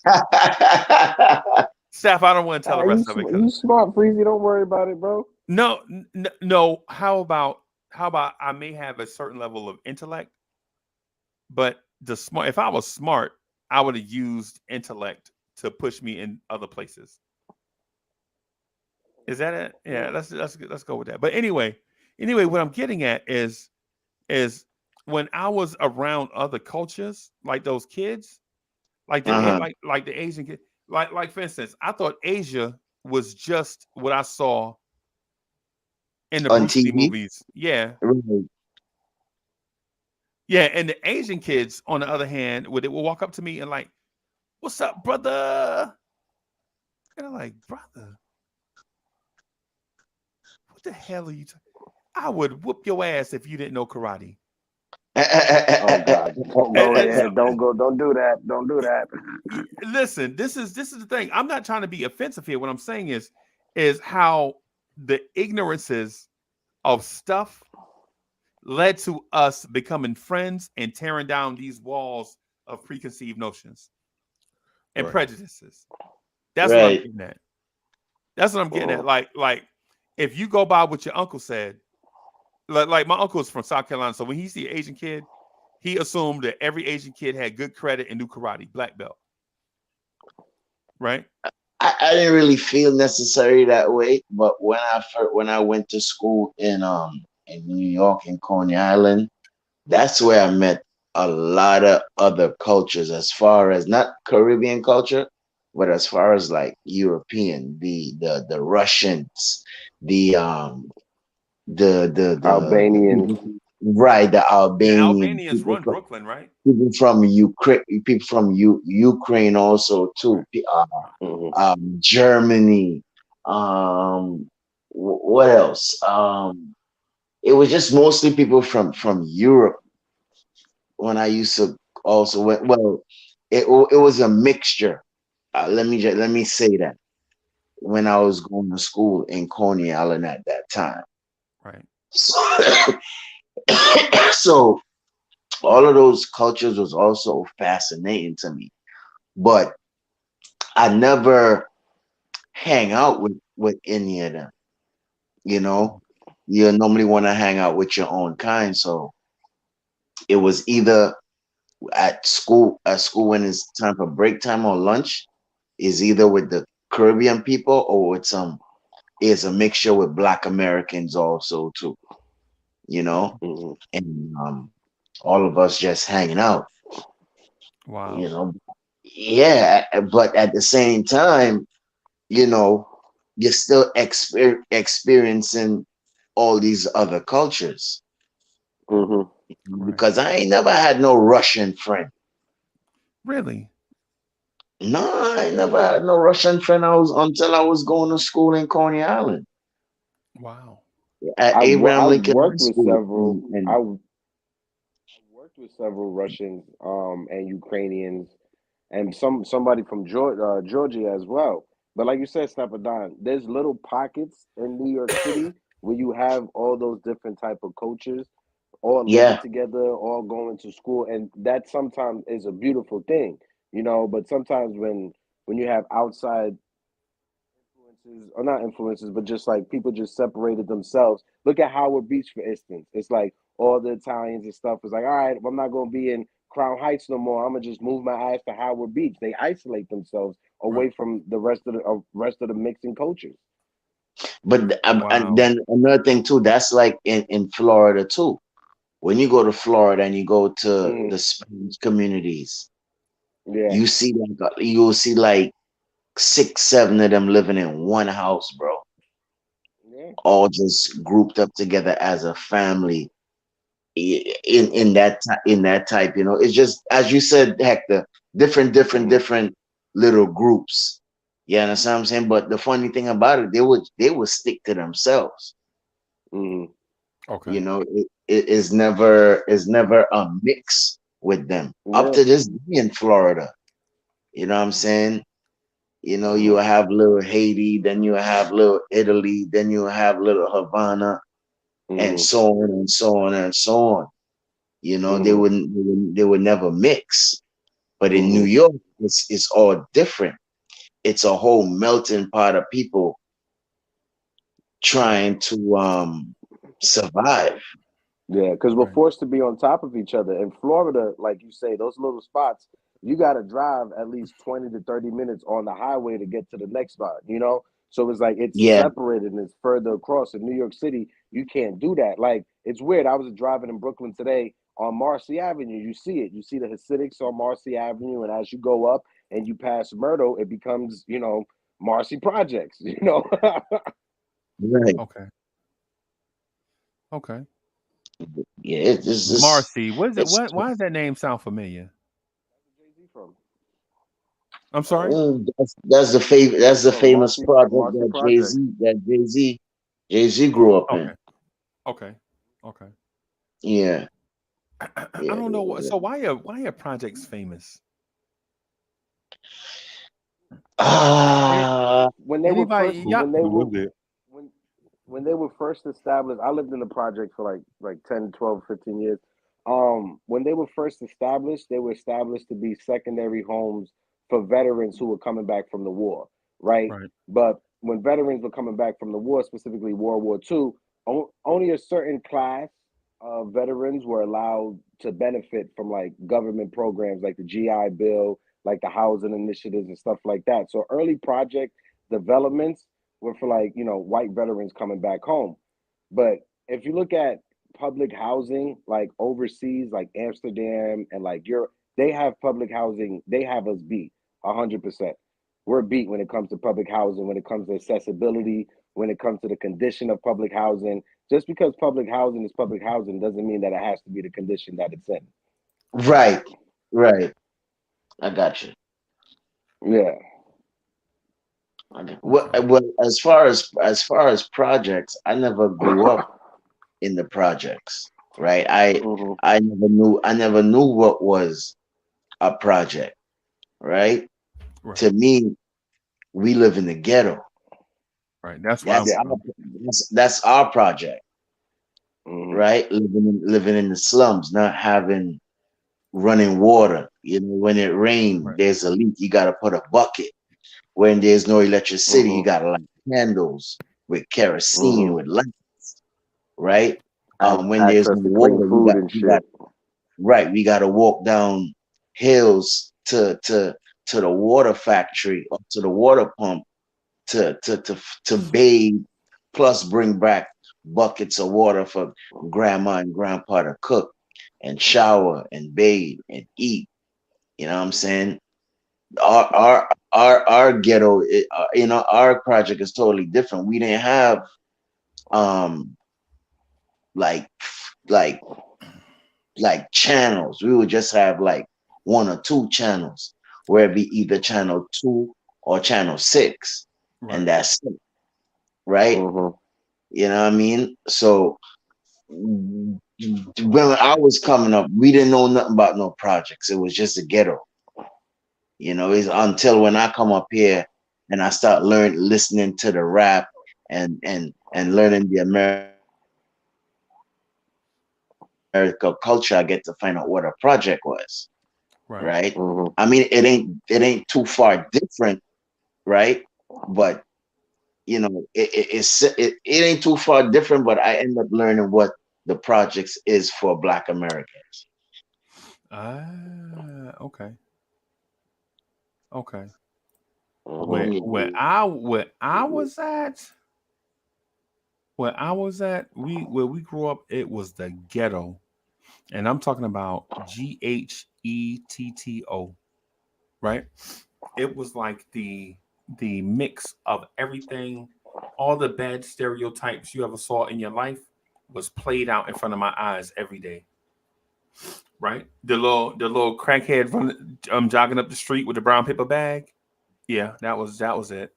Loud music, ambulance, all type of night shooting, the police coming, scooping up.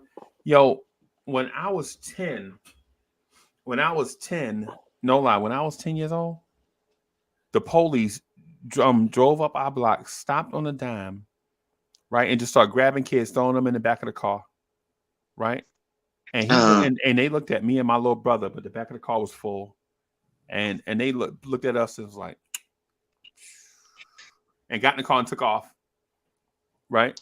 This is police officers? Yeah, this is the police. Yeah, this is the police. And then later on that day, like dusk dark, you know what I'm saying? Came back, same spot, same dudes, dumped a whole bunch of the kids that our homeboys dumped them out the car with their ass whooped. Right? With their ass whooped, right? And took off, right?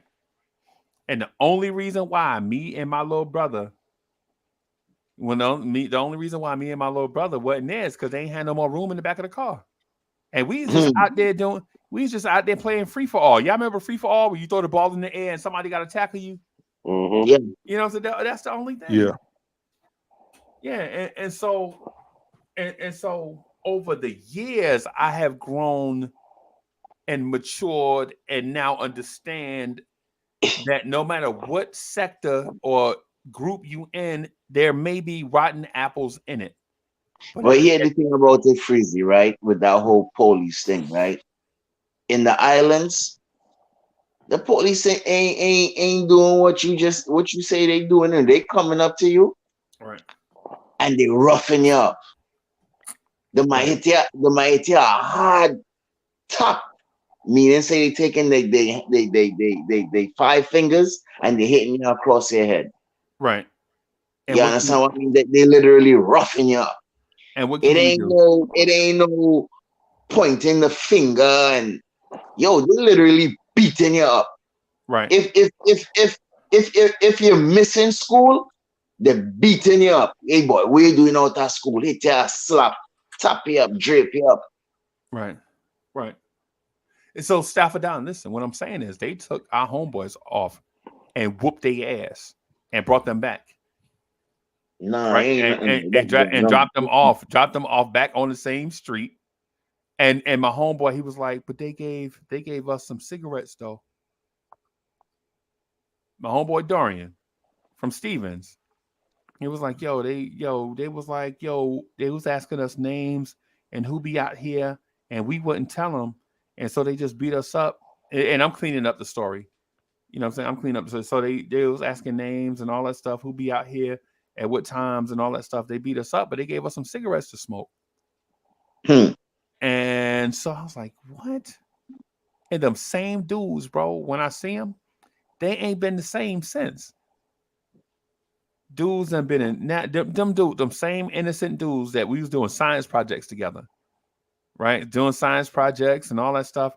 These same dudes done dealt with drug addiction, been in out the system, and they weren't even like that before that. Like these dudes, or let me say this, they ain't had them tendencies while we was together. Right. You know what I'm saying? Right. But after that, you know what I'm saying? These dudes is they 5th, 6th graders smoking cigarettes and all kind of stuff. I'm like, yo, y'all see, crack is whack. Why y'all smoking cigarettes? This is how naive I was, bro. Yeah. The police in the islands now, the way how they used to think that you're a good kid, they will actually to spell your school, actually to spell your name, and other little things. And if you could do all of those things, oh yeah, he's a good boy. They'll lay you out. But from the time you can't spell the school that you're going to, they keeping you. Right. They keeping you. Jeez. I would say that I have a different outlook on it. I feel like policing needs to change the way it is. Stopper brings up the point of how it is in the islands, and in PR is literally the same thing. But when you have say like I'm not sure how it is where Stopper's from, but in Puerto Rico, the cops in Puerto Rico, they're more in line to try to keep the kids protected from the underbelly of the slums, like you said, with education, asking questions, but there's still a big part of it that's corrupt, and the system itself is corrupted.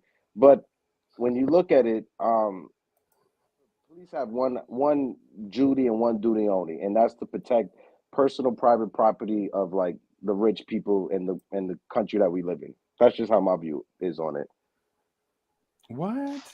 Mm-hmm. Okay. Yeah, every nation is different as far as the police,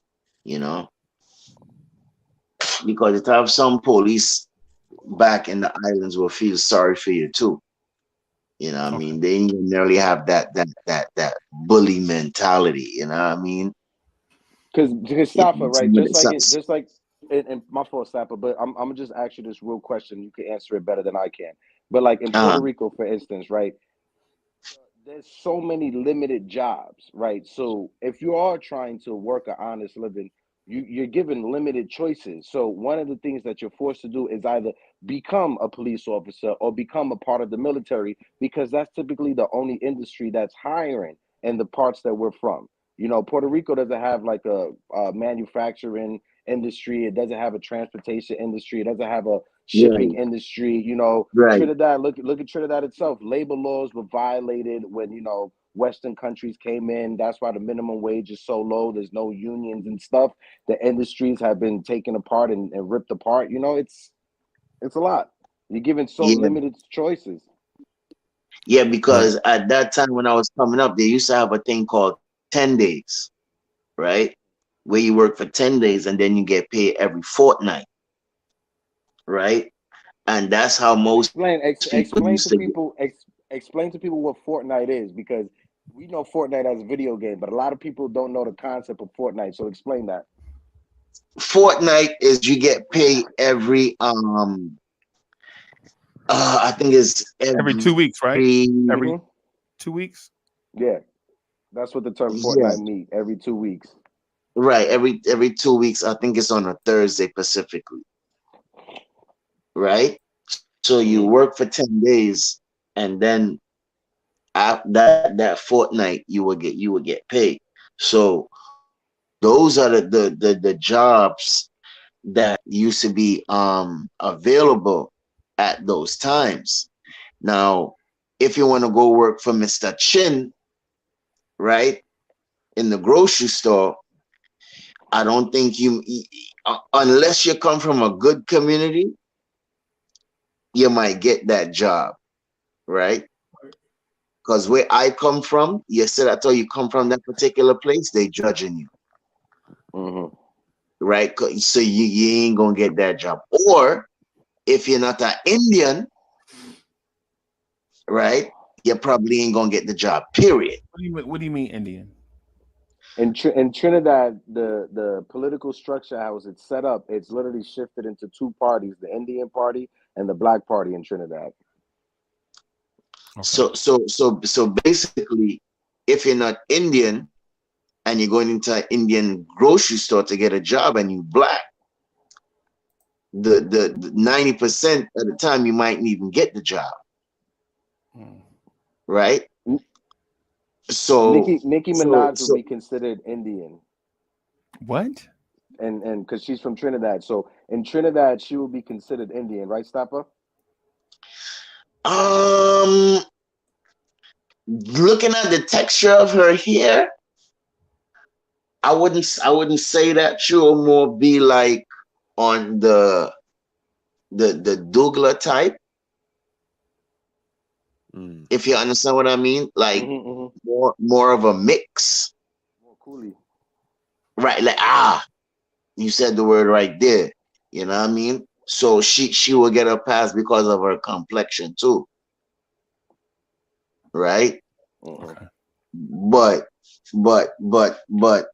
as far as jobs, you will have to go to school, pass it's a thing we call in Trinidad called freezing or CXC. Right? It's like a college exam, right? But you gotta pass all of those classes. So it's like 7 classes. So you have the whole geography, you have economics,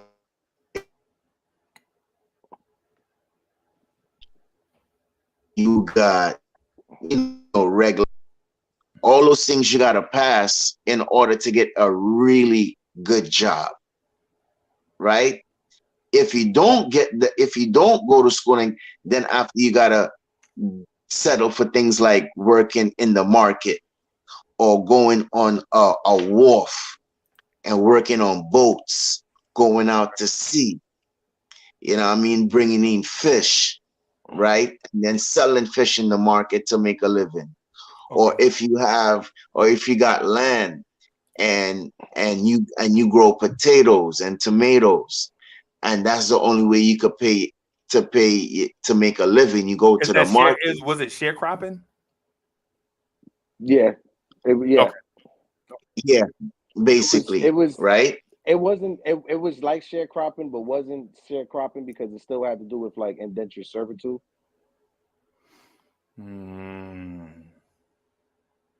So you was contracted as a person and not contracted by your yield, which you brought in. Right. That's tough. Right. Right. So as I'm saying, so if you have any of those things, and that's your way of making a living, that's what you got to do, right? Right. At the same time, there's no jobs because they looking to for the higher class to get the jobs, the light skinned people, the Indian people, you know, and that's How and do that's what and Indians that's what get to Trinidad though? Is what I'm. no, what they were there before us. They were the Caribs and the Arawaks, The right? Tainos. Oh, Right. you don't mean Indians from India. You mean West Indians, kinda. No, the Right, the Tainos, like you Caribs, just said, yeah, Caribbean people. right, and So and why and so the why do they call Arawaks. But so why do they call Indians if they're not from India? Because Christopher I mean, they Columbus thought he still was they going to India and landed in Haiti. That's why. yeah, Hmm. because I mean they still Indian at the same time. You understand what I'm saying? Because you gotta remember we was brought across over there, so to Trinidad. Because I think when we trace back Trinidadian people, we trace it back to Nigeria, Hmm. right? So Was it when we learn the Nigeria history, though? Was it because I thought Nigeria was new? Was it Nigeria? Has no, Nigeria Nigeria is always in been? Africa. I know where it's at. I ain't never been Okay, there, but I know where it is. No, but what I'm was you saying saying? no. I'm saying in okay. All right. Let me see if I can make it not muddy. Right. So Nigeria, I thought was a brand new country. No, you know what? I'm thinking about Liberia. No. Yeah, you're thinking about You said Liberia. Liberia. Yeah, I'm thinking about That's what you're Liberia. thinking Okay. about. That's what you're thinking about. Okay. You know, the Okay. Yeah, my ethnic bad. Yeah. groups My bad. So they were more considered like different ethno groups back then, like the Congolese. Yeah, it was more ethno groups back then. See, the Congo has a different name too. The Congo is officially named the Congo again now, right? If I'm not mistaken, I I'm believe not. Right, so. I'm right not Yeah. now, sure. it's called the Democratic Republic of the Congo. Yeah, yeah, yeah. But you know, It's it a new was. name. But back then it was more ethno groups, like Stamper was saying, it was like the Yoruba people, the Congolese people, the Igbo people, like that. Right. Yeah. So when you learn the history of Trinidad, Mm. No, where Stamper go? But to turkey back off of Stapper's point, colorism and white supremacy it plays a and then huge role. Um, right, and then the Spanish will come in, and then the English coming. This is all wars, right? Okay. All wars. That's why you have certain places in Trinidad called San Juan, San Fernando, Port of Spain, which is the capital. Because it's mostly some of those places are Latin, yeah. right? And some of those are French.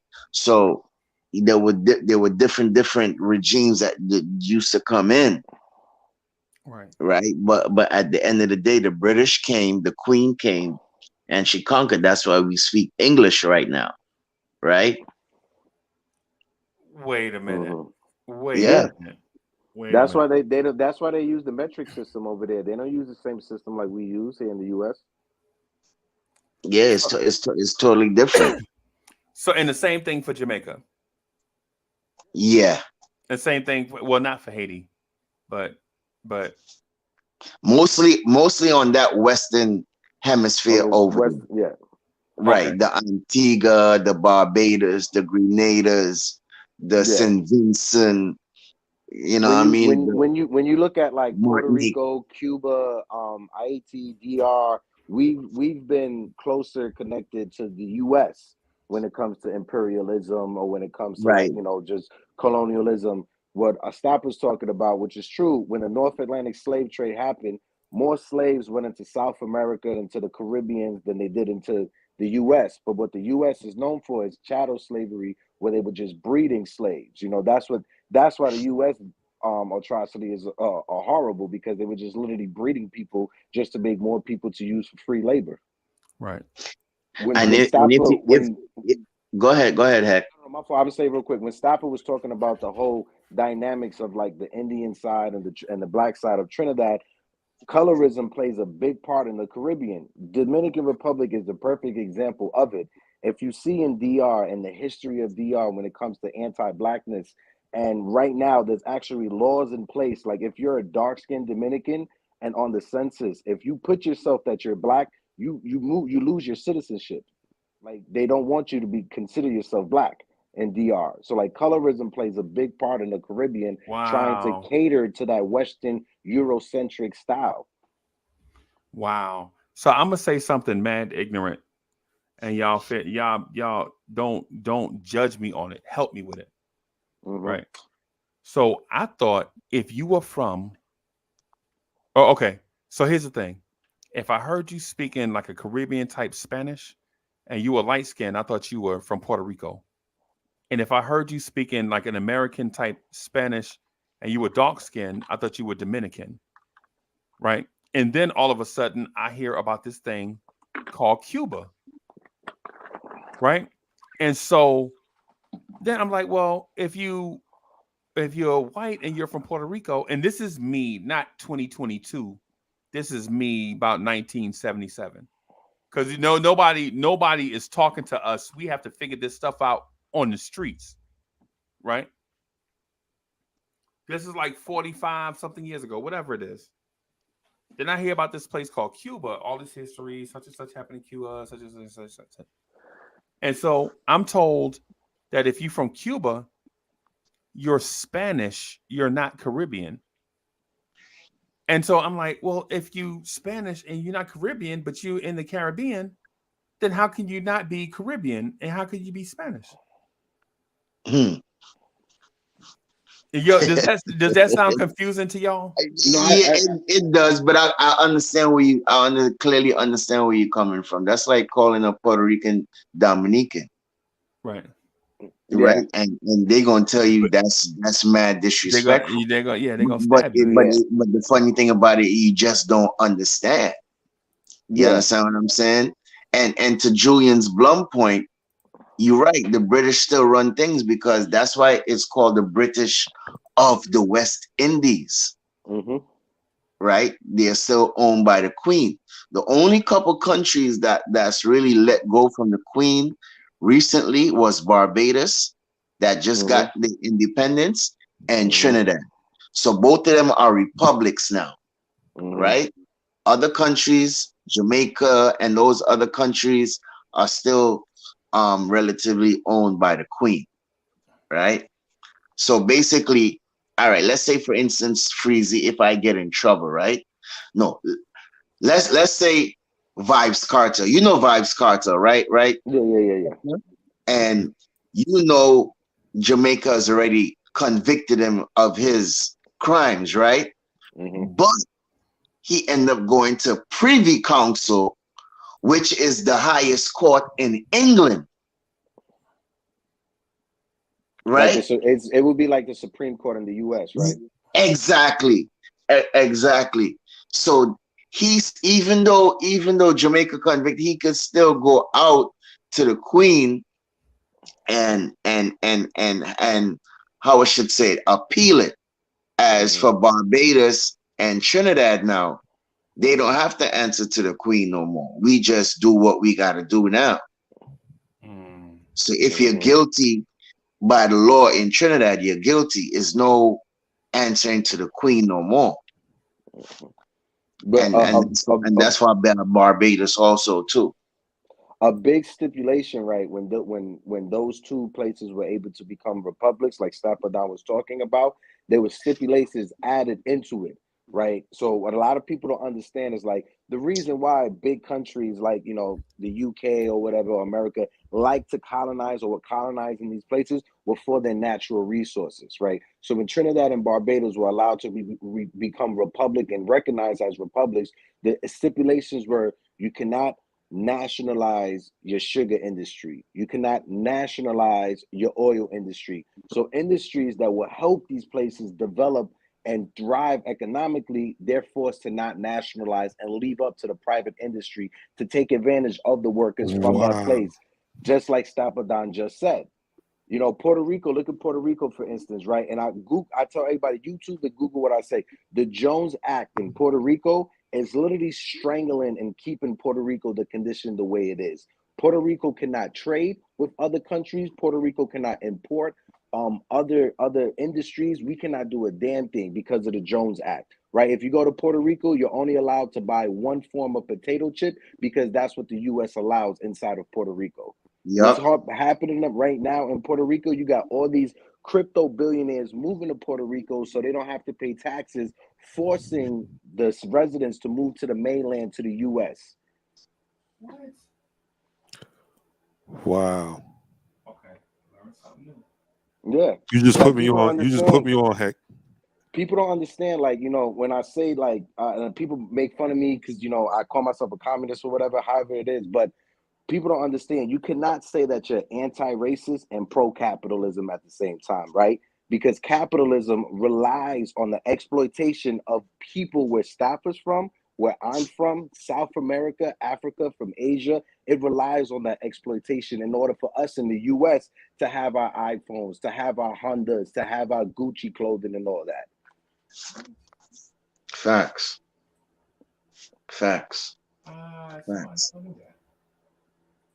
Yeah, and then one of the things that Trinidad is big in also too, and people don't know, is natural gas. Mm-hmm. We produce our own natural gas. We have our own lines.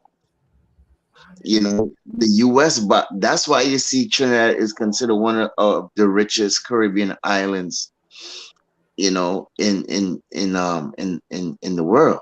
Mm-hmm. Because of that particular trade, right? Get out of here. Are you serious? Say that again, bro. Are you serious? I never knew that. Yeah, we got our own natural gas, but you know, places like Jamaica, they sell out everything that they have, like bauxite and their airports. Right now, we own Jamaican airports. Right now, Trinidad. Get out of here. We own most everything in Jamaica right now, the Trinidadian government. I didn't know that. Because Portia, who was the prime minister at the time for Jamaica, sold out the country. What? Mm-hmm. Yeah. Jamaica don't own nothing. All right, put it like this. You see all those roads and stuff that Jamaica that is being built right now, is the Chinese that's doing that right now. Right. Mm-hmm. Right. The Chinese has invaded Jamaica right now. Right. So when you And doing the same thing to Africa. Right, they ain't borrowing no money from the what's IMF that big bank, the IMF. The World Bank. They go into the Chinese. That's why the US and Canada and the UK is scared, because the difference between what Staff was talking about, when the Chinese are coming and giving loans, they're giving loans to countries so they could build up their infrastructure with no, like, how can you say it? With no tab at the end of it, with no interest, right? When the IMF bank gets involved and the World Bank gets involved, like Stopper says, there's stipulations. You cannot nationalize industry. Your labor laws got to get removed. You got to ununionize your workforce. Those are the stipulations that comes when you get involved with the IMF and the World Bank. China's version of imperialism is totally different. They're not coming in ripping people apart from their homes, coming in with war like the US and Canada and UK has history of doing. That's why the US is getting scared when it comes to China. And then, Freezer, I heard you said something earlier about Chinatown. In Trinidad, there's a Chinatown. In Jamaica, there's a Chinatown. In the US, there's a Chinatown. When I went back to Trinidad a couple years ago in 2015, I couldn't believe it. Yo, big Chinese sign on the street. Little China or whatever they want to call it down in Port of Spain. Antisocial could tell you. Cause he's from the same place where I'm from. I didn't know that. When you go down there, it's only Chinese in that particular area. Oh wow. Not one black grocery store, anything like that. That's what I'm saying. When you go, if you heard me specifically when I said when you go to Mr. Chin to get a job, it's hard. Yeah. You're not gonna get the cashier job in the upfront. You know what you're gonna get? Go sweep the yard. Go clean up all the dog doo-doo. Yeah. That's your job. And that's the issue when it comes to China's economic plans, right? When China comes into these countries, like Stapper John just said, they're not giving the people that are in the community recognizable titles and positions in government. That's not happening. And that's what needs to change. If you want to help people build up their infrastructure, you have to have the local people in the community be controlling the narrative when it comes to voting to decide what goes here and what bridges we build here or what schools we build or what land do we go over, because a lot of places in Trinidad are ancestral protected land. You can't just go in there and just tear up people's land without having a knip shit coming after you. Like what? Like why you think I'm gonna cut you, Hector, but why you think some of these people are flying from all these Caribbean islands to come to the United States to get a better living? I didn't know. Yeah, go ahead, Heck. I mean to cut you. No, it's totally right. That's fine, Stopper. But I was literally going to say the exact same thing. That's why when people try to compare, like, oh, we live in the U.S., you don't want to live here or there, or you. Why are you pointing to underdeveloped countries that have historically been damaged by imperialism and white supremacy and capitalism? We're not comparing the U.S. to like Puerto Rico or Haiti or Trinidad. We're comparing the U.S. to Canada. We're comparing the U.S. to the U.K. when it comes to the standard of living, when it comes to healthcare, education, and that's what we need to compare the U.S. to. And when you compare the U.S. to those other countries, the U.S. is trash, right? Like, you have kids every day standing up, pledging allegiance to a flag in a country. That's weird as hell. Let me show you another thing too. Let me give you another example. Another example, right, Freezy? Let me give you another example, right, Freezy? The educational system alone is backwards here in the US. The US is like 44 out of how many countries? Right? 175 countries that are recognized. Right? If you take one island kid from the islands and you compare it to a US kid, and I'm not being bossy, the island kid will blow that American away. 100%. Blow that American away. And I'm gonna use me as an example. I came up here, I went to Abraham Lincoln High School, right?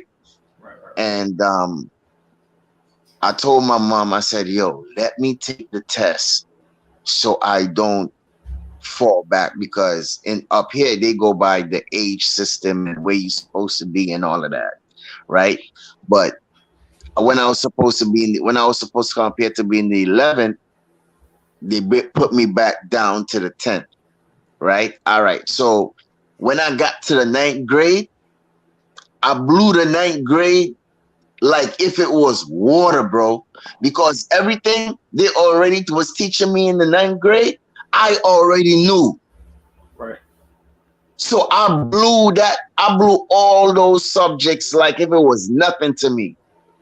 And then the teacher one time put up a problem, right? A division problem. But we was doing long division, right? So he did it his way, and I did it my way.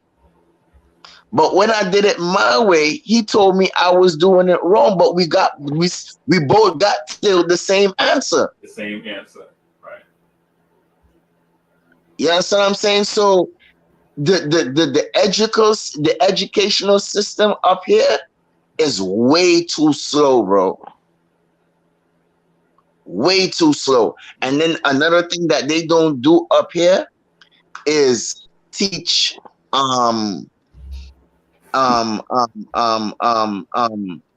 what's what I'm looking for, the word I'm looking for, Vocational trades, carpentry, like carpentry vocational trades, yeah. right, like carpentry, plumbing, electricity. They don't do none of that in these schools up here, but go to a school in the islands. You see, if you don't pass all of those classes that I was telling you before, Freezy, they send you to a trade school. Right. That's how it should be. They send you to a trade school to learn a trade. Trade schools used to be a thing. Yeah, trade schools. They They used to be a automotive thing. high school, yeah, but they were one in a few though. They weren't that many. They were one in a few. You know, there used to be some schools that had the shop program, some schools that had automotive program and stuff, but they were one in a few. Like, I wish I had the option to learn the trade that I learned at 31 years old when I was in high school. I would have came out with a great job when I out of high school. No, out of high school, I was working at a peanut butter and jelly store in the West Village. Wow. But I'm serious. Peanut butter they and cut company. all If of you guys those. see the peanut butter jars, if you guys see peanut butter jars from Peanut Butter and Co in the supermarket, that's where I used to work at. Go ahead. Chuck, go ahead. What you were saying, Chuck? I was going to say that they had these programs in the city, those specialized high schools, when I was getting ready for high school in the mid 90s. You know, where you had to take the test to go to, like aviation high school, or if you wanted to go to MTA high school or something like that. But with all programs that they start to see success from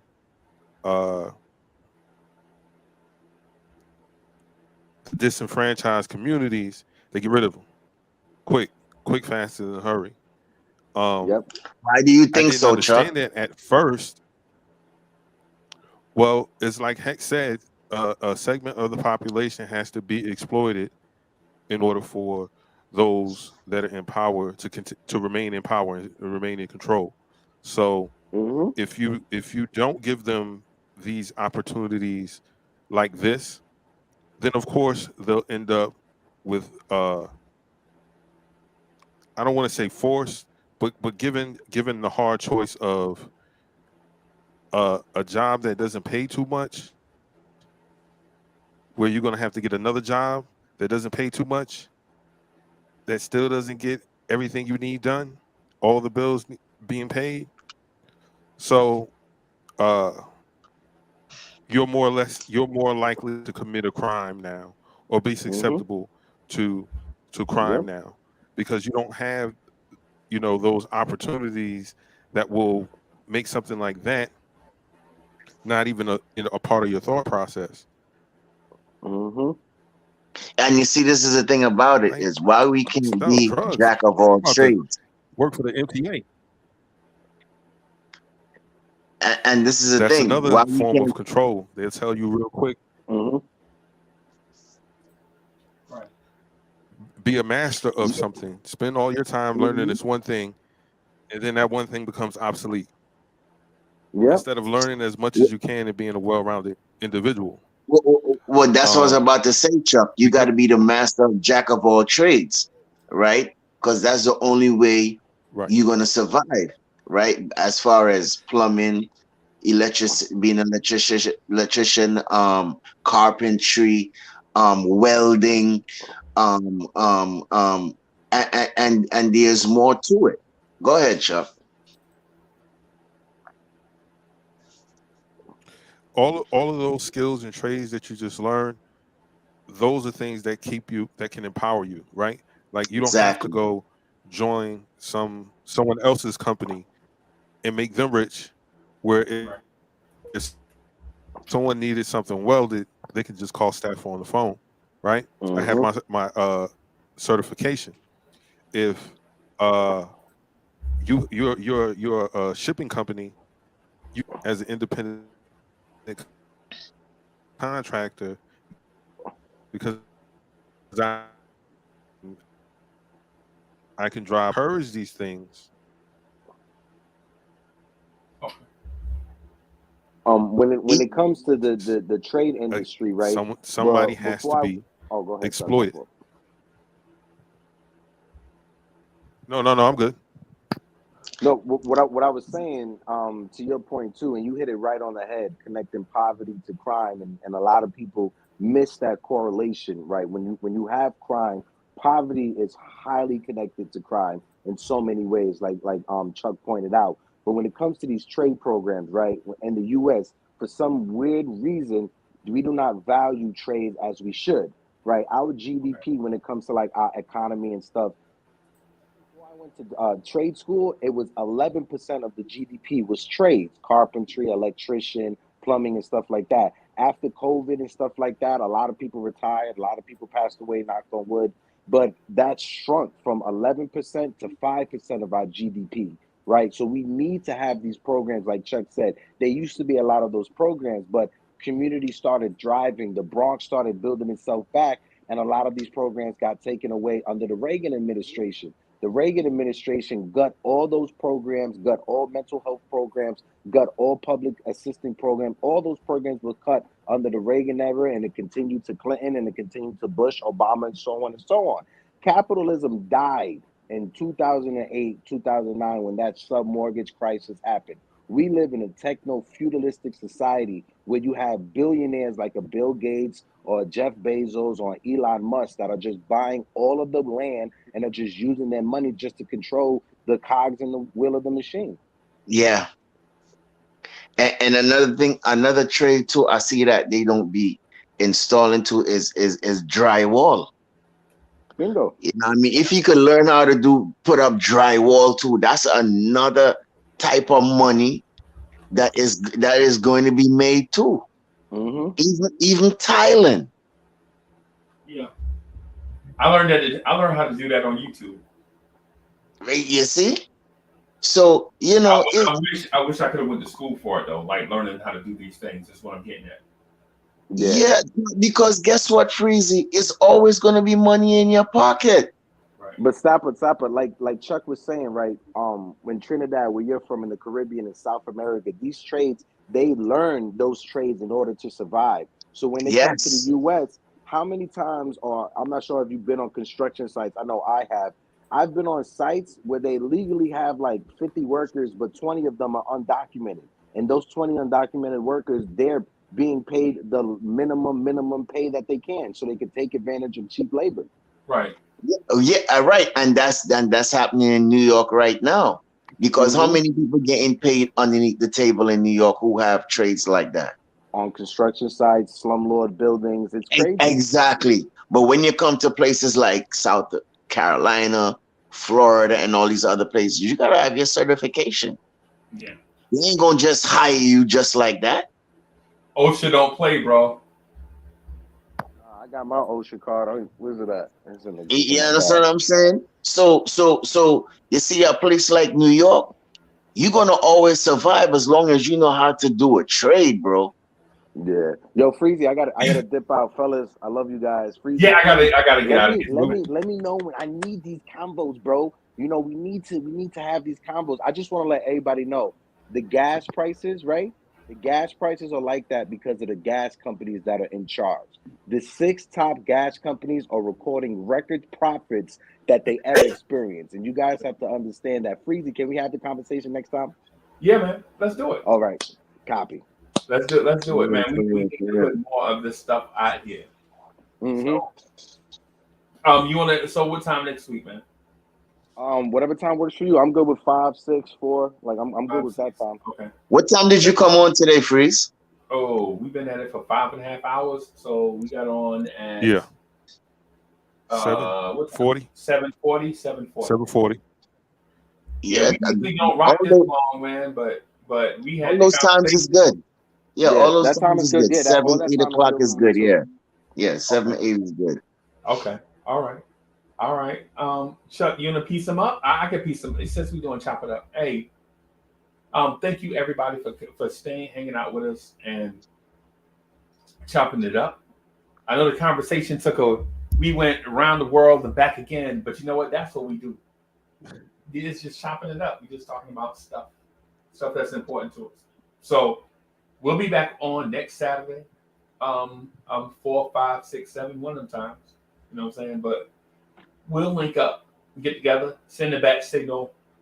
I still gotta go see that movie too. Yeah. Which movie? The Batman. Oh, I was supposed to go today, man. I forgot. Okay. It's super dark, and you're gonna enjoy it. Just know that. Okay. All right. Thank you, Hector, for ruining my experience. So I got it. I'll probably sneak out and watch it during the Knicks game. So we'll see. We'll see. Thank you everybody for coming through. Y'all have a blessed night. We'll see y'all later. Vibes and Stuff live. Weekdays, 8-ish to 9-ish in your mornings. Holla. Yes, sir. And don't forget NBA 101.